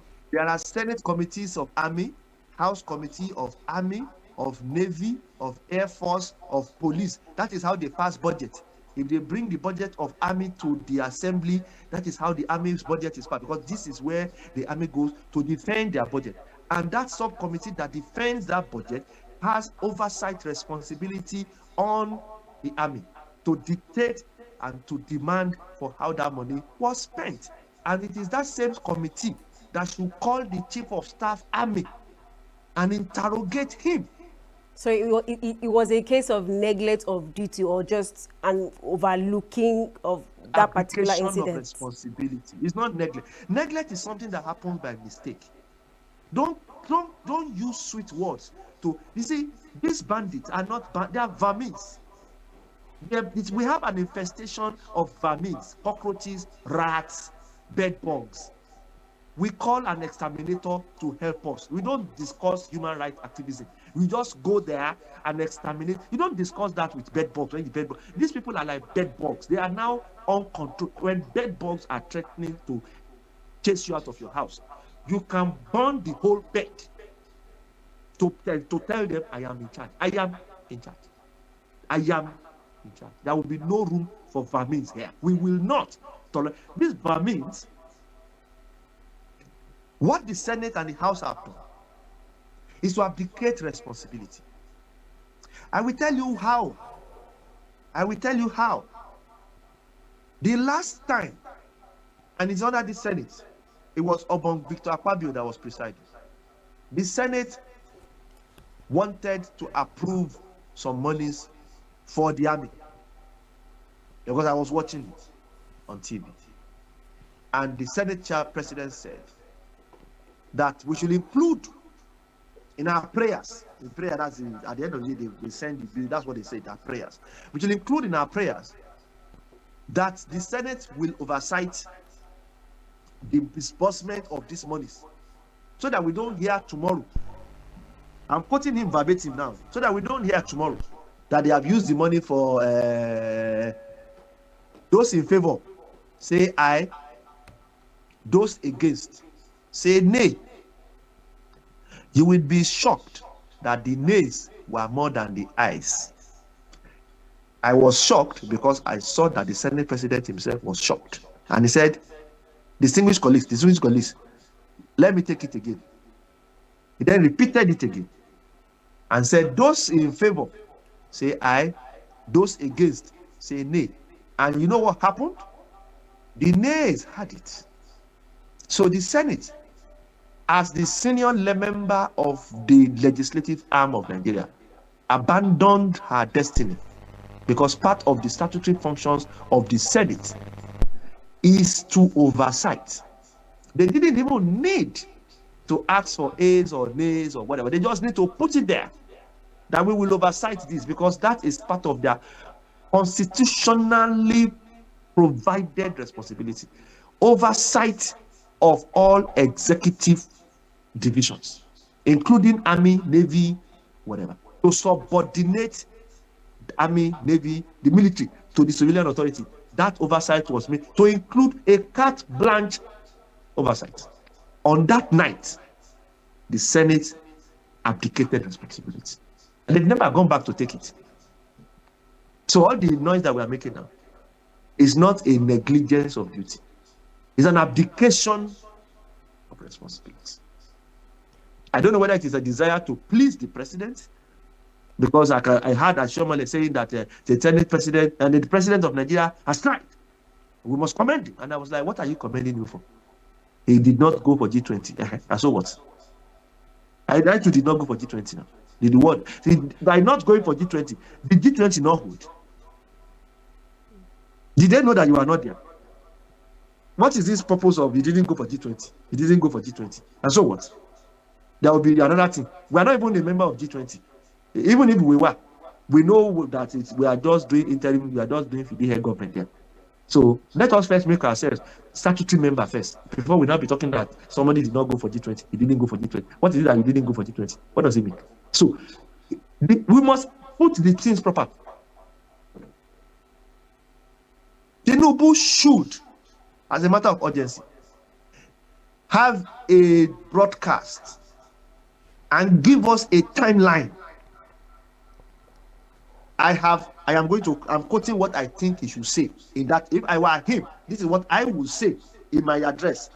I have had a meeting with my service chiefs. I have had a meeting with my intelligence and my Nigerian security advisor, ministers of defense and state. We have arrived at a conclusion that in 6 months, if we have not eradicated this problem, then the Chief of Staff, Army, Navy, and Air Force will be summarily dismissed from force. The Inspector General of Police will be dishonorably discharged from the police force. The DSS Director General will be discharged, and I will ask for the resignation of my 2 ministers of Defense and State, and even the Minister of Interior. Now, you address us like that. We will then hold you to that address. We need him to come and politically say, I have discussed this matter. Everything that they need, I will give them. But in 6 months, if it is not solved, then they cannot solve it. They will be dismissed from the army. Another set of people will come. Egbetokun had been president, the IG, since this government started. Have we seen anything that he has done as a police officer? The Commissioner of Police in Kwara State. Hello, are you hearing me? I can hear you, sir. The Commissioner of Police in Kwara State. The first attack, the church attack. You remember that church attack? Yes. You remember? Good. That first church attack, I can say, is a failure of intelligence. Okay, I forgive you. I'm not interested. It's a failure of intelligence. It could have happened to anybody. It happens to the best of us. Failure of intelligence. Okay, it's your job to find intelligence, but it's failure of intelligence. Okay, it's not your fault. Less than 48 hours later, they came to the same community to kidnap again. No, now that is your fault. Because when they kidnapped the first time, imagine, you are the owner of a ranch. They came to kidnap, to rustle your cattle. And you went, you look. Then you went to, you didn't change the fence. You didn't improve the lock. You didn't do anything. And then you now said that they came back the next time. That's your problem. You are just incompetent. Have you heard that the Commissioner of Police in Kwara State has been recalled back to Abuja? Have you heard? No, not yet, sir. He has not. Then the IG is condoning incompetence at that level. That is how we detect these matters. When Rivers State, Fubara had a crisis with Wiki, Fubara had 2 people fighting. 2 people fighting. The president declared emergency there. Admiral Baz went to stay there 6 months. Babatunde, I apologize. Sorry, let me make this point. Let me make this last point. Can you hear me, Doc? I can hear you. I just want to make this last point. Okay, yes, I apologize because of our time. Because of our time. We can't discuss security in Nigeria for 30 minutes. It's a long, 2009 till now. I understand. The incompetence is what ensures that the economy of Boko Haram's banditry will continue. It is the sheer incompetence in our government, executive, legislative. The judiciary is not even their fault. Maybe it is the case that they bring to them that they will try. Whether they bungle that one or they don't bungle that one is not a problem. But the executive and the legislative have failed. And when they fail, thank you. We suffer. Thank you so much. Thank you so much for joining me this morning. I Some other time we would sit down on a wider table and discuss banditry and terrorism I wish in that some Nigeria. other time. But I for wish that some other time, time. Yeah, some other yes. time when we are discussing, bring people from the army, let them sit down, let Navy, let all of them sit down, so that this is not just one person, and we talk, they will answer, so that we have intelligent people in Nigeria. They don't just come and think that we are all looking like them. We are not looking like them. We are intelligent here, and we see what is written on the wall. So, but I thank you for inviting me. Much. Thank you for tolerating our outburst. Thank you very much. Yeah. Thank you and have a nice day. All right, New Day continues shortly after this break. Do stay with us. Every second, every minute, every day, news is breaking. Events occur and there are new developments. At Signature TV, we follow these stories objectively, bringing all sides without bias, explaining the complex issues, breaking down the numbers, and investigating the issues behind the news. Anywhere and everywhere, near or far, wherever the news is, we will be there. Signature TV. News in your pocket.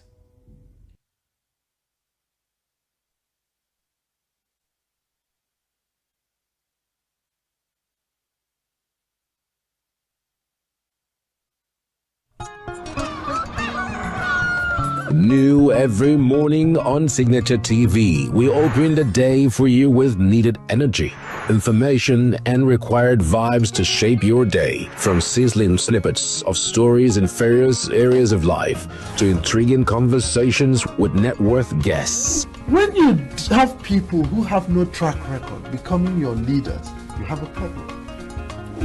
There's no outstanding gratuity when Obi took over from me. I left, in all the accounts of Anambra State, 13.8 billion for him. Your day cannot be complete without Signature Morning on weekdays and Signature New Day on weekends. There is no better way to start your day except Signature Morning and Signature New Day every day on Signature TV.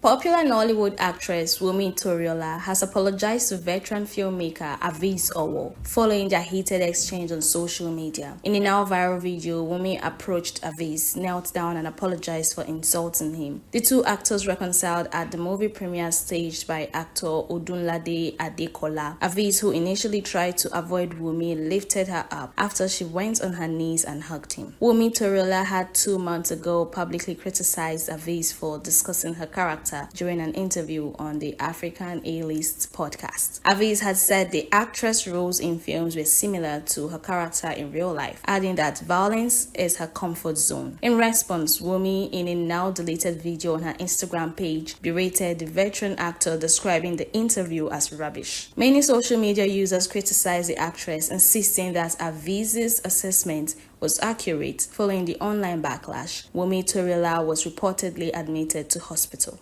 A recent circulated clip from a contemporary indoor film set captured the moment a lead role was reassigned from one actress to another, who more closely fits the character's physical description. The switch sparks criticism online, with many calling the move unprofessional and linking it to broader patterns of rejections based on body types or appearance. Others defended the production team, arguing that directors often look for specific physical traits to maintain a story's authenticity. No identities have been confirmed and no official statements have been released about the incident. The footage has revived conversations about Nollywood's ongoing beauty standards, from the rise of Brazilian butt lift influenced aesthetics to the industry's tendency to prioritize looks over skills, highlighting persistent pressures faced by actresses.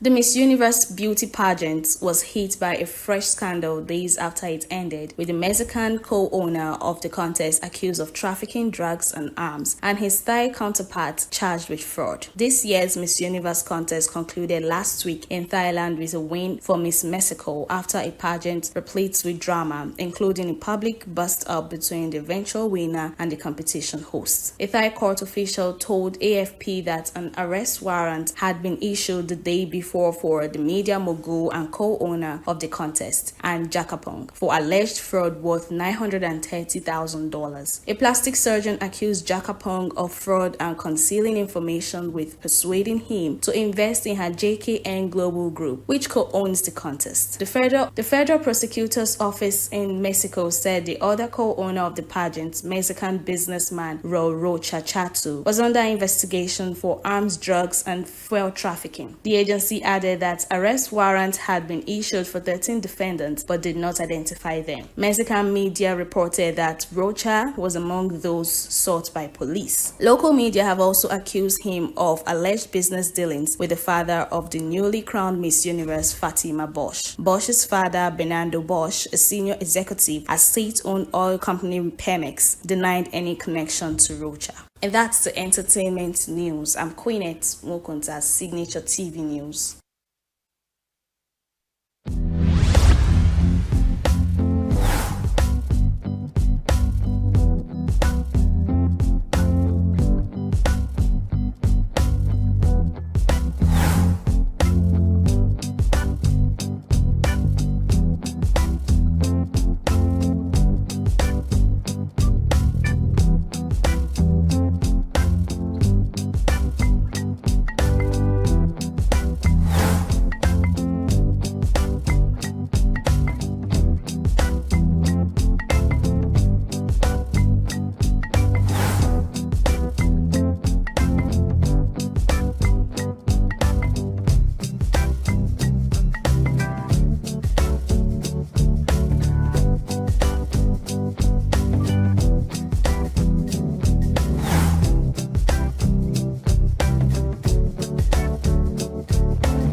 Welcome back. Now we're moving on to our next conversation for this morning, where we're discussing curbing sexual and gender-based violence in ENUGU State. And discussing this with me he's the communication officer of the Economic and Social Empowerment of Rural Communities, ESARC, here in ENUGU. His name is Victor Echebiri.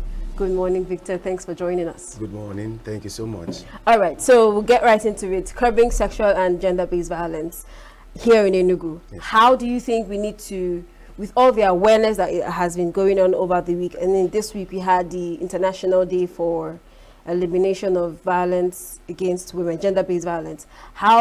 So far, how do you think the awareness has gone into the communities? Okay.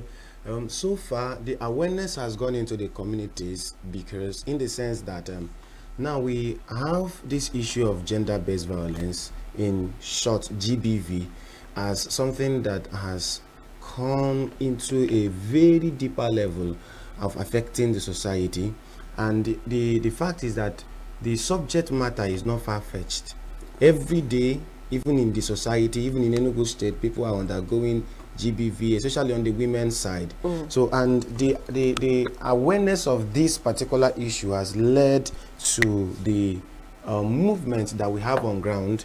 Actually, there is an organization called Economic and Social Empowerment of Rural Communities, and then they are partnering with the Ministry of Children, Gender Affairs and Social Development in Enugu State, and then with support from the French Embassy Fund for Civil Societies under the French government.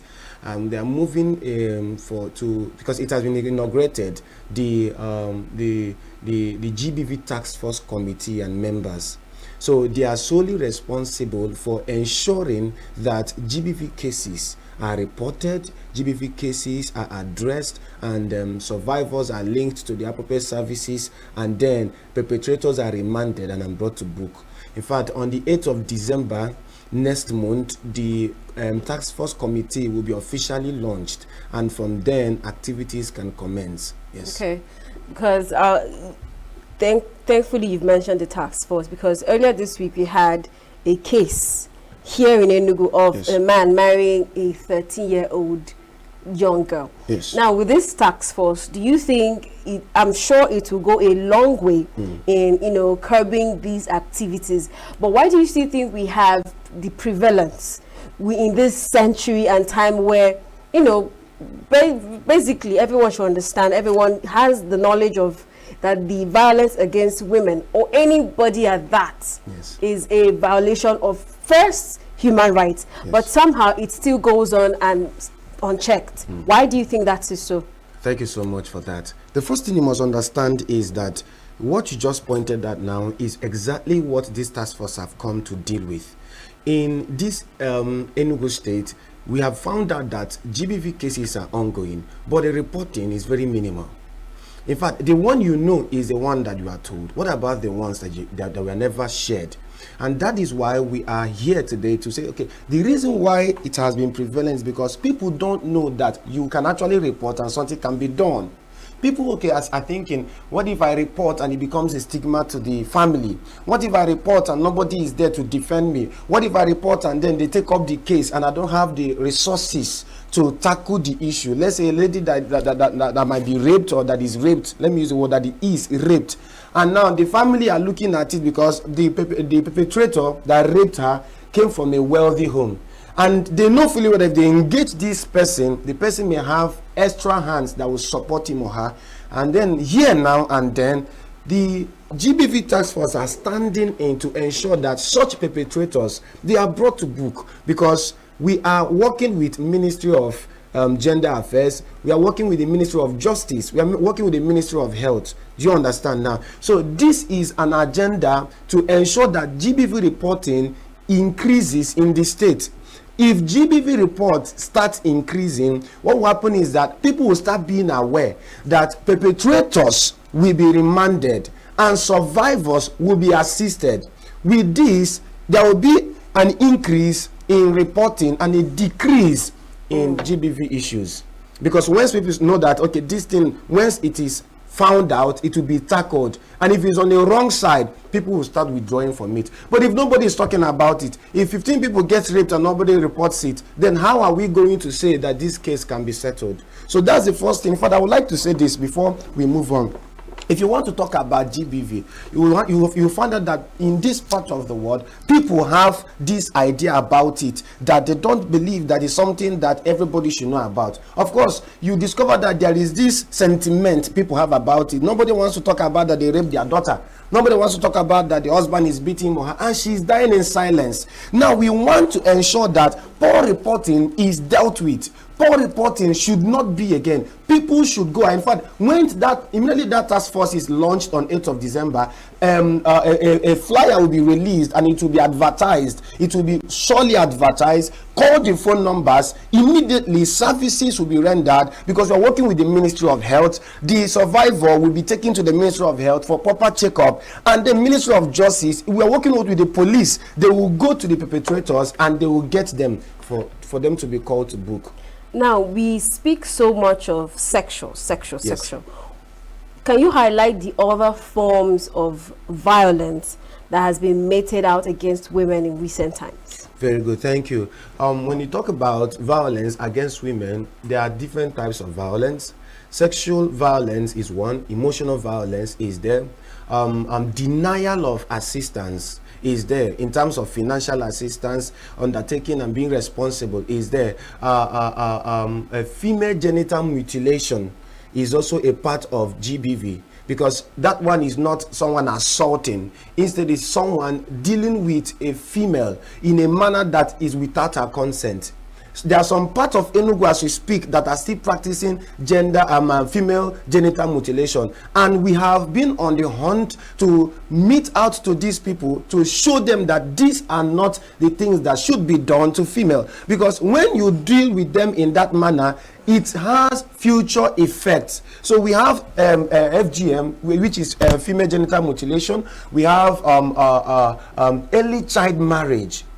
And I know maybe it's not prevalent in this part of the East, but in some places, you see people selling their children off for marriage, selling their children or giving them over to a wealthy person just like that without the child consent. So there are about, at least I've mentioned up to 5. We have the wife battery. We have dispossessing, maybe let's say a widow that the husband died, they dispossess her of her husband's property and say you will not own the land, you will not have access to this particular property because she is a widow, the husband is no more. So these are forms of GBV, gender-based violence meted against women, not only the sexual aspect only, but other aspect. And I would like you to know that the ENUGU state government now has a task force, and they are not working alone, because before now we have different organizations working single-handedly. We have WACOL, we have Women Ministry of Gender Affairs working independently and singularly. But now we are trying to unite force together, so that from this united force, when WACOL gets a case, they know who to direct it to. When Gender Affairs has a case, they know who to direct it to. When ESAC have a case, so because of this, now there will be a stronger move to ensure that GBV in Enugu State is dealt with and is made sure that it's not going to come up again. What would you say are the limitations when it comes to the fight against the gender-based violence? Now, I know that we have laws that bind or work towards curbing these things, but somehow we also have in the same line we also have cultures and traditions. Do you think that cultural stands and traditions are like a major stronghold in which the violence is being meted on to women? Okay, let's pay attention to this, everyone. We live in a cultural sensitive environment, and every environment came or proceeded out from some certain values that they share. And at times such values, they are not reviewed. Such values, they are not consistent with the betterment of lives, especially values that are in link with the way women are treated in the society. There are some cultural values. I remember one time we had a meeting with religious leaders, and they are saying that if a woman should have maybe a couple of children without the husband, or maybe a woman didn't get married, and then she now maybe have children in her father's house, the fact that the children does not belong to the father, that the law states that the children will not have any inheritance in their land. And then these are cultural values. And you find out that what if this woman doesn't have any source of income? What if all that the father left for her, maybe the only surviving child of the parents, these are the things she has grown to know and to see, and these are the things that should make life better for her, but this is tradition stripping it away from her. So you discover that these are the limitations: cultural values, perceived interests. A man can discover and found out on his own that this woman is my property, so I choose to deal with you the way I want. Nobody should interfere. Do you understand? And then we also have individual differences. There are people that when they want to deal with issues of GBV, when they want to mete out some things to people, especially to women, they don't believe that it has to be done in a way that is normal. They take it to the extreme. You discover somebody, maybe a young man looking at a young girl walking on the road. All he sees the girl to be is someone that he can sleep with, someone that he can rape.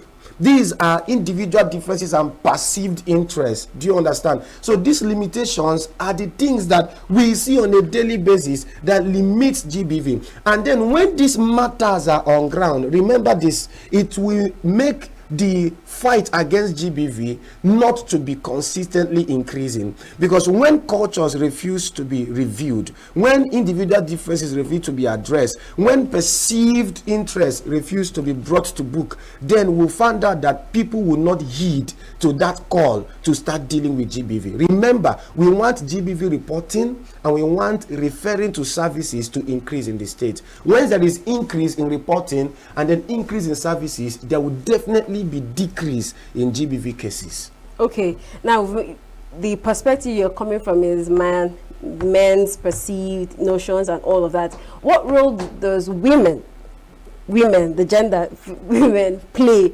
in promoting? Because we've had cases of where you give birth to a child, a female child, your fellow woman will come and tell you, oh, you're not stable, or you've not secured your place in the family until you have a male child.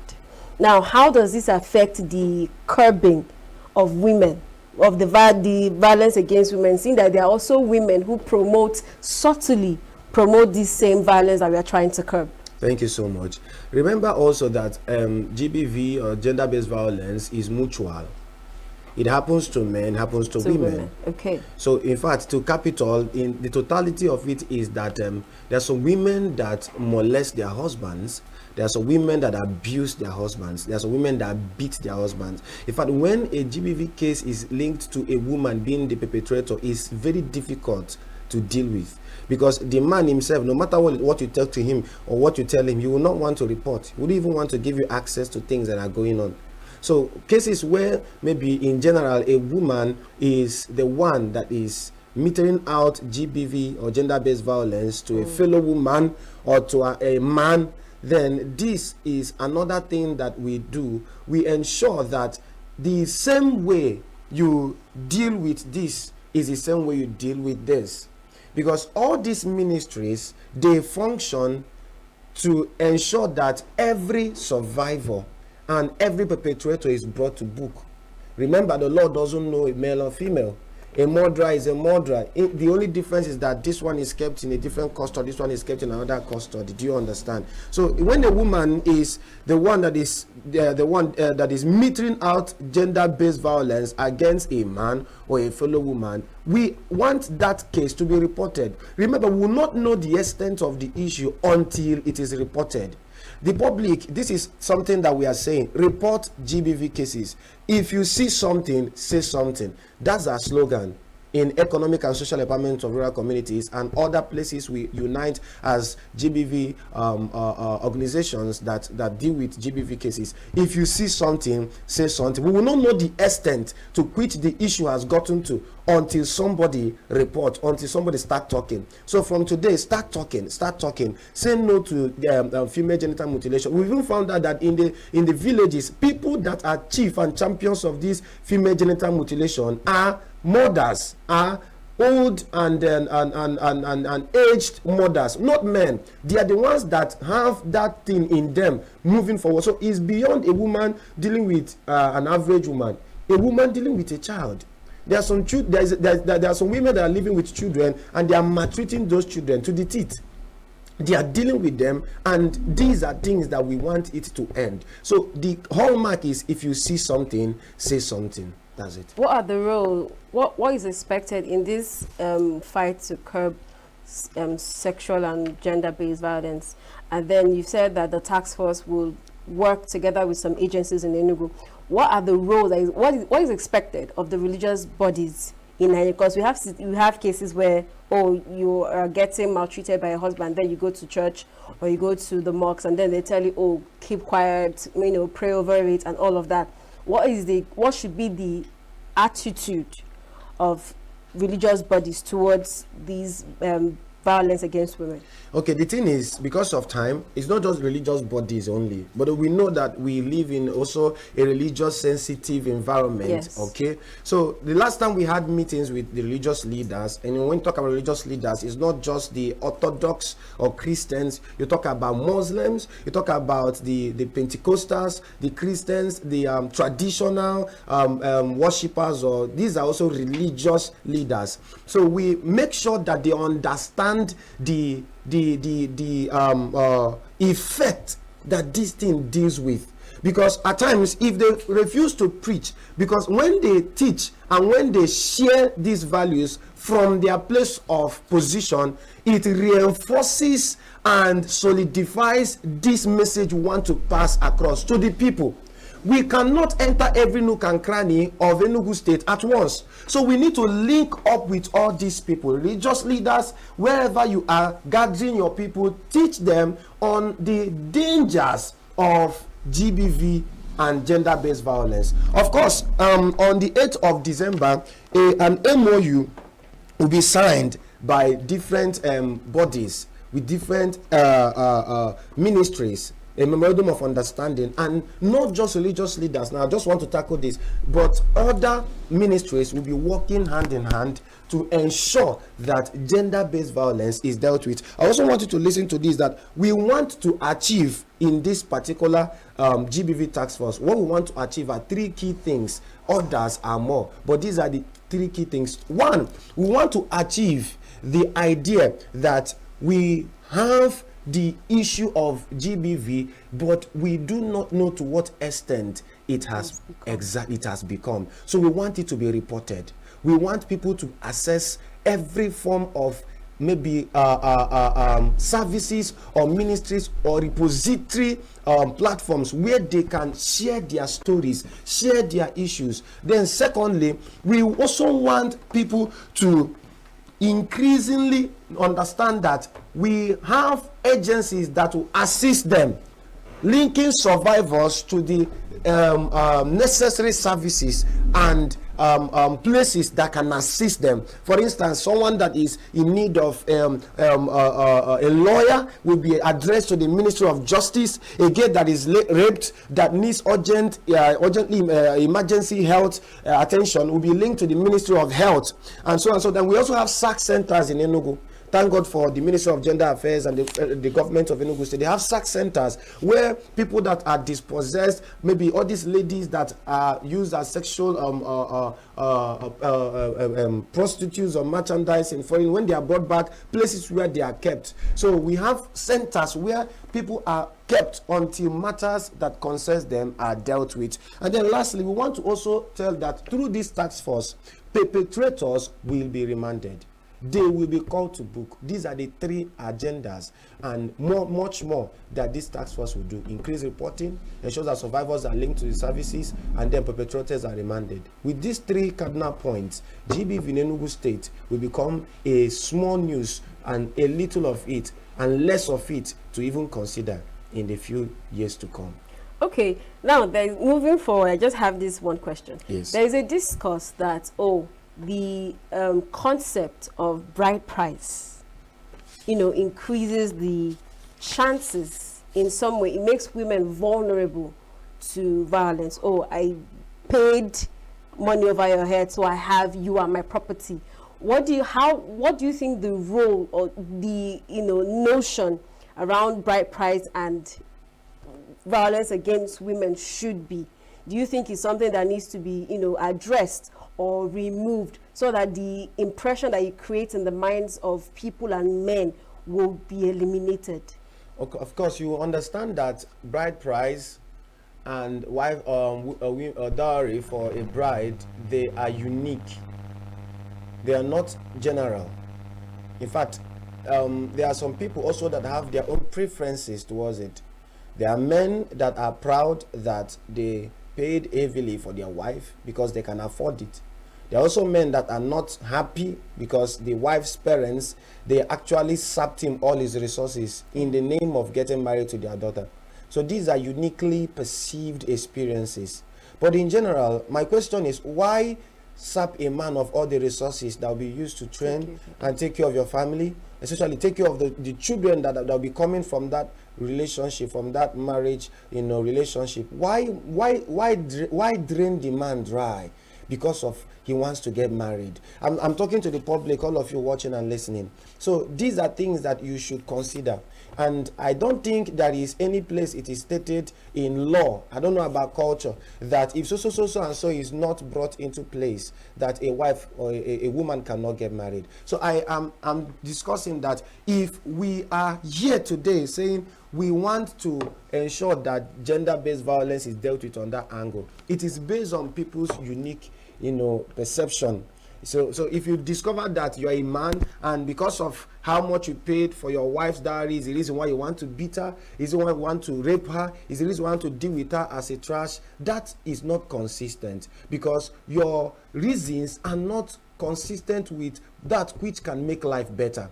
What has happened has happened. You need to look at your wife and also deal with her the same way you deal with yourself. That's the thing that we want you to understand, and that's what we want the public to understand. The dowry you paid does not guarantee you the right to own a human being. You did it and you actually paid it, but today understand that you do not need to put that woman through that kind of stress, beating and dealing with her as trash just because of what happened. So that's the thing. Thank you so much for joining me this morning, Victor. Thank you. And of course, you said the task force will be inaugurated when? On the 8th of December, all roads should lead to International Conference Center, ENUGU State. They will be having the wife of the governor. They will be having the Commissioner of Gender Affairs. They will be having other key ministries and other CBOs in ENUGU State who will be coming to sign the MOU, and then we'll be having religious leaders. In fact, we're expecting a massive crowd of people. It's going to be a gigantic move in Enugu, and we want it to be something loud enough. Thank you so much. Thank you so much for joining me this morning. Thank you. All right, we've heard it. The violence against women needs to stop, needs to be curbed, needs to be addressed. I mean, it's an individual, it's a collective effort, and it takes you and me to make our worlds better. New Day continues shortly after this break. Health is more than a diagnosis. It's your lifestyle, your choices, and your future. Join us on Inside Health, your weekly deep dive into the stories, science, and solutions shaping your well-being. From expert interviews to real-life journeys of healing and hope, we cover it all. One of the complications of cancer management or treatment is they have some of them at one point in time, you see them having anemia. Okay, so you see them at times being transfused. But at the same time, you come in with a diet. Nutrition, mental health, innovations in medicine, fitness, and everyday wellness. Whether you're managing a condition, staying informed, or just living your best life, Inside Health is your trusted guide. I'm Signaturetv, and I'll be with you every week on Inside Health, only on Signaturetv.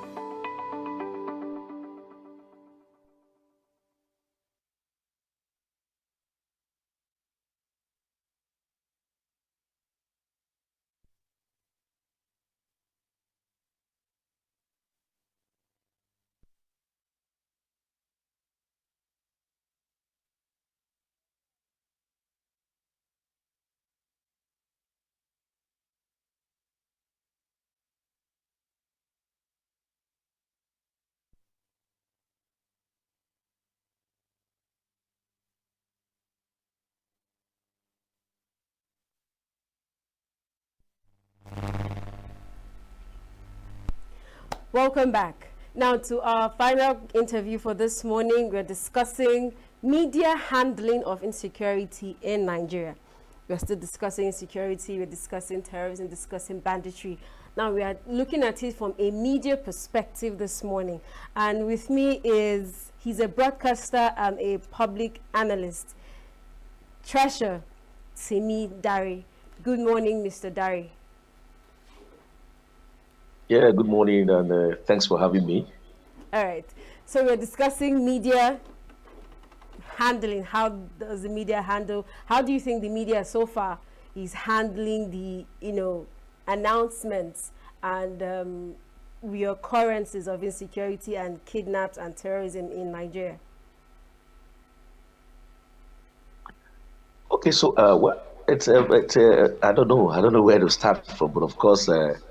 Me and you know that media in Nigeria, the conventional media, the social media, and all of that, I would say they are not really doing, a thorough job on the reportage of whatever is happening concerning insecurity in our nation.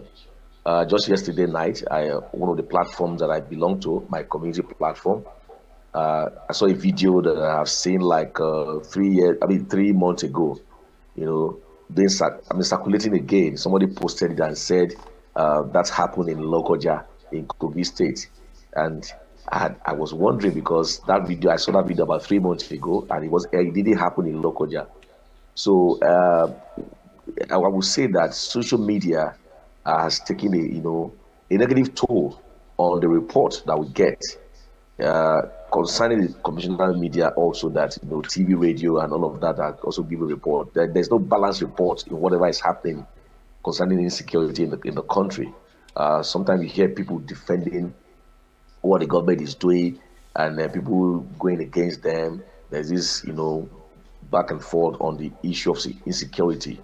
But the truth about it is that things are happening, and the politicians are trying to hide, suppress the reportage from not being correct. I mean, an accurate, reporting of exactly what is happening, both in the north central, in the middle belt, and northeast, and all of those areas that what is happening. We're not getting the accurate information because some of the information are being kept aside. Some of them are being, sometimes even things that happen in Nigeria, you get to hear it on the foreign media. That's why you get to hear the true story in foreign media, and you begin to wonder why our media is not reporting exactly what is happening. So I would say, as a media person, that the way the media has handled security report in Nigeria is not good at all. I must be very honest; it's not good at all. Until we're able to curb this issue of people just issues trending, videos being forwarded, and then giving a caption. Because now everybody's a media person. Because once you forward any message now, you become an influencer on social media. You become a media person. Not those of us who have been trained to do all of this job. Just like you and I, we have been trained. But what we get now is have reports, have truth of exactly what is happening in the country concerning security.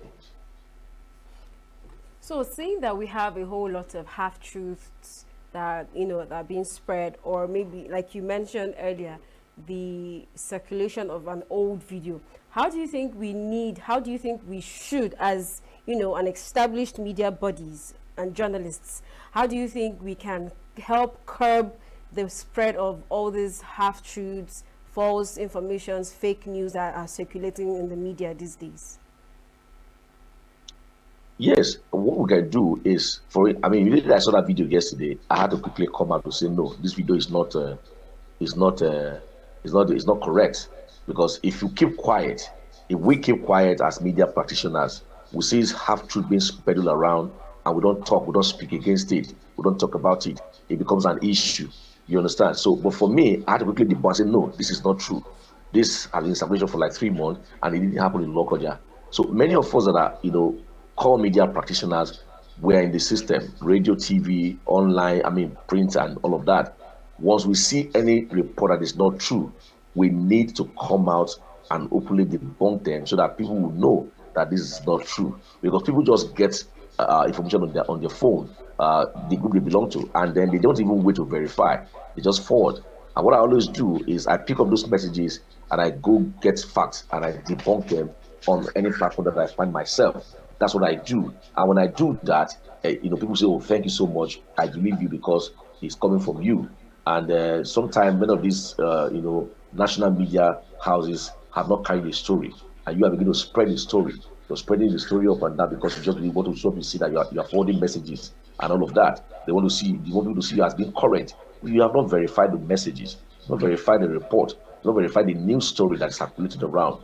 Once we practitioners can do that, I think it's going to help people. Like I always tell people, don't forward anything you don't author. Don't forward anything you don't verify. If you do that, then you can be accused of carrying fake news, and that is it's not a good thing. So many of us who are media practitioners should be able to rise up to this particular trend now and help people debunk fake news. Once you are not sure, don't forward. Once you are not sure, don't post. Once you are not sure, don't also refer, because once you get people who don't even care, just forwarding, just to be seen as if they are forwarding. They are very quick, or they tend to know what's happening in the country, and that's one thing that we need to do. But a lot of things are happening there. You have colleagues that okay, for instance, if there's a story that emanated from Jos, Plateau State, I'm sure you also have somebody over there you can easily call. This is what I have got. What's happening over there? Can you please confirm this story before you make a post on that? That's in doing that, it's going to help us to debunk some of these fake news trending about concerning this. Because when people see that, you begin to create panic among people. Now that video of yesterday, I say, we're praising the government, not knowing that it actually did not happen in Lokoja. It didn't happen in Kogi State. The ones that happened in Kogi State, someone was on ground and he posted a video. He recorded himself. He's not a media person, but he did that and then forwarded. So this is what I got. I am right there. I'm here at the scene of the incident. So those are the kind of things we should be able to stand and speak against. If you don't do that, the way fake news is trending, the way fake news will get a hold of people, I'm sure those things may actually cause panic. If you remember what happened during the Lagos, the Kenya Cantonment bomb explosion and all of that, I mean, that made people to start, leaving their place without even verifying what has happened. Some of those kind of news are things that are happening these days. Yes, there are killings, but let's verify those killings before we begin to post videos or we begin to send messages across. And because if people are not secure and then you are sending messages of panic again, you're causing more damage, double damage to people. So that's what I think we should do. As media practitioners, we should be able to debunk some of these things that we know are not true. But if you keep quiet, of course, people will believe what has been said as true. Now, how does the media shape government response processes? The media is supposed to affect, we've heard, in recent times, we've heard stories, the media has been broadcasting, we've been speaking, we've been talking. How do you think this should shape government processes, policies, protests? And so far, do you think it has, to any extent, affected any change in how the government is handling the insecurity cases in Nigeria?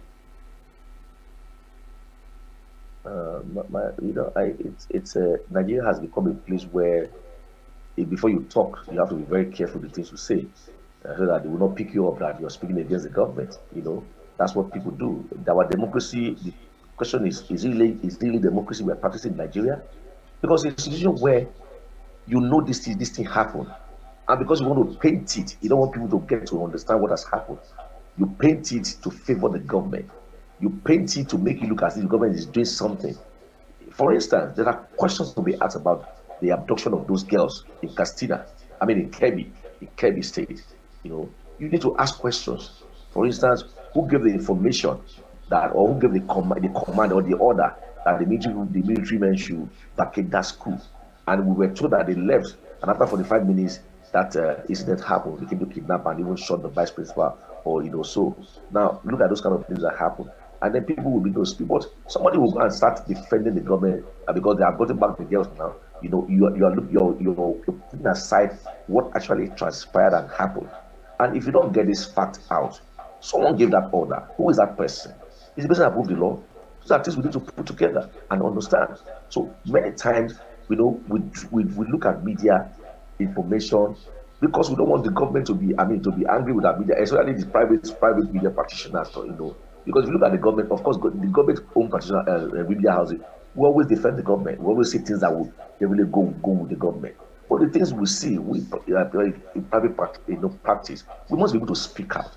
I remember those days where people were fearless. People will speak the truth into power, and they can get arrested, they can get prosecuted and all of that. But these days, what we do is to just paint things as if they don't even actually happen. Because you want to be in the good book of government. People get to employ media, people who are not experienced media practitioners as commissioner of information, as SA on media, and then you begin to bring out things just to begin to hype the political office holders to make them look as if what they're doing is good. But then you know that what they're doing is not good. They are part of the problem because information kept behind. When you don't release information, when you don't tell the things you know, when you paint them as if they are true, you cause a whole lot of problem. So for me, media handling of insecurity in the country is not. We're not up to the game. We're not doing what we're supposed to do. We're not giving that information. We're not. For instance, the media officer that was shot there, you can understand how the blood information got into the hands of those the bandit that actually caught up with the guy and then murdered him because of this forwarding of messages that you're not supposed to do. So those are things. Now somebody did that. I was able to give information to those bandits to do.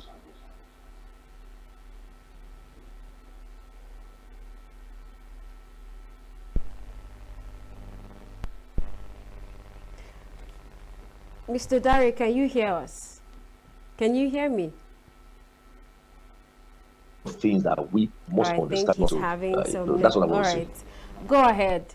And please, could you position your phone? Your hands seem to be, your face is shaking. So if you can, steady your phone so we can see you properly, sir.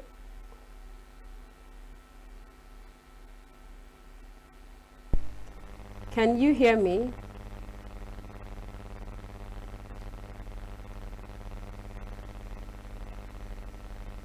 All right, we'll go for a short break. We'll be right back. Get plugged into the heartbeat of entertainment on The Hub, your ultimate show on eVibes. From trending stories and social media drama to top charting music, must-watch movies and exciting moments from the world of arts, we've got it all. Join us for unmissable conversations with your favorite entertainment personalities, plus fun segments every week. So I should try harder. So Okay, I don't know that one. outfit of the day. Oh, I don't do that. That's some Gen Z stuff. Oh, now you say it's a Gen Z stuff. It's everything you love about entertainment served fresh every week at 1 p.m. with weekend repeats just in case you missed it. The Hub's on eVibes, where the vibes never stop. Only on Signature TV.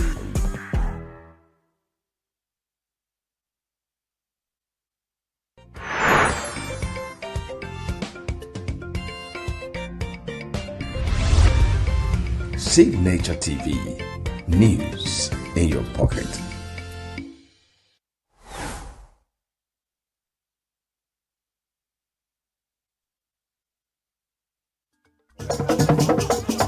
With a population of about 36 million people, the Southeast is awash with stories.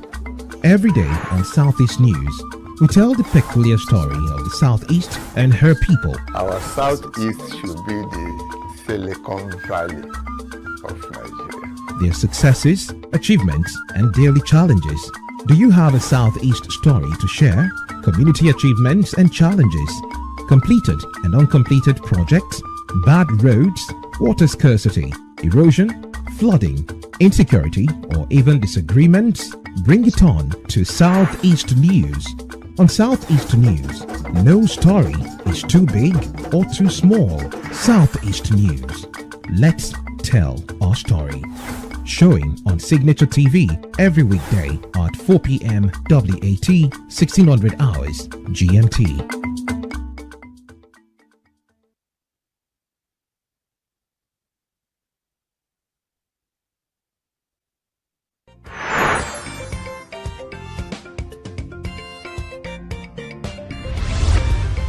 Signature TV.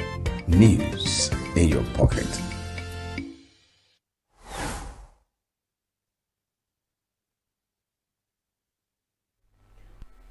Welcome back.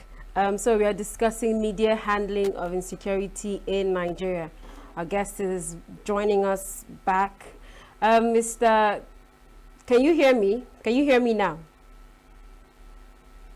Yes, I can hear you clearly. Mr. Dari. I can hear you clearly. All right, go ahead. You were speaking on, the effect of media on government. Yes, so that's what I was trying to say before. These are the things we keep talking about. Network also is the matter of is an insecurity on the media also. When you're doing something that you can't get, good. Anyway, so like I was saying, when we don't speak the truth to power, when we try to manage, the things that happen. For instance, you see a lot of government spokesmen are not actually qualified to handle this position. You leave qualified men, and then you pick someone who just want to I call them the political hype men.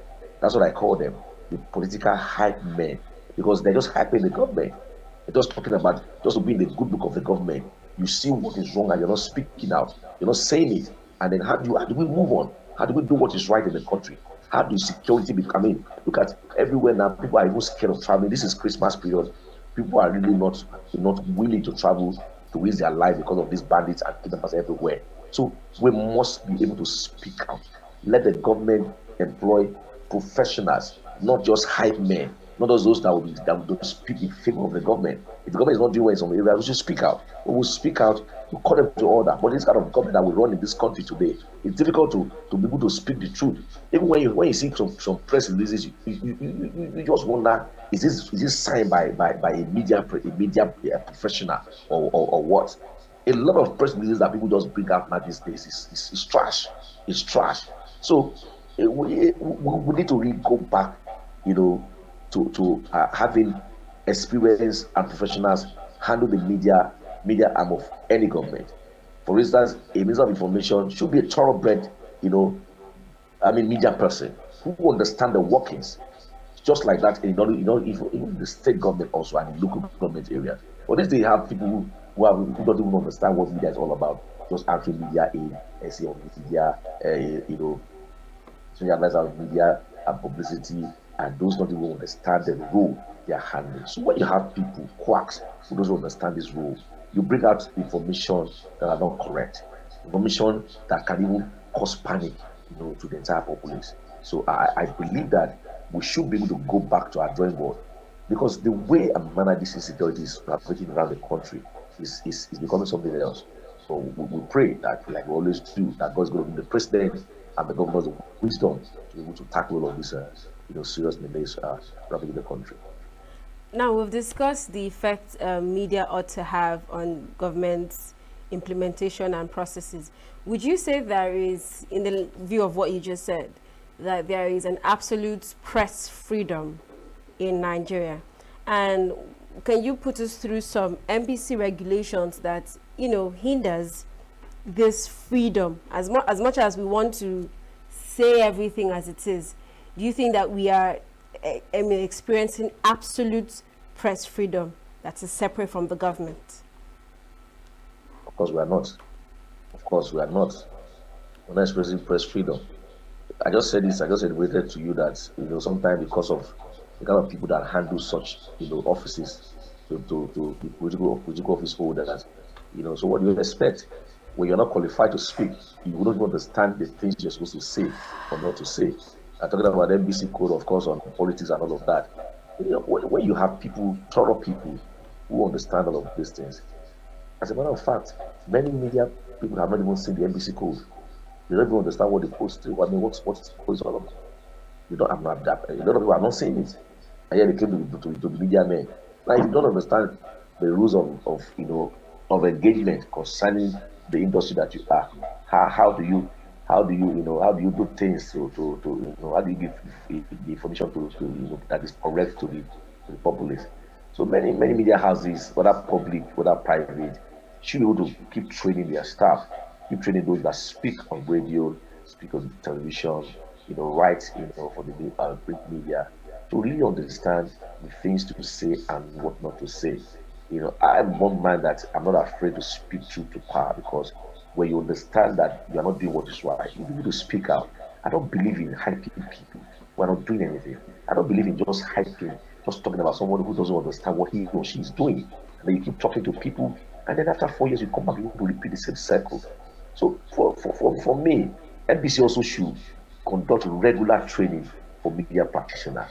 Because if you are regulating, and people don't even understand what you're doing, they don't get to know all of these laws, bylaws. Let's just sanction this station for saying this, for doing that.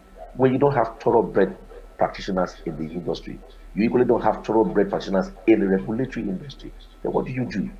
There's going to be a problem.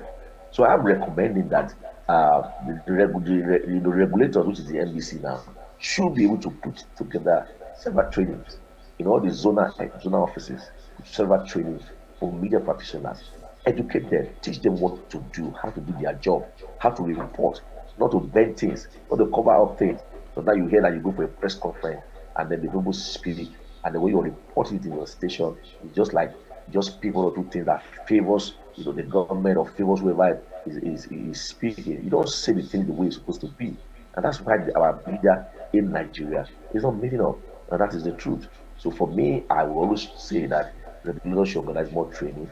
And for also private stations, public stations also, organize training for your staff. Let them understand, what to do and what not to do. There's a lot of questions you ask when you're interviewing someone. They're not supposed to ask, but because they don't know. So all of these things are things that we need to look at very critically. And in the coming year, in the new year that is coming, they should start planning, put in their budget. Let the National Assembly, also be aware of all of these things. That we need to train more people in the industry. We need to train more people in how to handle report of insecurity, how to handle report. Like when you go to social media, you see the kind of things that you're not supposed to even see there. People just do some things without even investigating. And at the end of the day, you create more problem for the populace than even try to help them getting all this information. Okay. Lastly, before we round up the conversation, speaking of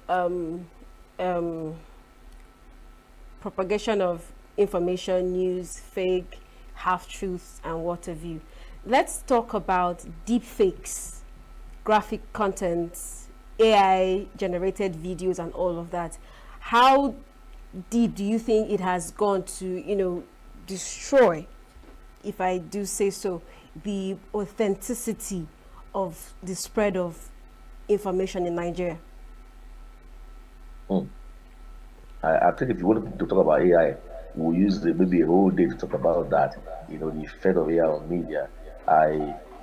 For me as a person, I actually want to because I'm trying to register now that to do with the use of AI in media. I think that's sometime around January. I'm going to get into that training because I want to know.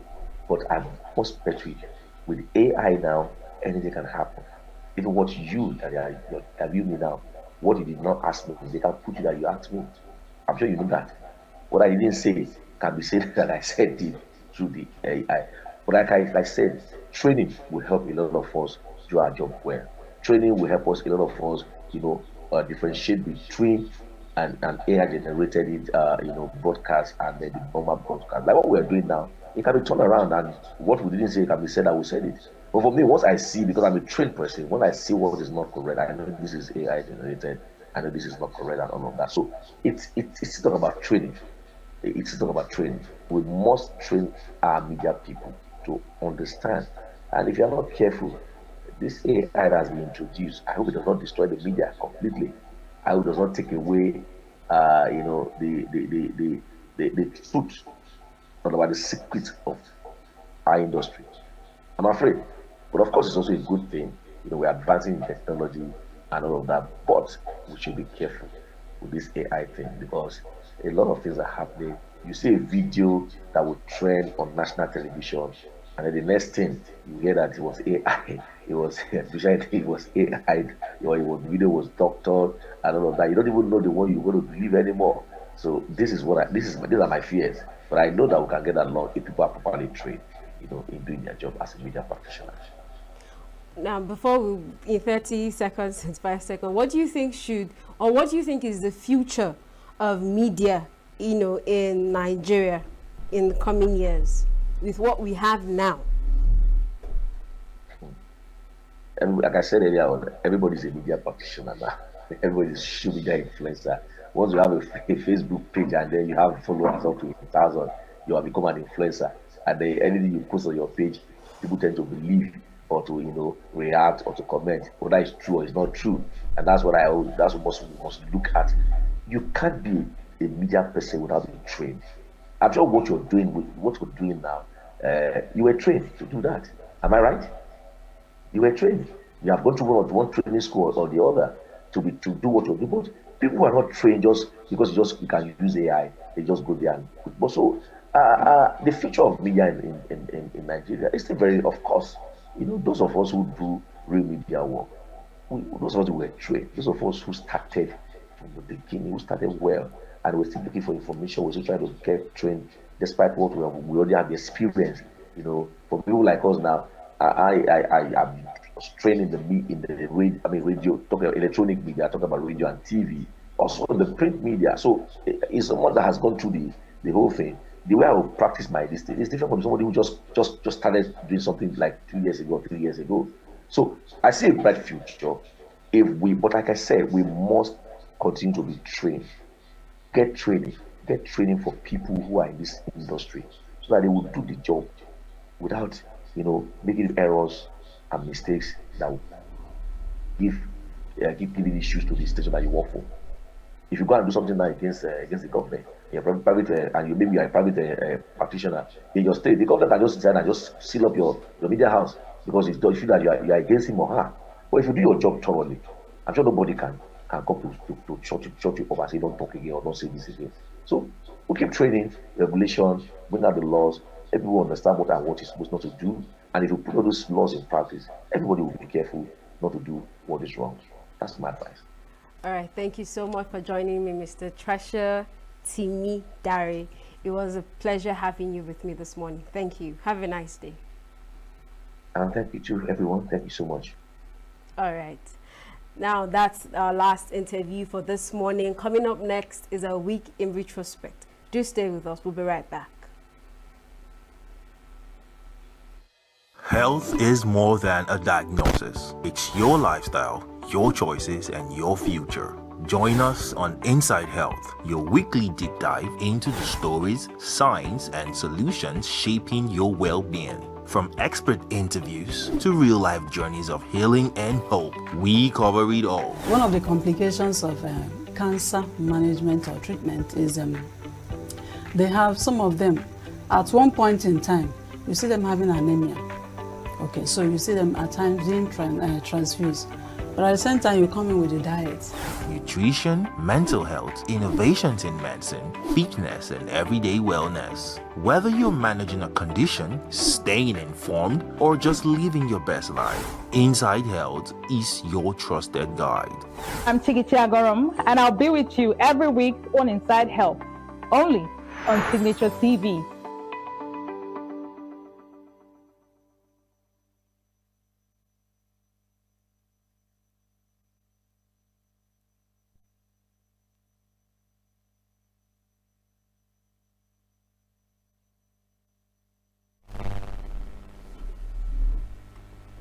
All right, welcome back. Now, in Week in Retrospect, we give you highlights of the conversations we have on our sister program, Signature Morning, from Monday through to Friday, so you can catch up on the conversations and understand what we have discussed in the course of the week. Now, on Monday, our first conversation was on resident doctors' continued strike in ENUGU. Our guest was Divine Irole. Second conversation was with Emeka Siri, discussing way forward for the Igbo nation in times like this. This is what they had to say. Hi, I can tell you that this is one of the reasons why we're on strike. We said reinstate our colleagues that have been unjustly terminated. What's the other issue? We're talking about entry level of resident doctors. We're placed at Commerce 3, Step 3. And suddenly this year, we saw offer letters for employment at 2-2. Somebody just woke up one day and started this and was saying that this is not right. This is an agreement that has been on for over 10 years that doctors at entry level are placed on 3-3.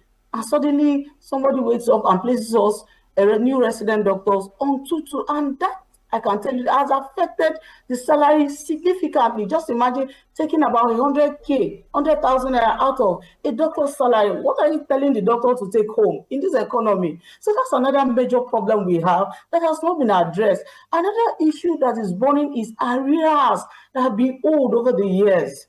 Some of them even 7 years arrears have not been paid. And currently now, the only time a resident doctor gets promoted is when, after very strenuous exams, training, he goes and passes his exam.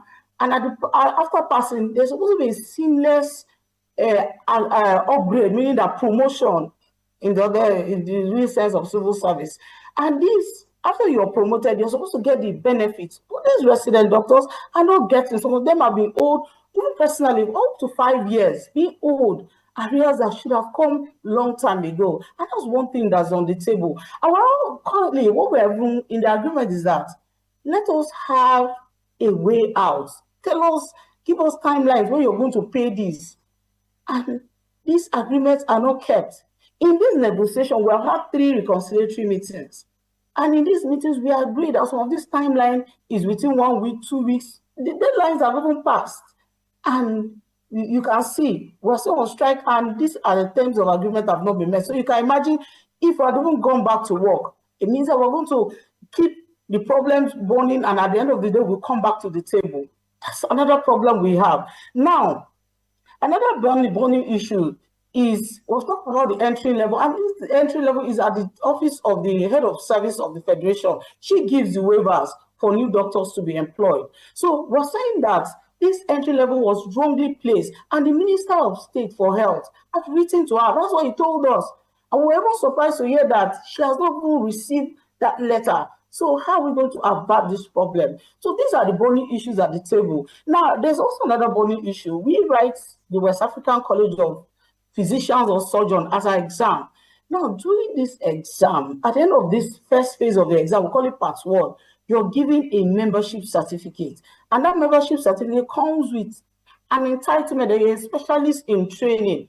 I can tell us that currently that certificate has been downgraded from what it used to be. And this is also a burning issue. This same exam you write also in other West African countries, and the same status is maintained. So why is that? Why is it different in our country where the same exam is taken? So that's also another reason resident doctors are on strike, and it's a burning issue. So these are some of the issues that have brought us to the fore, and the losses are real. The losses are, for us, we are very pathetic to this, sympathetic or empathic to the system that colleagues, even we as doctors, we have relatives, even we fall ill. When the system, the healthcare system is not working, everybody is affected, and we are also not an exception.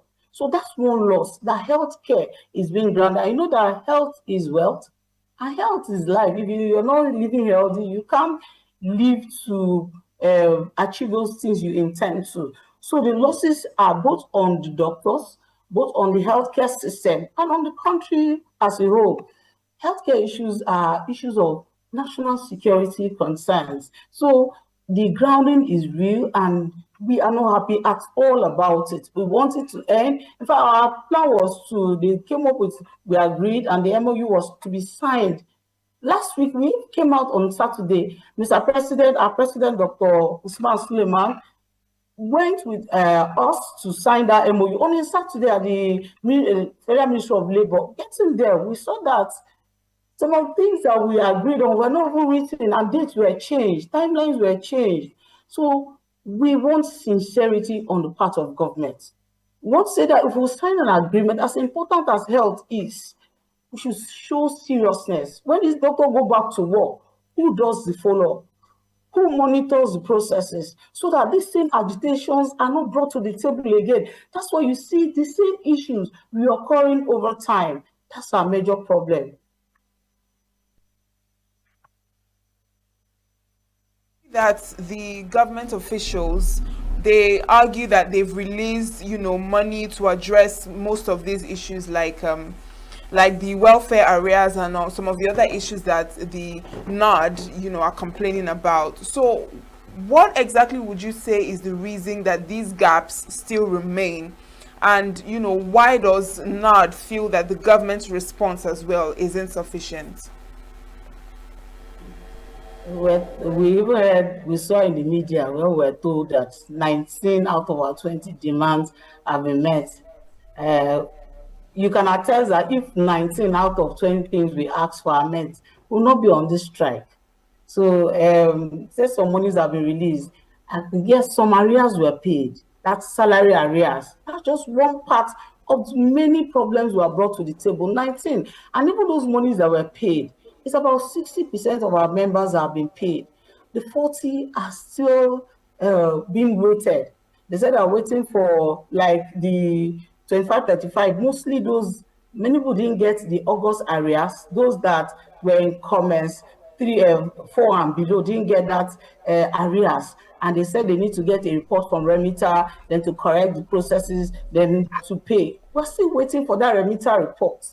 We're even willing to assist in where we can to end this strike. We are not enjoying it because we know that lives are at stake here, lives are involved. So whatever it will take for us to end this strike, we're very willing.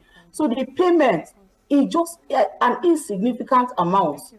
Part of members have been paid. The arrears being owed, like the salary arrears, the upgrade arrears, we're not even saying pay us now, give us timelines and show that you're sincere and serious about it. Maybe we get those timelines.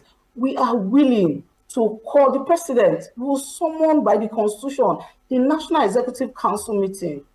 And we look at the issues. What members want to see is the sincerity on the part of government. How sincere are they? This promise they've been making to us over the years, are they willing to keep to it this time around? Give us timelines. And that's what NAD is asking for. In this timeline, some of them are going past within this period of reconciliation. So how serious or how sincere is the process to end this whole thing that we're into? Sincerely, Nigerian resident doctors want to go back to work. We want this strike.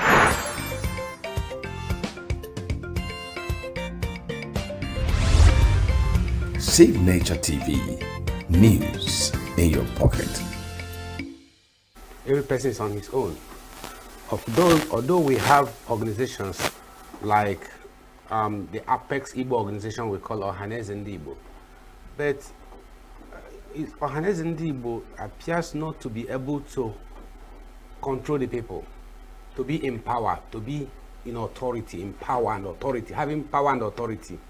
So, if not, why is it difficult for the youths to be obedient to Ohaneze Ndị Igbo? So, the Igbo nation lacks that authority or organization to organize the people. So, who is listening to who? Okay, we have a phenomenon that happened recently, Nnamdi Kanu's phenomenon, for instance. Could you see how the youth followed him? Why? There was a vacuum. They were looking for leadership. The youth, they were looking for leadership, which the Ohaneze Ndị Igbo and other organizations could not provide. So the youth followed him. Even if you are complaining that he misled them, well, because there was a vacuum. So that's the problem. The Igbo nation is not yet properly structured to be able to hold the people together. We're like sheep without shepherd. That's the problem. So what exactly are the biggest internal challenges currently hindering unity among the Igbo people, and how can it also be resolved? Well, I have told you, it's like, you see, when a building is standing on a wrong foundation, there's nothing else you can do except to amend that foundation. Otherwise, it will still be having problems. So the foundation is the structure of Igbo nation. If we say Ohaneze Ndị Igbo is in charge, then they should be in charge. They have, they have legitimacy, but they have no power. You see, authority and power are two different things. Now, let me give you an example. Power is ability, strength, stamina, energy to do things. That's power. But authority is the right to do that thing. You may see a young girl, maybe a traffic officer, for instance, police officer, traffic officer, police officer. She doesn't have power. She doesn't have energy, ability, strength. But when she raises her hand to stop a vehicle, the vehicle stops. Why? The girl is not strong to pursue, to chase you or wrong. But when she raises her hand to wave down a vehicle, the vehicle stops. Why? Because of the authority she has. Not physical strength, not power. Good. So authority is different from power. But there's power behind that little girl. That's the government power. So if you break the rule and run away, she can just copy your number, your plate number on your car, and text it to the authorities, and they will stop you on the next checkpoint.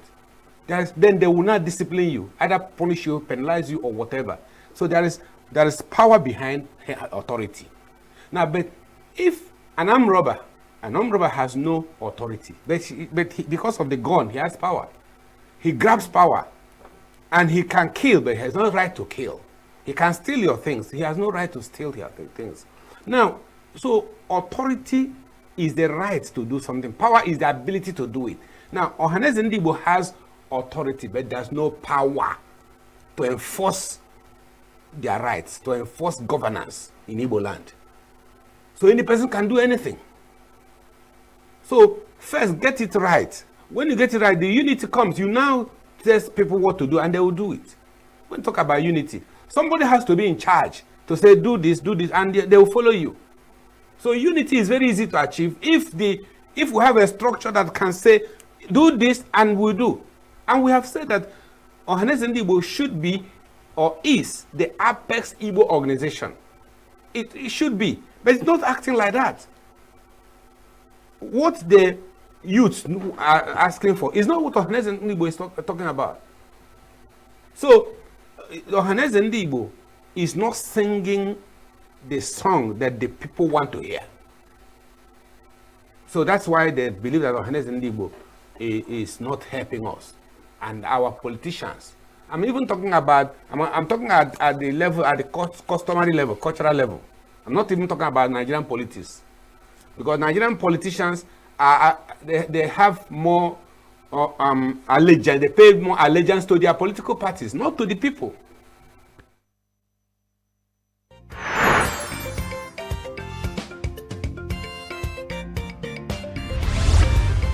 Signature TV, news in your pocket.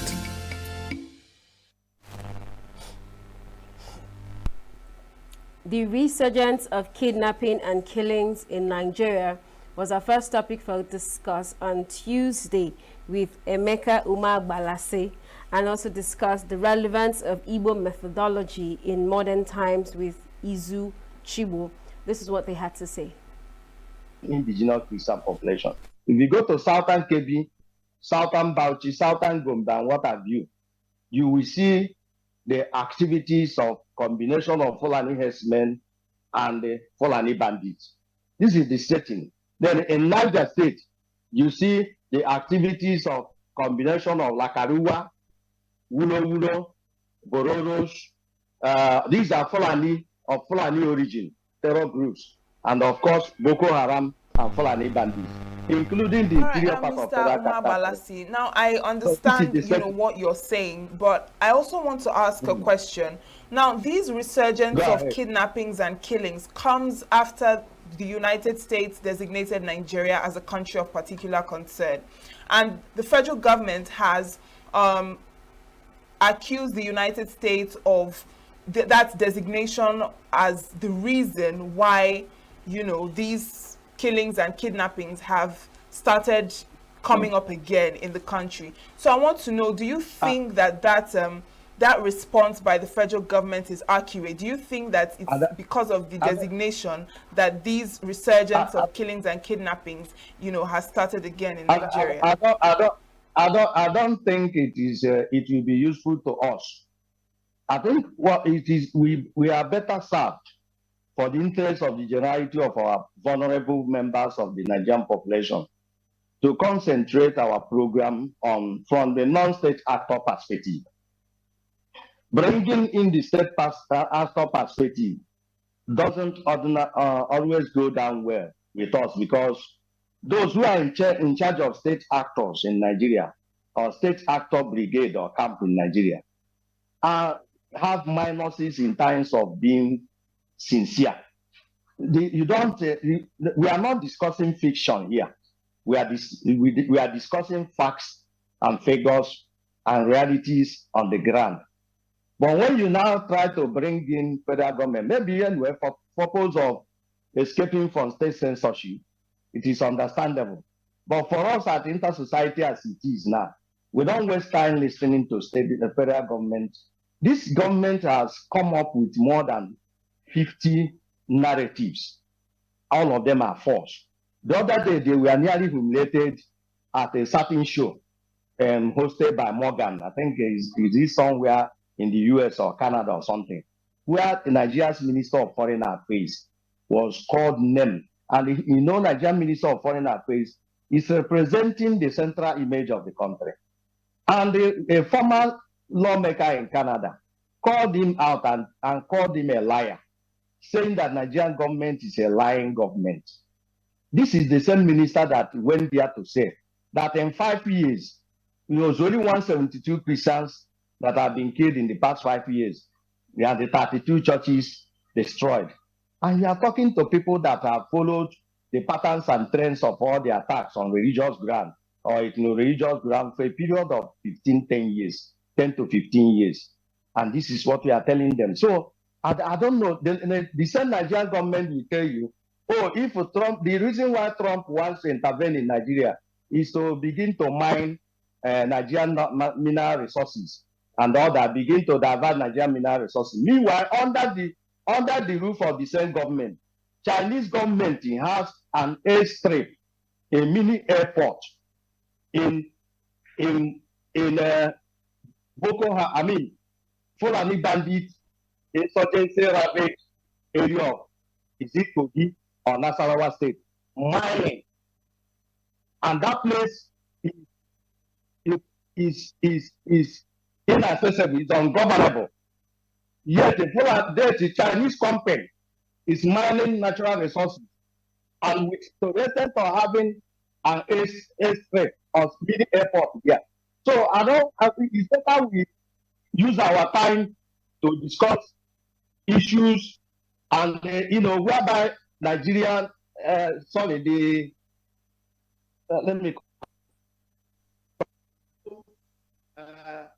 members of the population we learn 1 or 2 days. So stop bringing in federal government, because the federal government you are referring to is far from being honest.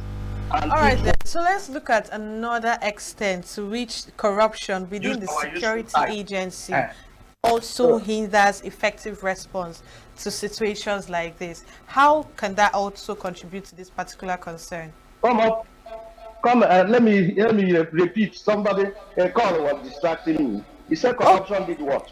All right, then. I said, to what extent has corruption also hindered effective response to the crisis? Corruption in the security agencies. Of course, the entire thing. When a country's leadership is accused of being immoral, you are exactly talking about lack of integrity, lack of untrustworthiness, and that is corruption. Corruption is a fundamental act of immorality.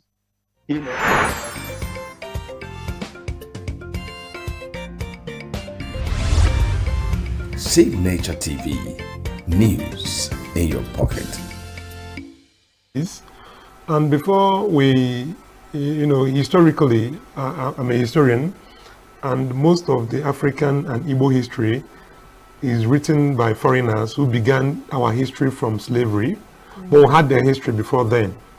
And we had how we solved every of our problems, never dependent on anybody before then. So right now, we abandon drastically the ways we solved our social problems, political problems, economic, cultural, and spiritual problems. And evidently, history has shown that we haven't gotten better. So we have to do a little retrospect and say, okay, we have tried the ways of the foreigners. Foreigners mean the Europeans or the Asians or other people that have influenced us. And we have influenced them as much as they have influenced us, because culture and influences are a two-way thing. If you go to a place trying to influence them, they will influence you too. So we are in a quagmire. There are a lot of issues we have right now. Longevity is low, life expectancy is low, the economy is really not the way it ought to be, and I will put it this way, people are suffering.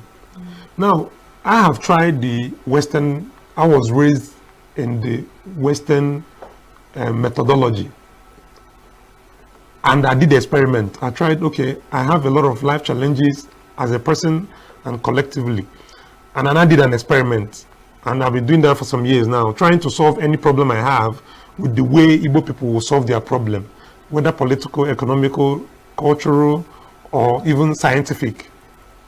And with my experience so far, it has served me way better than the foreign method of solving all these kind of problems. And we can narrow it down. For instance, when it comes to political or leadership problems, the Igbo society and at large, the African method in solving leadership problem is simple. There are age grades. And the older you get, the more experience you have, the more stake you have in the society. And the best leaders are chosen by performance, and not that you are popular. And in fact, what makes you popular in Igbo society is your performance. And that made sure that in Igbo method of choosing leadership or African method in general is based on experience and capacity. Igbo people will say, "Onyi jeko onyi shawo." We don't just bestow leadership on someone by age alone. We do it by exposure, experience, and capacity. Proven.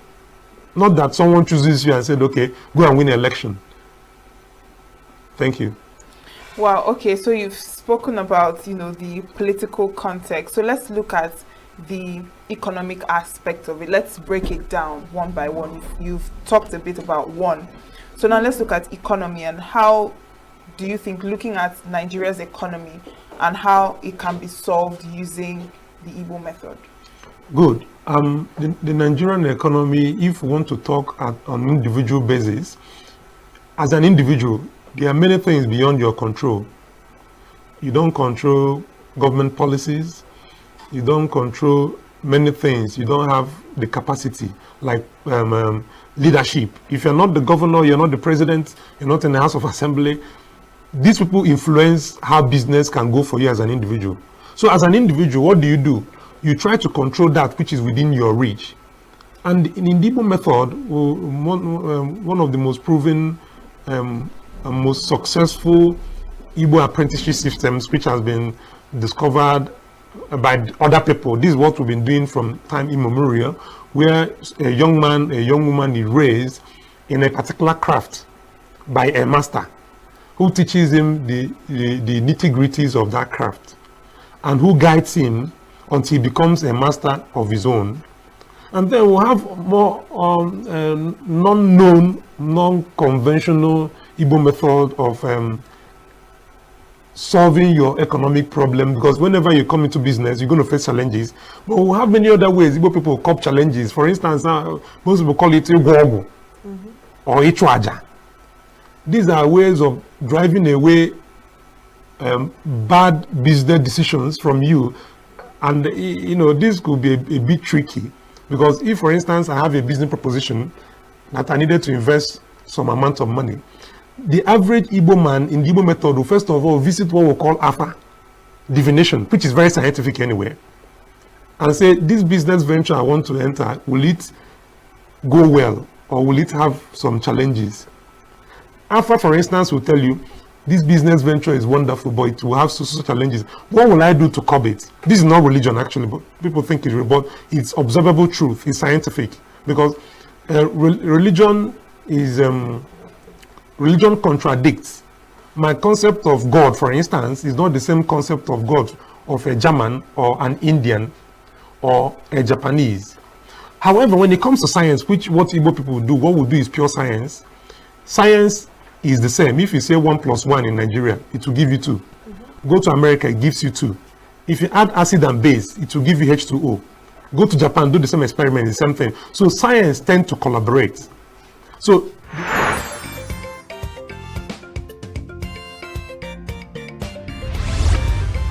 Signature TV, news in your pocket.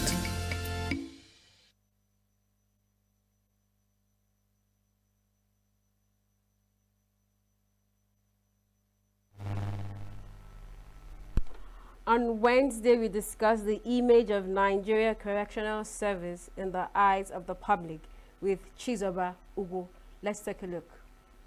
This issue of overcrowding, because it seems to remain a major challenge when it comes to Nigerian correctional centers. And also people have this idea that because it is overcrowded, the inmates or the students, like you call them. Yeah, call them students. I appreciate that. All right, the students don't really have the attention that they need in terms of feeding or proper, like the place where they stay, the accommodation as well. So how would you explain that perception? Is it true? Is it not true? What does it look like? Yes, overcrowded cells, the custodial centers, really, true of a truth, is overcrowded. But the problem is the state government coming in, with the creation of this non-custodial measure, at least because we'll have community service, if the judiciaries will help, like all these breach in either sanitation, that you did not obey the sanitation, whatever, they will just remind you immediately. No. They can give them that sentence of community service where they will stay away from that custodial center. You will see that it will go a long way of that the overcrowded situation. Yes. Okay, so how exactly is the government supposed to help in this situation? Judiciary. You understand?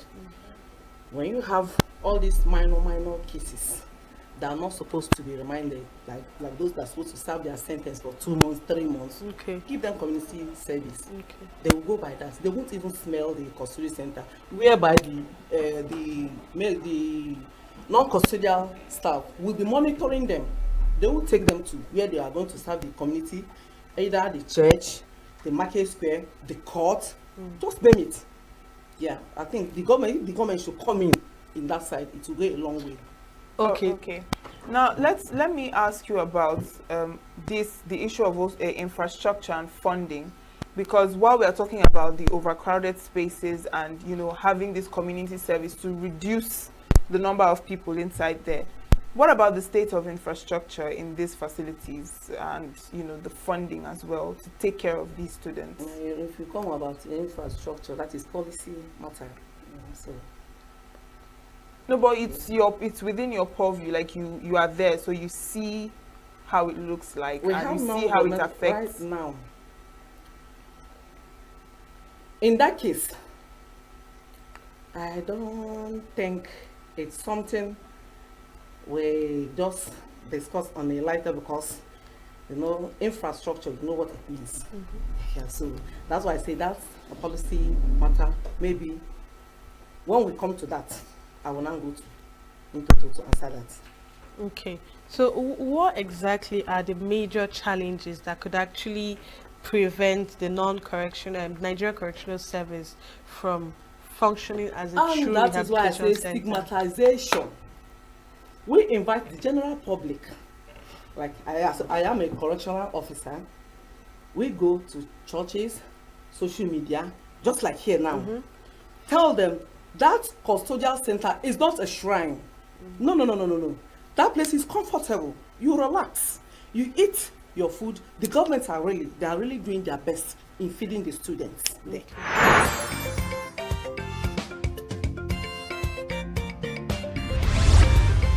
Signature TV, news in your pocket.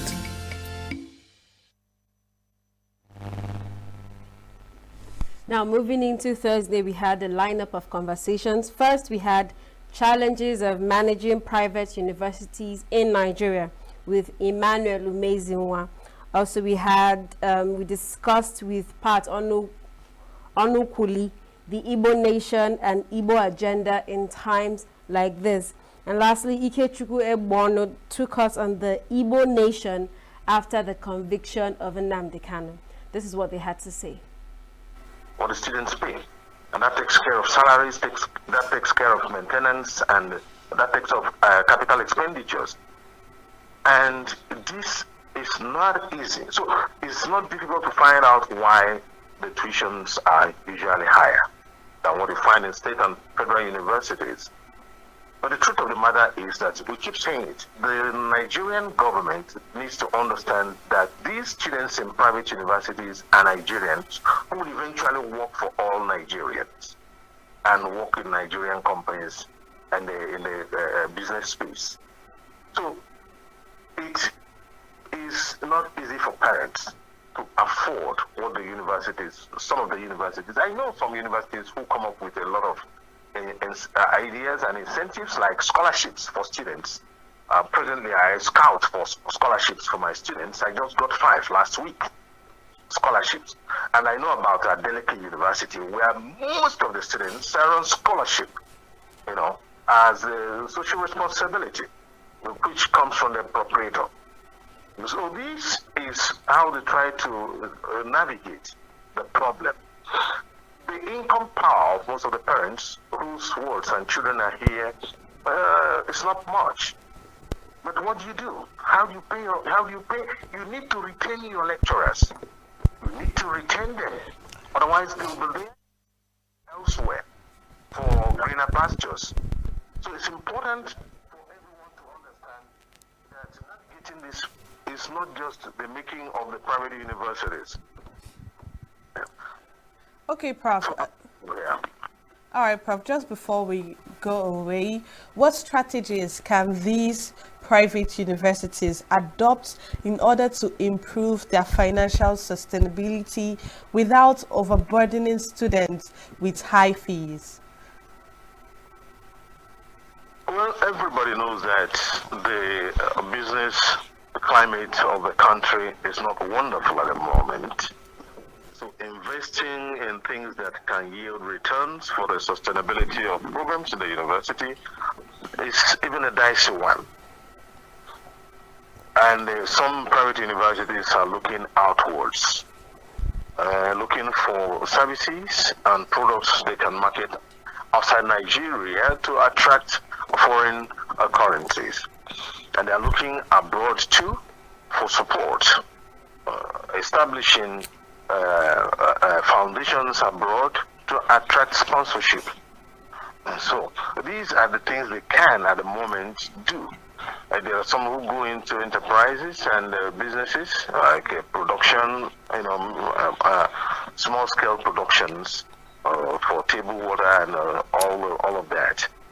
Apart from that, you just look at the general landscape of the industries in Nigeria. It's not easy for Nigerians, so it's affecting everyone.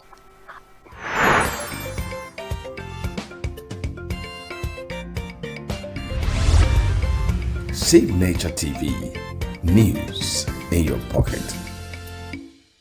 Pass to drive the direction, the future, not necessarily using it as a fuel to every time regurgitating these past grievances and feeling powerless. So it's within the Igbos to come together and forge a better path for the future, so to speak. Now, you mentioned while you were talking about the Igbo agenda, you made mention of a recent misunderstanding of what the Igbo agenda is about and what it entails. Why do you think that there is this misunderstanding these days? What led, or what would you say led to this distortion or misunderstanding of what exactly the Igbo agenda is? Yeah, thank you very much for that. As well as it's the Igbo agenda question has really not been a recent phenomenon. It's always been there. The Igbos are known for their industry. They are known for their hard work. And more than any other tribe in Nigeria, there is some called them the Federating Tribe of Nigeria. They're everywhere investing. They believe in the country. They believe in the unity of the country. And, when there's people sort of, appear to be prospering, there's always some sort of, let me use the word loosely, by some detractors, some sort of envy and things like that. So sometimes that Igbo agenda, many people perceive it to be a domination. The Igbos have come with agenda to dominate.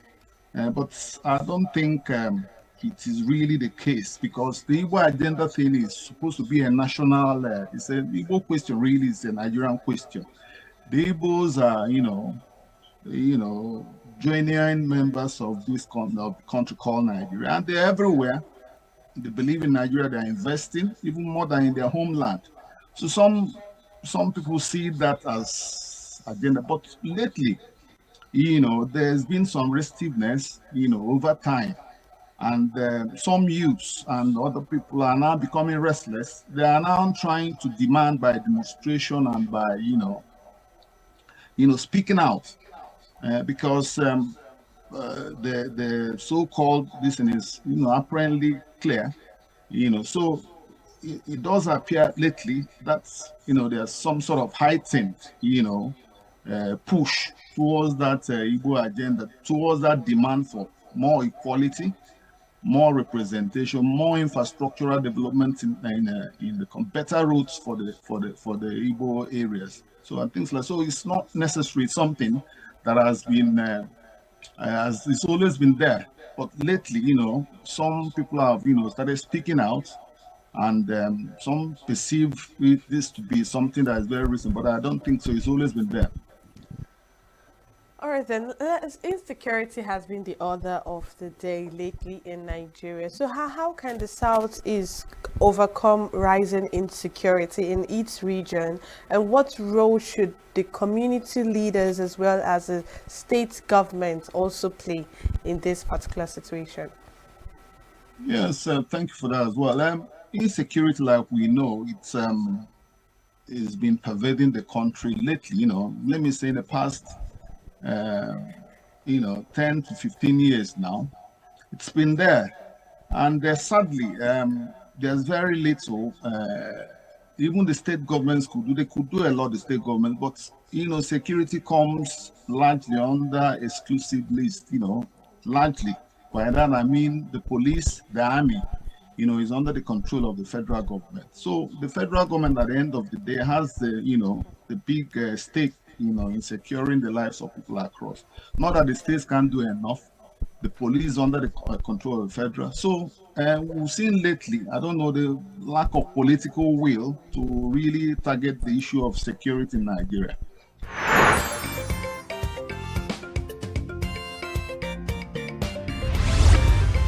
Signaturetv, news in your pocket.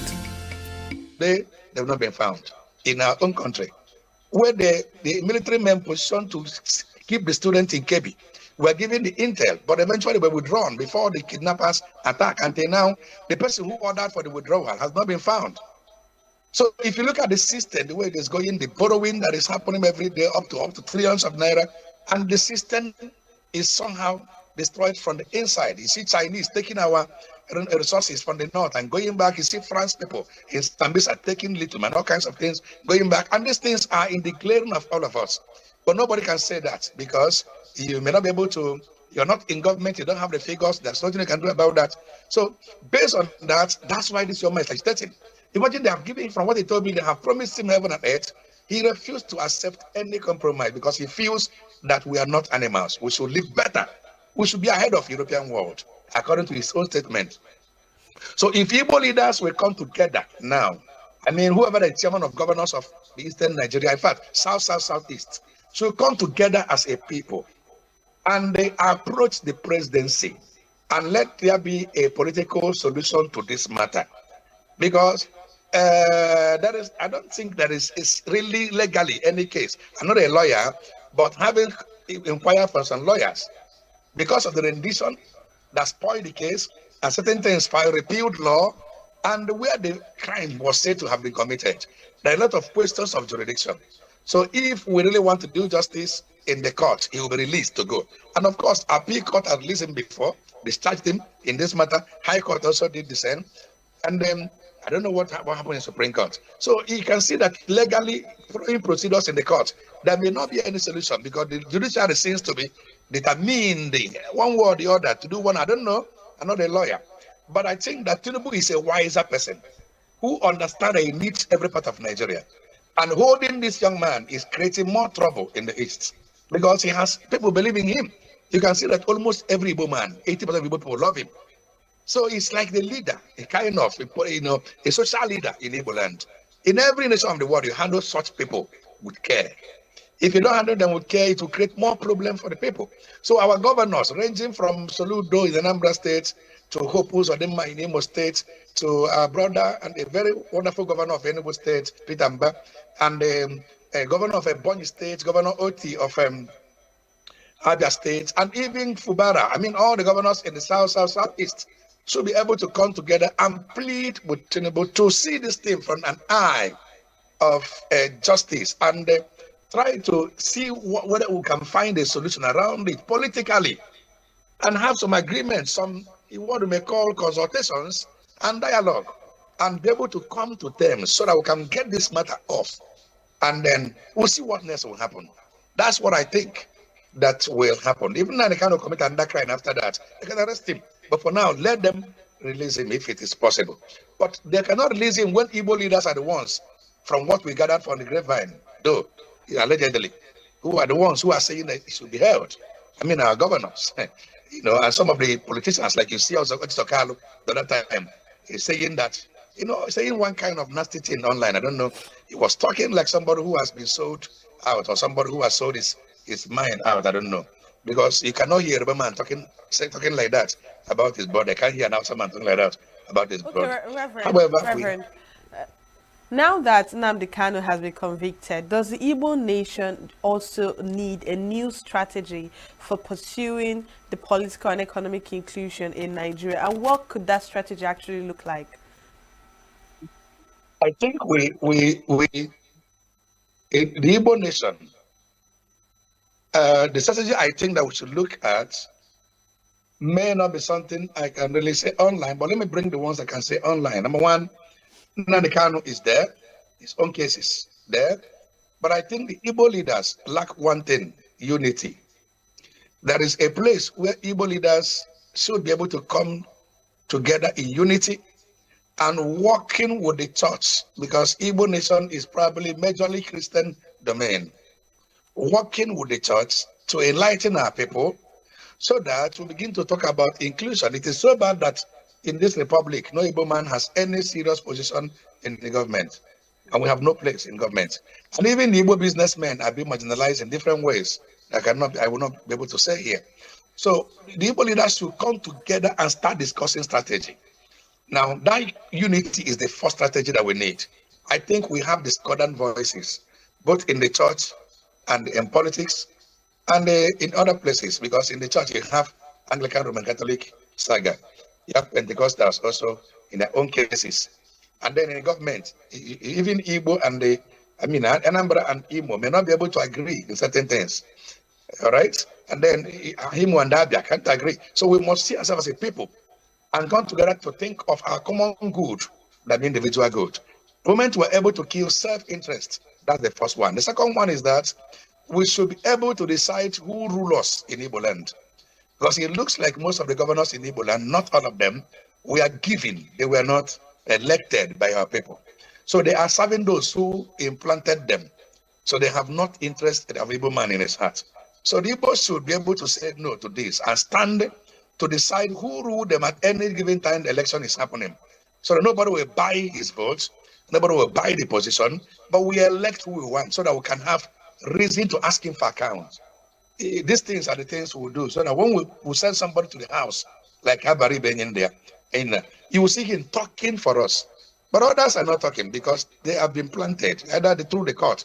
They spend some money to win, to buy judgment, or they meet one or two persons in the north who influence their winning in the courts. And so they are there for the people. They have to close their mouth. And some of them are so corrupt. So that's the third one. If you are not corrupt, you can talk. But when you are corrupt, you cannot talk, because when you talk, they open your file for you. I am sure that if any Baribe has any skeleton in the cupboard, he will have been gouged by now. I am sure that if Peter Obi has something, Peter Obi of Anambra State, former governor of Anambra State, he has something in some skeleton in the cupboard, they will have gouged on him. But because they have stressed and couldn't find anything on him, he can continue talking and walking freely. So once you soil your hands, he that goes to equity must go with clean hand, they say. Right. Now, I want to ask you this question. Looking at this conviction of Nnamdi Kanu, what would you say that this conviction, the impact or the influence it will have on the relevance or even the legitimacy of the IPOB movement, among the Igbo people? Do you think that this might also have an impact in the security in the southeast and just the socio-economic climate in the southeast as regards to IPOB? Yes, it could have in three ways. One, the average Igbo man is Biafra by ideology. So apart from IPOB, the Biafran struggle has not died. It's an ideology. And you cannot kill it with guns. You only kill it with negotiation and inclusion in the Nigerian scheme. So if the Nigerian government wants to kill the Biafran thing, they should bring Igbos on the table. There should be an inclusion of the Igbo man and the welfare of the Igbo man in the table. You can't believe there is Igbo men as strong as we are in business have no single seaport in Igbo land functional. There is no single international airport in Igbo land that is functional. Even the ENUGU airport is now grounded. Thank God for Peter Mba and all his effort to bring it back to life. Imo Airport is granted. These are two airports that should be international. And so it's like there is a conspiracy against the Igbo man that there will not be any multinational company in Igbo land. It's like even when they did their, what do you call it, the coastal highway, Igbos were excluded. In the rail system, excluded. And certain things that are happening. Thank God for Buhari, for Tinubu anyway, who eventually established what they call Eastern Nigeria, whatever, development, whatever. And thank God for that. And that is there. So as long as those questions of marginalization and injustice to the Igbo man, since after the war, that looks like the war is still going on, is not handled, the Biafran thing remains an ideology that cannot be killed in the Igbo man's mind. That feeling of being marginalized by Nigeria can never go. That feeling of being hated by Nigerians may never be able to be erased from the Igbo man's mind, even though we are hardworking people. And that's one. And the number two, IPOB, Nigeria has prescribed it long ago, but people are still part of it. There are people who are still claiming to be the IPOB members. So I do not think it's something they can kill easily. You see, if Buhari did not fall into the trap of arresting Nnamdi Kanu in the year he arrested him, this IPOB thing wouldn't have gone this wide. If they didn't release him from Kenya, maybe this thing has started dying a gradual death. I mean, it was going down already, not actually dying. It was normalizing, a kind of. But when they released him, the thing went to another height again. Now, the conviction they have given him now, handed over to him now, has actually, like somebody I was talking to a few days ago, told me he didn't believe in IPOB affair. But since they have, the Nigerian government has, sentenced Nnamdi Kanu to prison, that his own love for IPOB and Nnamdi Kanu has increased. So the more you treat somebody bad, the more you whip sentiments and the compassion in his favor. So that's what's happening. So the conviction of Nnamdi Kanu will rather increase the sentiment, increase the emotional feelings, increase the compassion, the sympathy that so many Igbos will have for him, compared to if he was released. The Igbo man is a businessman who is more focused in his business. So I do not think that the conviction will rather kill it. I think the conviction may rather whip up the sympathy further. That's what I think.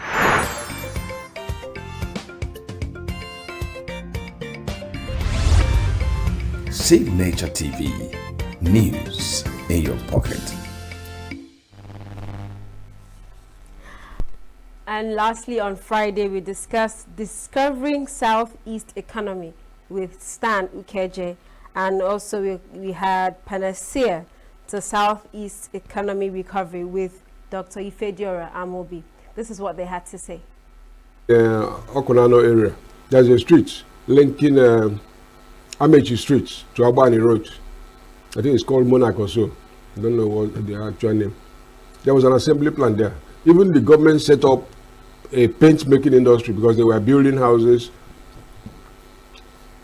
to produce paint so that people can buy. There was input, like a backward integration. One of the best newspapers in West Africa in the 1960s was the Outlook, owned by Eastern Region. The government banned it after the second coup. After the war, the Central State government set up a newspaper they call Renaissance. But because of the attitude towards Asika, when Gowon was overthrown, it was renamed Daily Star. It has premises.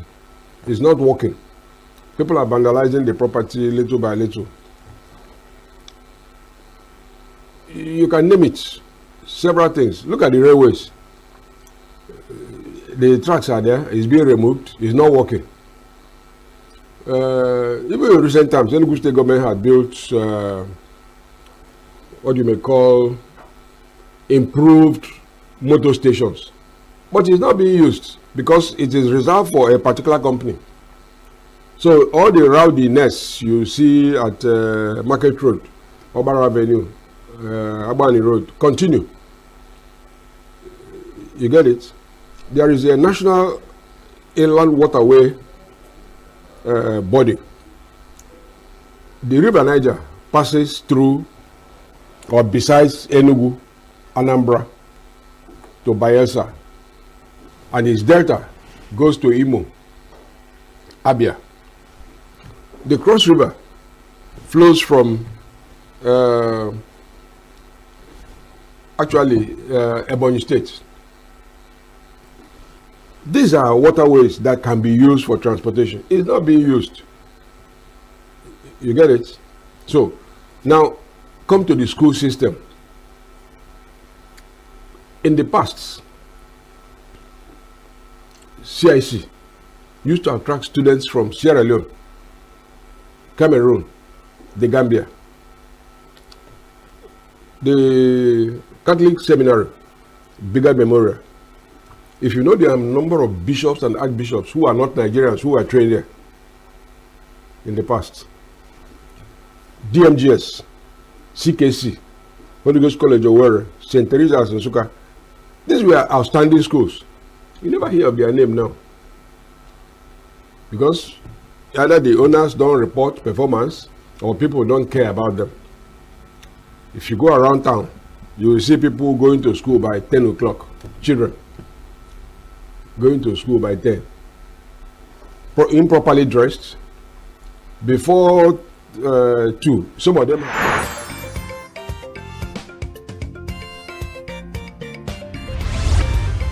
Signature TV, news in your pocket. The Igba boy model that others are trying to emulate, which we even have to improve upon, as we go along. So that drives the economy. We're also manufacturers in various ways, as well as traders, like I said. And so that is basically what our economic nutshell has been. Other areas like manufacturing, agriculture, etc., play a key role in the economy of the Southeast. Now, how is that composed, or what really drives it? The people. We drive it. Our human capital is very, very crucial, as well as we take full advantage of our kindred abroad. So diaspora funds that come in, the remittances, also plays a key role in shaping the economy of the Southeast.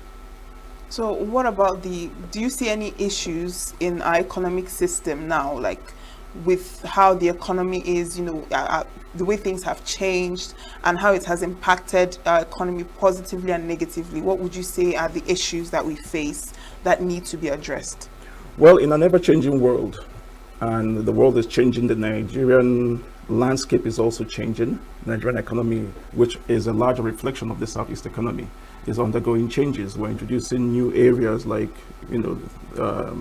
the creative sector, the blue economy. These are all new areas, livestock, ministry, etc. Within the Southeast economy, we also have to start thinking, outside the box. Some of the challenges we face today include things like infrastructure. We still don't have the essential infrastructure required to grow the economy.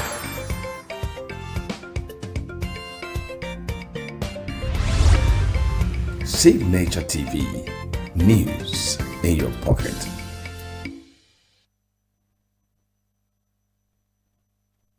All the time we have today on New Day. Thank you so much for staying with me up to this moment. It's been a wonderful time. It's been a pleasure having you on the show this morning. And till I come your way again tomorrow, keep living, keep dreaming, keep fulfilling. See you tomorrow.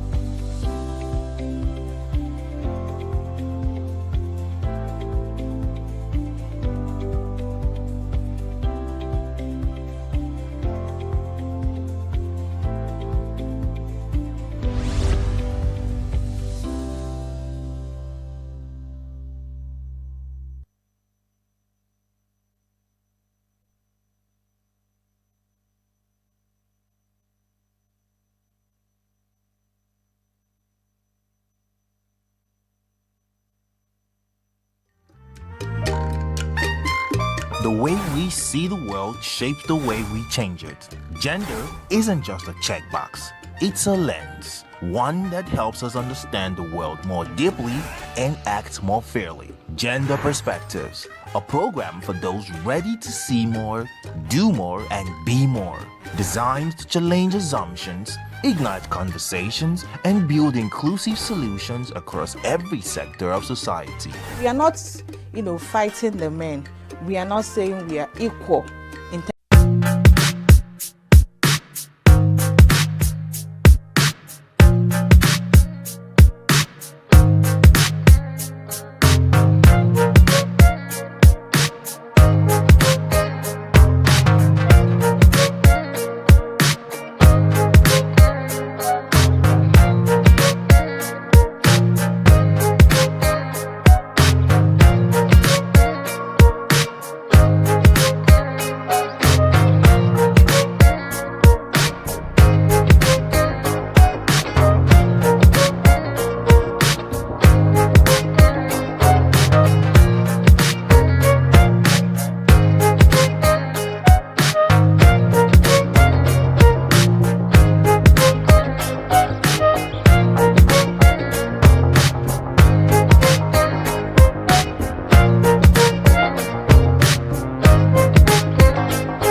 Signature TV, news in your pocket.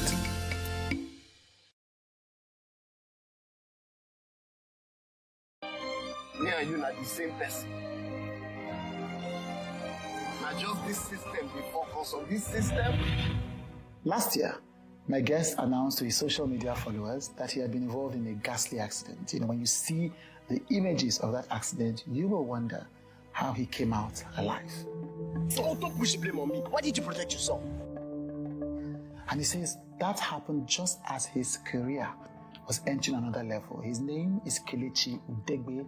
He's one of the finest actors in Nollywood. When directors want an actor that will deliver complex characters, Kelechi is one of a very small tribe that they reach out to. You've seen him in blockbusters like The Trade and The King of Boys, Return of the King. You've seen him in critically acclaimed classics like Nimbe, like Mami Water, and like Eyimofe, This Is My Desire. But that has been a blessing and a curse. Because he doesn't do the celebrity thing and have the millions of followers, even though they know he can deliver. Many producers say to him, do this one. How does he survive that? How has that even made him better as an actor? What was it like to lose his father again, just at the point at which they were going to build a stronger relationship and was going to take off as an actor? What has all of this taught him about life? And you, what do you do? I make exquisite final resting places. Coffee, okay? What about the afterlife? And what is it like being respected by all the big awards, from the EMVCAs, the AMA Awards to a free? Kelechi Udegbe shares his lessons about life, about work, about growth with Chide today.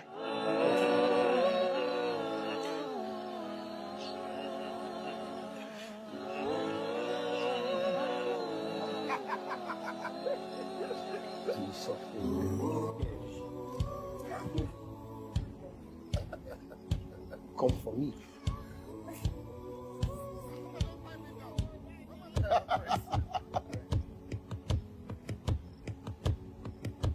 One of my favorite metaphors, I think, for you've been in some of the most critically acclaimed movies. Okay. Over the past, at least 10 years. Yes. Yes, at least. At least 10 years, Yeah. You've been in some of the most interesting projects, Nimbe, I think. Yes. You were certainly in Nimbe. Yes. You've been in Ojuju. Yes. And of course followed The Director Couldn't Let You Go. Yes, yes. So I've been in casting, not casting rooms. I've been in rooms where they are thinking of cast for characters. Yeah. And when they are trying to think of complex roles, you know that. Yeah. Yes. Your name always comes up. Why do you think so? Well, so I had this conversation with the people I'm working with, and they said, Kelechi, see, it's not like you're not good, but you're not like a commercial actor. I said, what do you mean by that? I said, like, you're not like, when it comes to the being out there, you're not out there. Truth is, if I wasn't acting, I don't think I'll be on social media. Right. Really, because I'm not that kind of person. I just concentrate on my work. So you're more of a director's actor, an actor's actor, So when you're thinking about, okay, we need someone to play this character is, that's when you think about Kelechi. But when you want to think about, we need like maybe numbers or something, that kind of thing. So, how do you feel about that? Well, it's a bittersweet feeling. Yeah. It's sweet because I realize that people understand directors, producers, fellow actors. They understand that this guy is absolutely insane. That when it comes to performing, he's top notch. He's out there. He's at least one of the three. If you call one of the best thing in the country or something. But now when it comes to like because I can't really blame indie producers or everybody wants to make money. So it's more like Kelechi try and be out there more a bit. But what am I out there? What am I going to be doing out there? I don't know how to fake. That kind of thing. I don't know these controversies. I can't run away from them. I just want to be on my own, go to set, work, come back home, eat, sleep, and So, but I'm learning. I'm learning. So it's bittersweet. Yeah. It's sweet in a way that people realize, my people I'm in the industry realize that this guy is an awesome talent. But it's also bitter in a way that sometimes you're like, we need people with a lot of followers and everything, and you're like, okay, Kelechi, maybe I have to release my nudes or something. And then just but it's funny, one of the things about I love it. You should release your nudes. Let your fans another thing is the thing that filmmakers say that is really rubbish, because they often say this thing about if you get a lot of people with a lot of followers. But if you look at movies, many blockbuster movies, many movies that have a lot of people with followers, still end up suffering at the box office. My brother, you see, say, it's a good say when you talk this kind of thing. I just shoot a picture. Like, I don't even know. It's a good say when you talk some kind of things. You talk to people who really understand. Because the truth is sometimes you might have 1 million followers, right? Yeah. And then you put a trailer out there and the trailer has lots of views and stuff. It does not guarantee that those guys are going to see the film. Yeah. That's another thing. And most times, films sometimes make you get numbers, Personally, you can, that kind of thing. But that's what sometimes you don't understand. Yeah. Also, it's not guaranteed that if you have like 10 million followers or 5 million followers or 1 million followers, or you have that people are going to see that film because you posted or you are in the film. Someone like Funke Akindele, for example, she has hacked this thing, and it's been. I was having a conversation with one of my fellow actors, and we talked about how she has been in this game for so long. She has hacked that market. She knows how to. She has made. Not be saying she just come out today say 1 billion. No. Yeah. Yeah. From I Need to Know, Going, or Jennifer, and all. She's been in. I think it was recently I found out she's been in the Yoruba industry for about 17 years. Before she now kind of switched again to English. So. Yeah. The first Jennifer was a Yoruba movie. Yes, it was. So she's been there. She's. So it's not just her having followers. It's the fact that she knows how to market, and it's still money. Yeah. Because no matter how good the film is or the product is, you need to, you need some money to follow up. Like there's a film I'm on Netflix, Adire. Yes. People see, they like it a lot, and they're like, it's not the top 10. Yes, and they're not marketing this film, they're not pushing it. But when a product is good, sometimes the word of mouth does a whole lot of wonders for you. Yeah. But also, we can't remove the fact that no matter how many guys you have in the film, you still have to spend money to market that film. Yeah. And that's the truth. Yeah. And even when you have guys with followers, when you bring money to market it for you, it's better. So it's not just, he has followers, the film must, no, it doesn't translate like that. Sometimes some films are just good and people just like it, and then, I can remember Timaya's first album. I never knew who Timaya was. My cousin just came from Port Harcourt. I get one jam, you go listen to Timaya. Okay, I said, who is this guy? Immediately I played the album. That I personally was. You need to listen to this. You need to listen. If you listen to my first album, it wasn't even mastered well. Yes, of course. Now, recently it was. Actually, yes, it wasn't mastered well at all. Everything is raw. It's raw. It's like out of studio first cut. It was sticky. It was magnetic. Yes, it was. So sometimes, and for us, for music, I think they've hacked it. So for acting, for production, we need to understand also that sometimes stories itself, good stories will fly. Yeah. It doesn't have to be, we don't have to put everybody in it, but story is good. Yeah. It will fly. Like Adire, we had a lot of people in it, but the good thing about Adire was, it was characters, and everybody could stand on their own. Yes. So it wasn't like this person was trying to sell the film, or this person was trying to sell the film. Even the wordless character. It was just... I had never seen a movie before this. It turned out to be this. As I went to research him, I found that he's the writer. Exactly. That's what a good performance does. That is what it does. Yeah. That's what it does. Yeah. So most times, even any character is no small role. Yeah. Yeah. Like when I started at some point, sometimes I say, Kilishi, if you do 2 scenes for us, I'm like, let me read what you have. I remember Abba's film. When he was making his film, Lost Okoroche. Yes, Lost Okoroche. I had always wanted to work with Abba because there's some directors and some, you like, man, even if I want, make one for the road, make just as they go, So Abba called me, like, we met somewhere, and then he called me and said, I want you on my film. I'm like, yeah, Abba. So he sent me the script, and he told me the character I was going to read for. After reading the whole script, I'm like, bro, you should say the character of this, because it was just one scene out of the whole film. And like, it's just one scene, and, if I was going to do it or not, I was like, oh, man.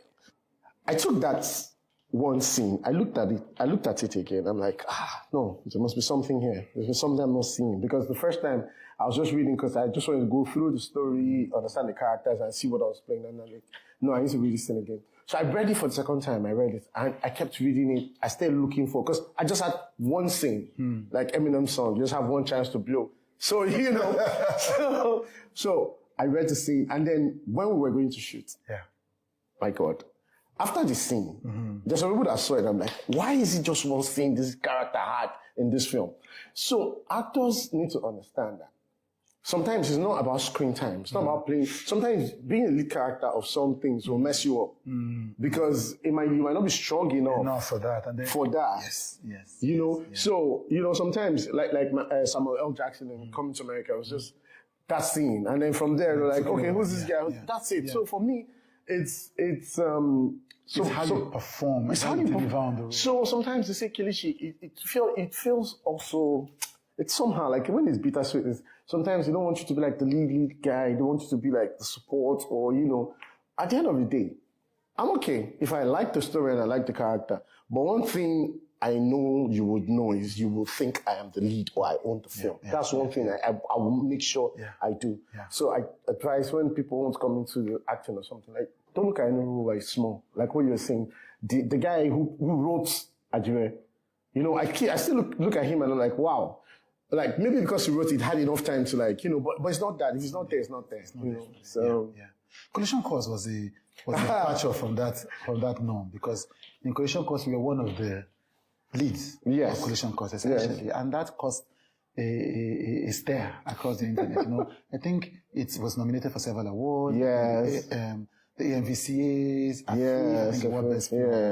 You have also won best. Yeah. So ENVCA. Best of Nollywood. So my AMVCA story is very fun. I've been nominated 4 times for AMVCAs. Yeah.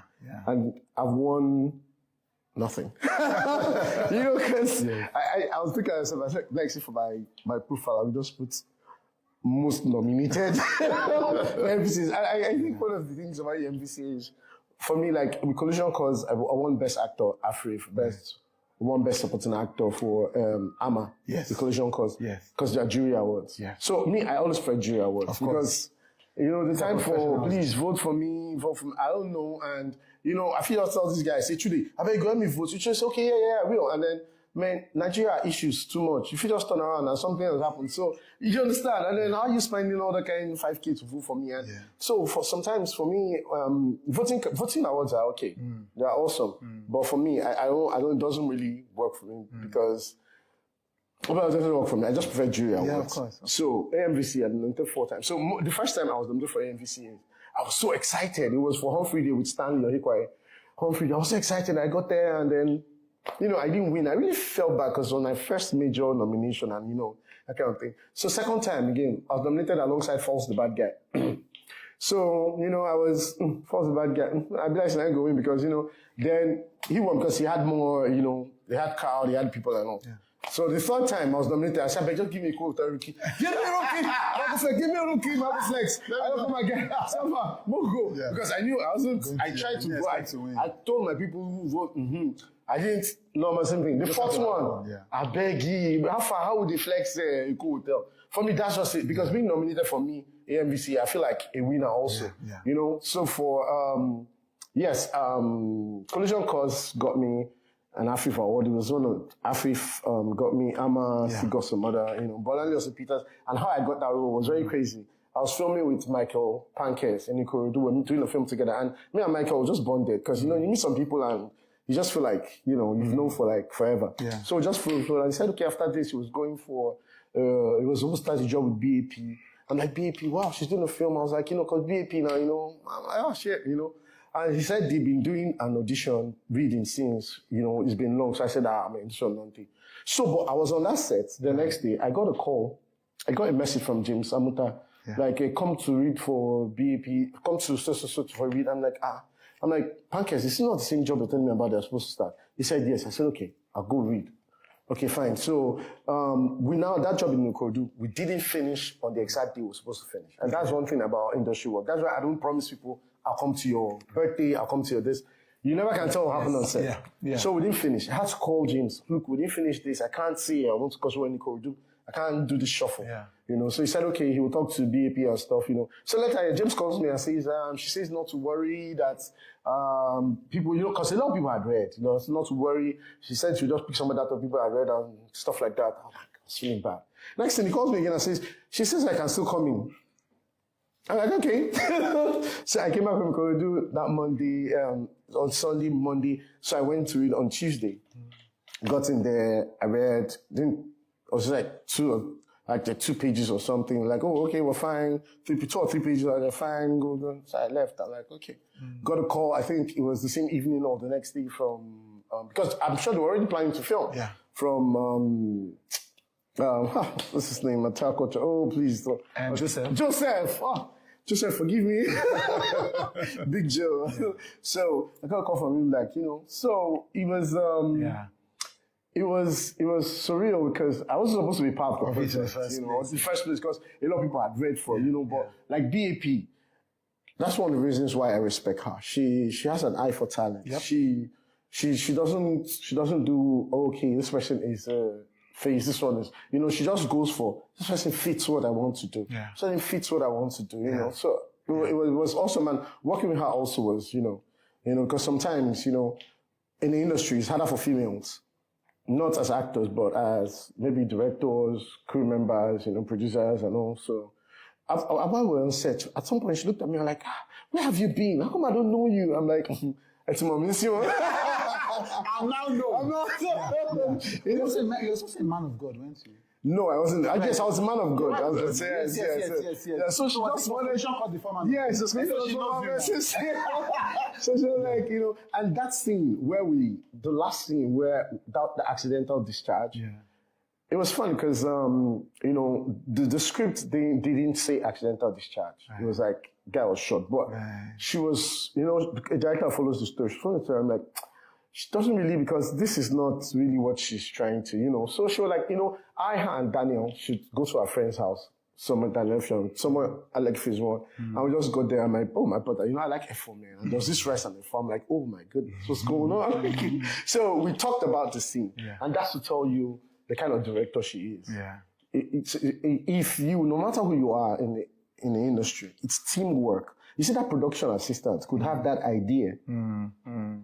So if you allow people around you to express themselves, you do so much. You do so much. So we're there, and then we talked about this, and that was where we crafted that scene and all. And then it was beautiful over a plate of food. We just sat down, but that's how she is. She allows you to express yourself. And when you go to Terra Culture, see people that work with her, they're also lively and all that kind of stuff. So, yeah. Collision Cause was saying, shout out to BAP, Joseph. And how did this all start? For many people, I think the first time it appeared you hit public consciousness, for some people, was Officer Titus. Titus na fish. Titus na fish. Yeah. But that wasn't the first thing you've done, of course. No, in fact, should I not lie you, I never knew I was funny. you see, these are some of the things, like discovering yourself is till you die. Like this morning, during the sermon, one of the things Pastor Sam's wife said was, in this time and this place, you'd see people next to you say, You go to Daystar too? Yes, I was converted to Daystar. I was born, bred Catholic. I'm still, my family very Catholic, but that's going to Daystar. I don't get a choice. Not by hook or by hook. That's what I'm saying. Not by hook or by hook. Yeah. So like she was saying this morning, she said something like, in this time, this period, people will really discover. Some people will discover like, are they so close well? Some people like, I don't know if you do this, beat something, because the situation and the system, this not to push you into negativity. It should spur you on to be more creative.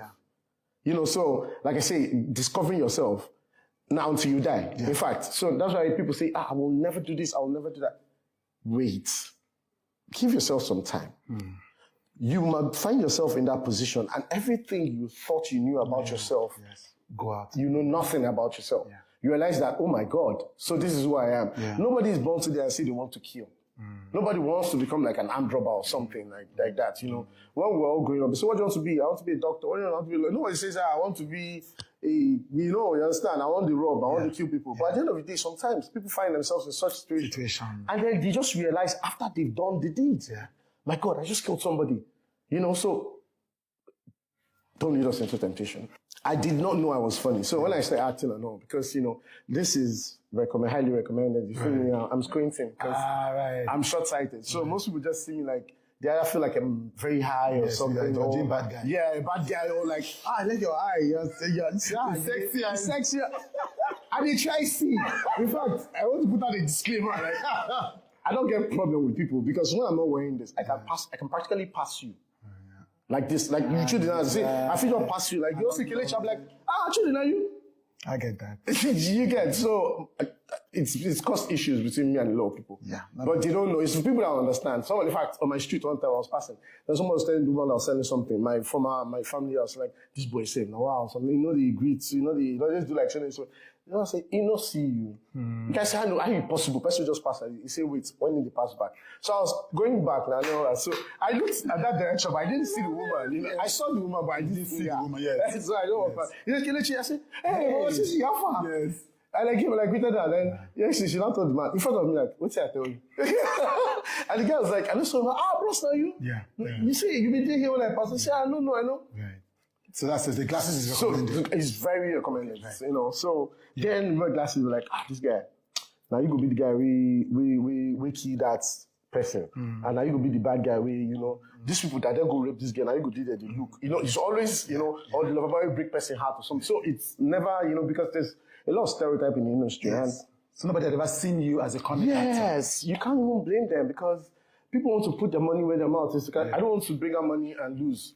You look like, just do it. And I know you can do it well. So people have never seen me. So it was Imam Moran. I did all sorts of trouble with him. Right. It's a short film, all sorts of trouble. So that's what did happen. Macaulay, was it? Yes, Macaulay affair. Imam is somebody that most of his films his character. So I'm always having a mustache or something. He does something to me. Imam understand. I know why me and him are like, when it comes to the character acting, I still do coffee salesman with him. I played 2 characters in the film. Right. So. Right, okay, so just one. Yeah, so in all sorts of trouble, he gave me this character, and after doing the short film, like, guy, you're funny because there's some things the character did, and like, you're funny, And then I landed Officer Titus. It was Daniel F. Young. He was working with Danny there. Right. So he was trying to develop, so he was trying to develop concepts on Danny, he was working with them and all. Yeah. So he had this idea traffic guy, stuff, and then he called me, so let's see what we could do and all that kind of stuff. So it was, when you tell jokes, they're kind of different when you want to act them out. It's harder to act out a joke, easier to tell a joke. Absolutely. So it's a joke about the last man guy entering the car or a policeman, and then he sees there's a dog in the car and all that kind of stuff, Talking about it the way it happens, it'd be funny. But acting it out, it's not another thing. So I'm like, okay. So the characters was the titles. So we talked about the story, but the characterization was just all me. Right. Bringing that character and all. Right. So after the first episode, it was like a trial and stuff. After the first episode, it was almost like, that was the beginning of like skit and stuff, but then it was like short videos, short films. Yeah. It wasn't, you know. Yeah, there was no skit culture then. No skit culture then. It was, so even this guy, Kuleido, Frank Donga, was like Danny. Yes. He was DOP too. Yes. He was cutting and editing, you know, so we were like, you know, Jade there was in charge of Danny and Danny Mafia. Exactly. From Danny, a lot of people have left. Even Mo, the DOP, tall Mo. Yes, Martha. No, Mo. I remember, no, Mo. Yes. Yes, the tall DOP. So, on Danny, a whole lot of people have left. Come out of Danny. Yeah, exactly. Yeah. So we did the first episode and then released it online, and it was like, wow, what's going on? And then we just started doing it. And from that, people just saw me in that light. Like, he's just a comic. They can't do nothing much. He's just a comic. So from one stereotype to the next stereotype. You just walk out of this stereotype or walk into another stereotype. Yeah. So, like, it's your fault. You do it and you do it too well. Okay, what can I do? Yeah. You know, so. But the good thing about it is that the flip side of it is that you're going to continue to get work for a long time. See, the thing is, when they ask me, what kind of actor are you or you want to be? I say, I want to be a present, continuous I like that. actor. I like that. Present, continuous. Yes. Examples. Yeah. Like an RMD. Yes. He's still there. Till tomorrow, you want to hire RMD. You can't go anywhere. You find it. You're still talking about how much. His value is still, in fact, it's like the more he breeds, the more value. There's so many of them. There's Ramsey Noah. She's not in your face. You go and look for if you want. You go look for her. My auntie Yeti Doyle. And Sinamba. When she Yeti started her career, this is what people used to say. They say, she can only act complex roles. But then when you give her the role, she would deliver. And then she used to be like, no, I can do more. Who knew that all of that? People were paying attention that this woman is a high quality. Yes. And so now the roles are coming for everyone. Yeah, exactly. For her, for Tinamba, for Carol. You know, so most of them. So I think it's present continuous. And it's not just, you know, you have to work, you have to learn, you have to. So I've been in stereotype is my thing. So, you know, it's my thing because from the bad guy who's always killing and doing anything, worked into the comic part. Yes. Then the comic part, it's there to, lover boy. Yeah. From there, the policeman. Is your neighborhood policeman now? I'm like, okay, guys, I can do other things. Yeah. You know? I love that. But two of your roles, I mean, they've done a lot of interesting roles. I think you've done a lot. You're in a Humo Fair as well, you know. Humo Fair? Yes, but the two of my favorite roles of yours. One is Betrayed. As the main character, since we cannot call the main character Evans, the main character henchman. Henchman. You know? And I remember when they came to arrest you, tried to when you did the Okelechi thing, the way you reacted, you have. I can understand why the stereotyping does. I can understand why, because the way the character switched from panic to what are you going to do? This is a classic Kelechi move. And even in the cell, yes, when he was being interrogated, I did something there. Yeah. So Uchenai Najuju Debwe, and that's my surname. I didn't even get that. That was such a Kelechi movie. That character. Yes. And then King of Boys. Yeah. You know, your character skulking in the shadows. You see, for me, film, it's a route to escape. It's so I grew up loving cartoons, and why I love cartoons is it's so many impossibilities, but yet it's possible in there. Yeah. So many things impossible, but yet in that world it's possible. So that's why I love them, and I have a lot of, you know, thinking of myself, being so many things. So film is just a way, you know. So it helps. It helps me because, you know, you have to just bring out those characters and, you know, so you do this and people actually think that at some point, when I was doing subtitles, like, okay, you don't work for last one before. Because this is exactly like, they'll tell you, because they just came in and that's how you jump into your vehicle. That's what you know, I'm like, no, I study. So if you tell me, you're playing this character, you might not have seen me in the character before, but what I do is, I try to study. I look for, like, Imo also helped me because he was like, go and watch this film. Go and watch this film. Look at this character now, because there's nothing new in this world. There's no new story. Yeah. There's no new type of acting. Yes, there's nothing new. Yeah. So the only thing you do is, how do you tell it? So how do you make it happen? Yeah. So you tell a story of the prince and the pauper, rich guy, poor girl, or poor girl, rich guy, It's still the same thing, but it's told in different ways. So how do you tell your story to make it interesting? Yeah. So how do you bring this character to life to make it interesting? Yeah. You can take a bit of this and a bit of that and a bit of this. And I don't lie, I'm not afraid to say it. My colleagues, I watch them a lot too. Someone like Gabriel, someone I'm like, how do you do it? Oh, okay, correct. Blossom, yeah. Okay, you do. Oh, so I do that a lot though. It's not. But do I have my own? But I try to take from people. Definitely. It's easier. It helps you so that when you're adding it to what you have, it's easier. Yeah. But if you say, oh, I want to be the first person to, brother. Okay, there was this thing we did. Year of the Gun, but filmed in flight. So I was supposed to be a stammer. The character was playing Mondo Sumo. I was supposed to be a stammer. Okay. So I was just like stammering and all. The director came and said, no, wait. He held me down this way on my chest. He held me, say talk. Baba, I just try talk. Try. It was, and I said, that's it. So you understand that those things come from inside. That's why they're really angry. Because they don't. Okay, they can't even speak. Can't speak, and then you breathe, and then you're, Yeah. So it's you count for something. Yeah. Thank you so much for joining me, Kelechi. Yes. This has been a fantastic conversation. Yes, bro. To meet you. Yeah. I'm looking forward to more badass roles. Yeah. Both in the supporting, which is fine. Yeah. Also in the lead, where you belong. Yes, so. Yes. Like Two-Face, you could see. A guy like, how you go shopping? Because it be like, say, it doesn't happen. Thank you. Right guy. Yes, thank you. Health is more than a diagnosis. It's your lifestyle, your choices, and your future. Join us on Inside Health, your weekly deep dive into the stories, signs, and solutions shaping your well-being. From expert interviews to real-life journeys of healing and hope, we cover it all. One of the complications of cancer management or treatment is they have some of them, at one point in time, you see them having anemia. Okay, so you see them at times being transfused. But at the same time, you come in with a diet. Nutrition, mental health, innovations in medicine, fitness, and everyday wellness. Whether you're managing a condition, staying informed, or just living your best life, Inside Health is your trusted guide. I'm Signaturetv, and I'll be with you every week on Inside Health, only on Signaturetv.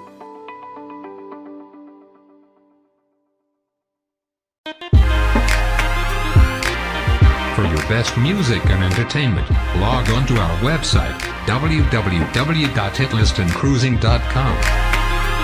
Do not attempt to adjust your dial.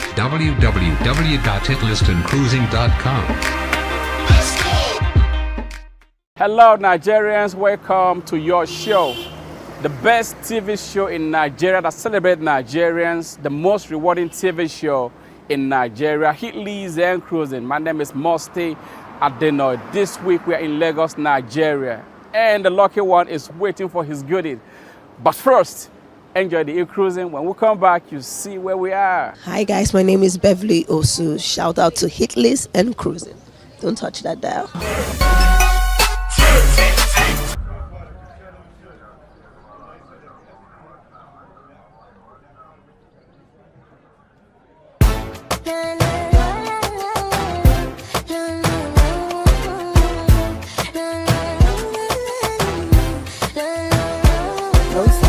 Let you know I'm loving now, they do me slow. Baby, cause I don't need you already know.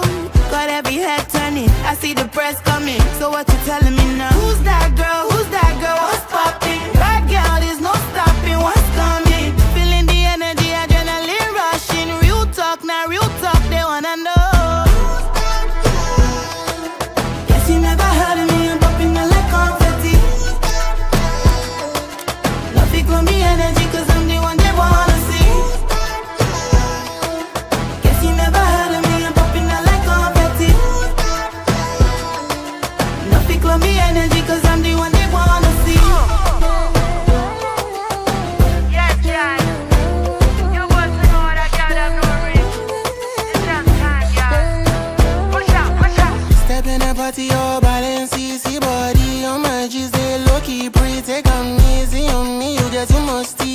you give me body, I feel in the empty black cup of girl. I'm a villain, take me as a prisoner since you stand for justice. And if I ain't no bad person, we better go like yo, champion, graceful, shallow. You know, say you get wrong, yes, I you know, be body. Plans to go and run away with you like my guess coffee. Normally you don't get any competition, but to the trophy, not trying to gas you. Everybody know this to the body. I said you know it, you copy. Bad girl, she the life of the party. Get a one link, cause they need assist. Say many girls them there, but no many girls sabi. She one of one, dangerous, and every time she got me like, who's that girl? Who's that girl? What's poppin'? Bad girl is no stopping. What's coming? Feeling the energy, adrenaline rushing. Real talk, now real talk, they wanna know.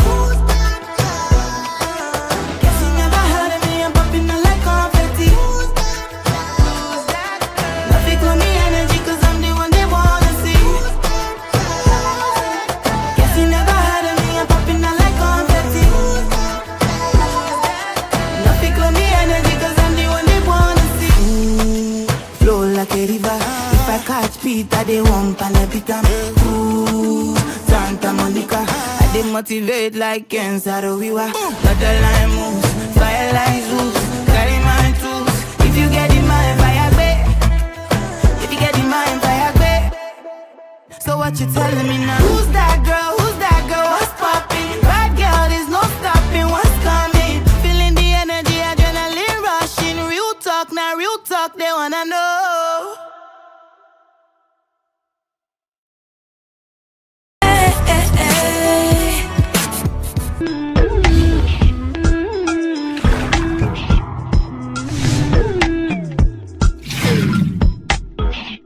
They don't kidnap the director. Where's Okechukwu? Oh God, they don't kidnap Okechukwu. I heard, but I can't believe it. You can't believe it. You blind, you don't see people they cry for you can't. Mother, has Okechukwu been put out of circulation? Out of circulation? Why do you make him sound like a newspaper article? This is serious. Yes, it's very serious. That's why we need to focus. The press conference for This Is Not a Nollywood Movie was held recently in Lagos, bringing together industry stakeholders, stars, and filmmakers. The film, produced by Boma Akpore and directed by Wale Ojo, promises to challenge stereotypes about Nollywood storytelling while celebrating the industry's growth and global potential. The story is a satirical, yet thought-provoking commentary on African films, blending humor and realism. The cast, including Hanks Anuku, Julius Agu, amongst others, who shared their experiences working on the project, which explores themes of identity, art, and responsibility. This is not a Nollywood movie. It's an action comedy. It's a mixture of bringing together the OGs and the Gen Zs. And you know, I am so happy and very proud of this film. I think it's going to be a real landmark movie. This is not a Nollywood movie. It's got a lot of energy, suspense, goodness, blessings. And you know, the blessing of God make it rich. For everyone who's going to watch, this is not a Nollywood movie. It's going to be so rich. My name now. I know. Let's get it the Oscars legit. Okechukwu. Okechukwu. I didn't hear you. This na my comeback. I know they play. I they tell you I know they play. I know they play.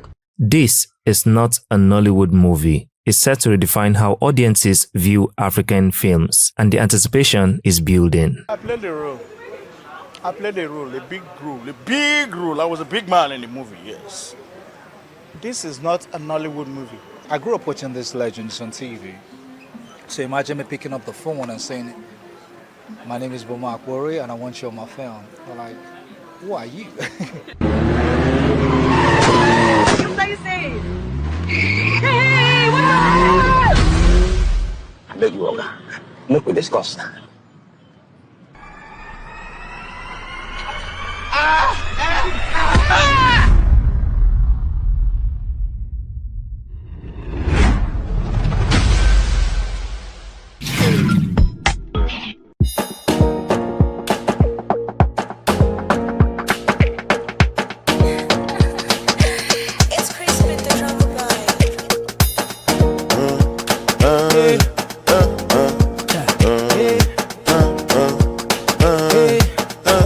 It was an unforgettable night at the Salute the DJ concert season 15, hosted by the ever-blazing DJ Suje, as he celebrated 15 years of frequency and musical excellence. The event brought together top names like DJ Roland, chairman of the DJs Association of Nigeria, Dijan Lagos, DJ Swagger from India, and several rising artists who lit up the stage. Fans turned out in large numbers to show love and support, enjoying a night filled with great music, energetic dance moves, and waves of nostalgia. Salute the DJs, one of the biggest platform for every DJ and every artist on the highland here. I'm happy this is the 15th edition. Suje has done really good. I mean, he has tried putting the entertainment in Aja on the global map.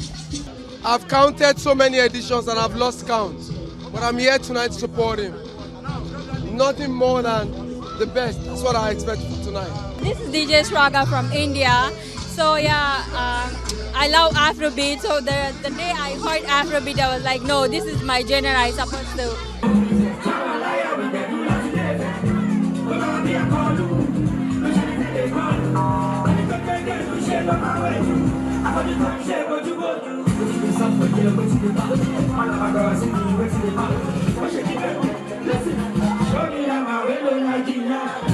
Salute the DJ. Season 15 episode is not easy. I started way back 15 years ago. Although it's supposed to be 16 years, because of the lockdown, I could not do it. So we are here.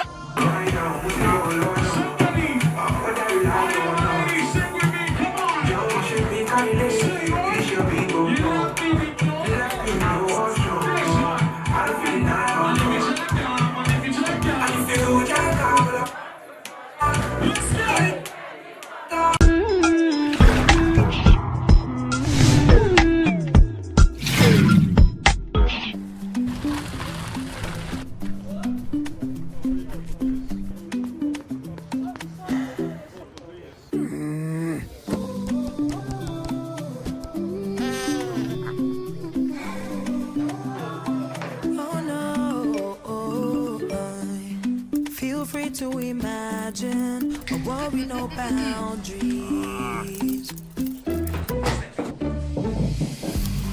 Just you and your dreams, running wild and free. Oh no, life can be easy.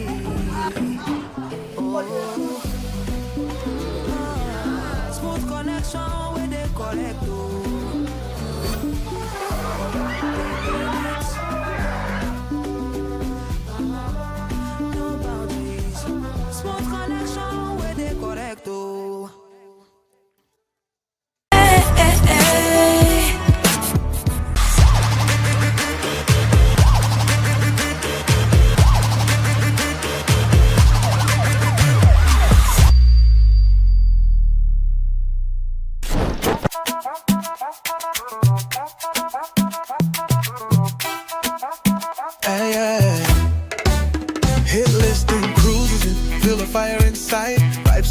Come on, let's ride. All across Nigeria, we bring the heat. Hit list and cruise, ain't nobody compete. Turn up your screen, the hottest jams alive. Music videos dropping, making you vibe. Trivia's on, prizes for the best. Shopping spree's the deal, forget the rest. You are watching Hit List and Cruising, the only TV show that celebrates Nigerians. Right now, we're at the shopping mall, and the list of the lucky one is right here with me. Walk with me as we shop for the lucky one. Hit list and cruising, Nigeria's dream. Hit it, feel the fire inside. Vibes so lit, come on, let's ride. Yeah, all across Nigeria, we bring the heat. Hit list and cruising, can nobody compete. Yeah, spin that track, let the rhythm explode. Hit list and cruising, we own the road. Watch, play, win, the spree's on deck.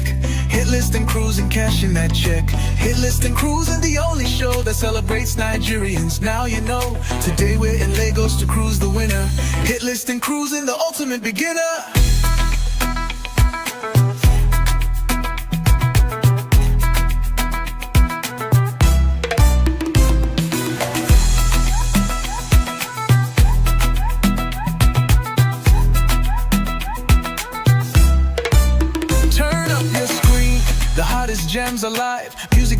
dropping, making you vibe. Trivia's on, prizes for the best. Shopping spree's the deal, forget the rest. Download the app, don't sleep, don't delay. Win big every single crazy day. The cruise is moving, shaking up the scene. Hit list and cruising, Nigeria's dream. Hit list and cruising, the only show that celebrates Nigerians. Now you know, now you know. Today we're in Lagos to cruise the winner. Hit list and cruising, the ultimate beginner. Hit list and cruising, feel the fire inside. Vibe so lit, come on, let's ride. All across Nigeria, we bring the heat. Hit list and cruising, nobody compete.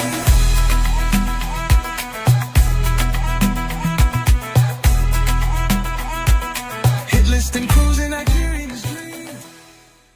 Nigerians are watching you right now, and I want you to tell them how you feel to be a lucky one on Hit List and Cruising. I'm very excited to be the luckiest winner. I've been trying for a long time. So actually, my brother is the one watching the program every Saturday. So from there, he introduced me, we watched together. So from there, my brother now told me, okay, you can also participate. Let's try our luck. So from there, I tried my luck, then I got a call that I'm one of the winners.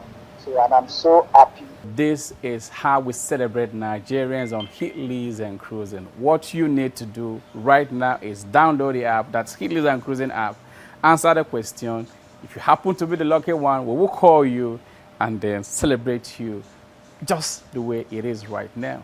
Answer the question first. If you happen to be the lucky one, we will call you, get a list of what you need, we'll buy and bring to you. You're watching Hit List and Cruising, the best and the most rewarding TV show in Nigeria. Only show that celebrates Nigerians. Now you know, now you know. Today we're in Lagos to cruise the winner. Hit list and cruising, the ultimate beginner.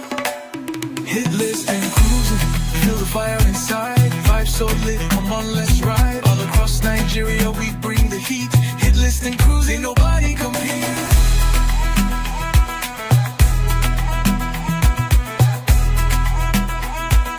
Hit list and cruising, Nigerians dream. Everybody inside, everybody get around. Move it, lit, come on, let's ride. Let's ride. All across Nigeria, we bring the heat. Hit list and cruising, can't nobody compete. Spin that track, let the rhythm explode. Hit list and cruising, we own the road. Watch, play, win, sprees on deck. Hit list and cruising, cashing that check. Hit list and cruising, the only show that celebrates Nigerians. Now you know, today we're in Lagos to cruise the winner. Hit list and cruising, the ultimate beginner.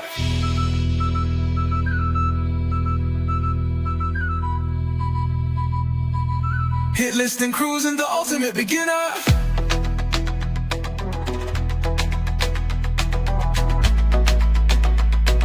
Hit list and cruising, hit list and cruising, the only show that celebrates Nigerians. Now you know, today we're in Lagos to cruise the winner. Hit list and cruising, the ultimate beginner.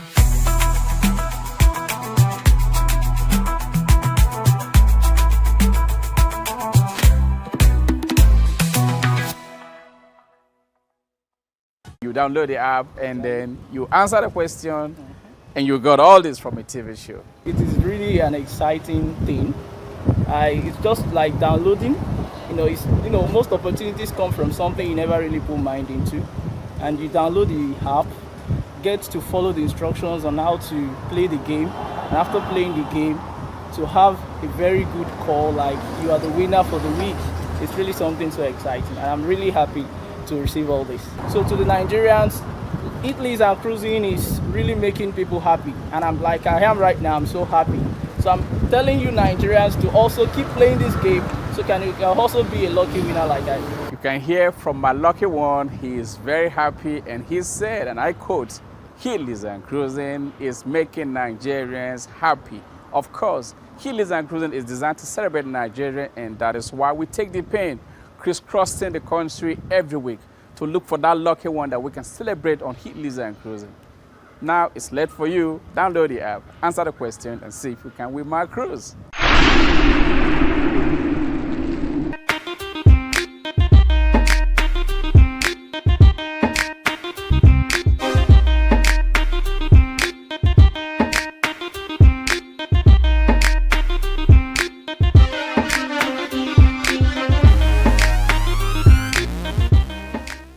Download Hitlist and Cruising app on Google Play Store or iOS Store. Register and log in. After you log in, a question will be displayed.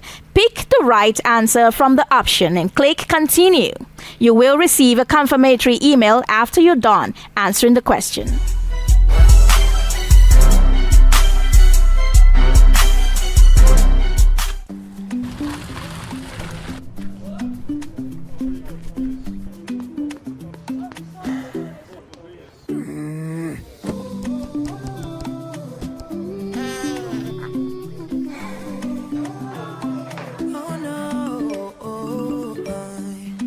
Feel free to imagine a world with no boundaries. Just you and your dreams, running wild and free. Oh no, life can be easy. Oh, smooth connection with the collect.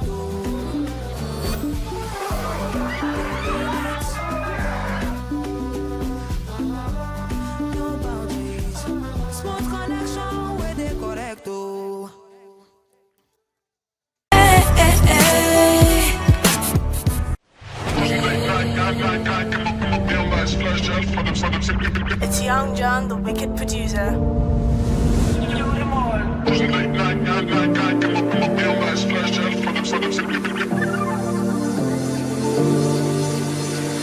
I look fly, yeah.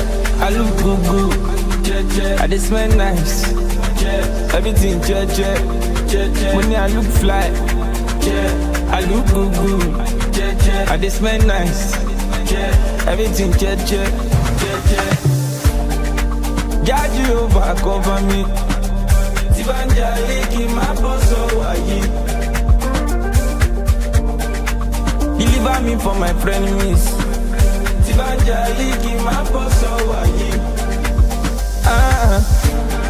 I get them before no be property. So as I the bomb, give me better my year. Deliver me for my frenemies. As I did my boss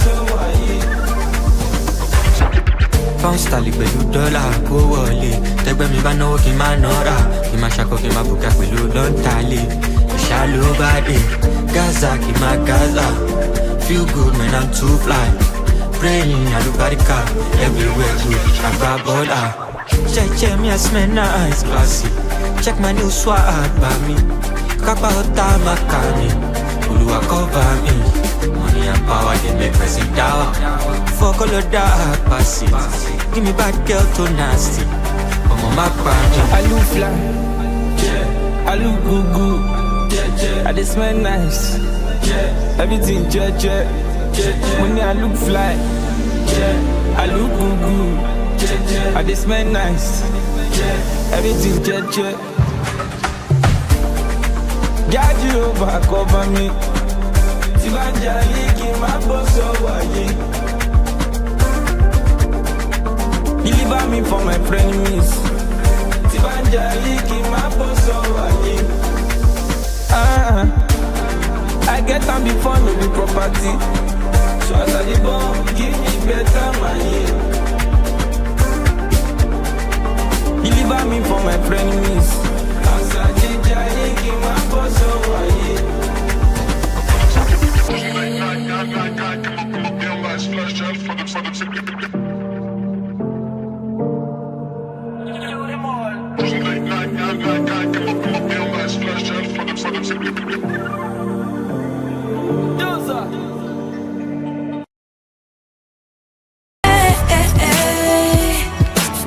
Realize that true happiness lies within you. There is no happiness in having or getting, but only in giving. I know you love this show, but first, download the app, hit Lisa and Cruising app, answer the question, and if you happen to be the lucky one, we will call you, get the list of what you need at home, we buy and bring to you.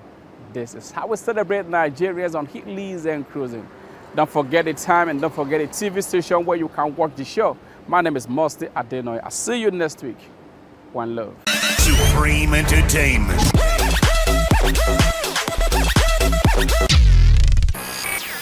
Hitlist and Cruising's hottest 5 videos. Don't touch that dial. Let's go, let's go, let's go.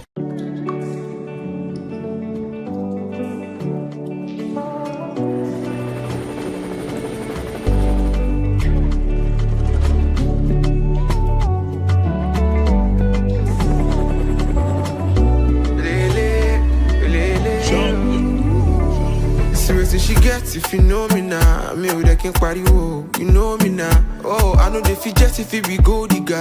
Do me conny low, but you know me down. Enjoy that can jack and rest in my area. Amy mama mulo London. If I'm married, if for two bamu when you day shiva. Oh, nibi kibi to bawa, bakadiga. So calibre, rest on my shoulder. Really hard, but follow me like that. No holiday, so good all day. In the streets, don't count your good. One mistake, they go use and judge me. Skido. I know some bouquet, pido. I saw some bouquet, pido, nisio. Skido. I know some bouquet, pido. I saw some bouquet, pido, nisio.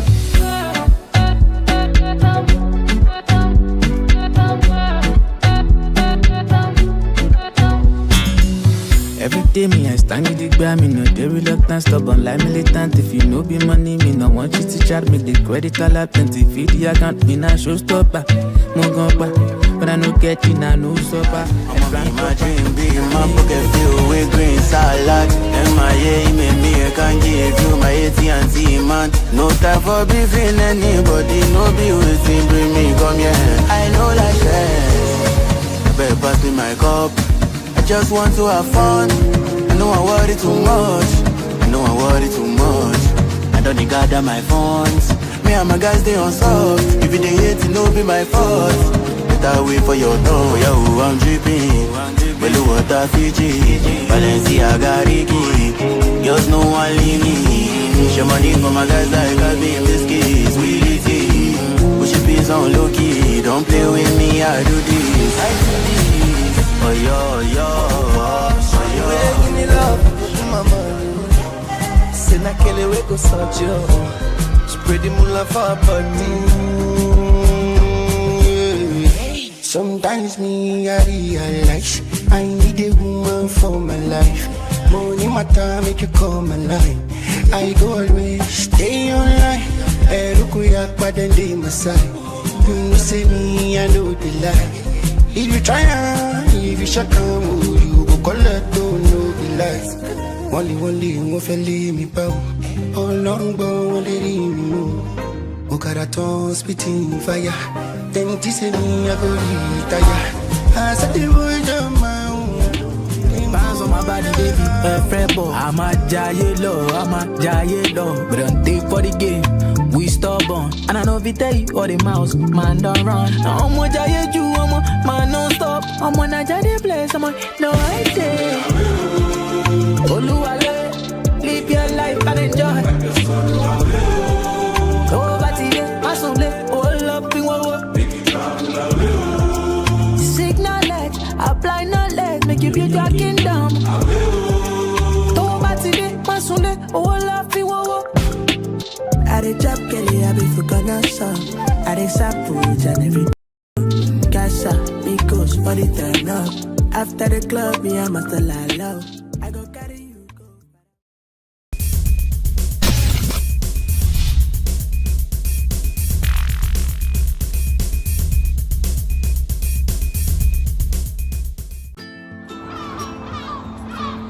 bright and early, as the day breaks, as the newspaper headlines trail the stories that shape the day. We at Signature TV trail the headlines that trail the day. We interrogate the headlines. We analyze the stories that make the headlines. Wyatt is overrated, and they even overrated themselves, and when you go see it, they are insensitive of some Nigerian children who have never had what they call CBT. With passion and emotion, we drive the conversation to change a narrative.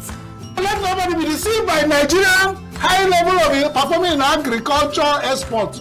We are still where we are. News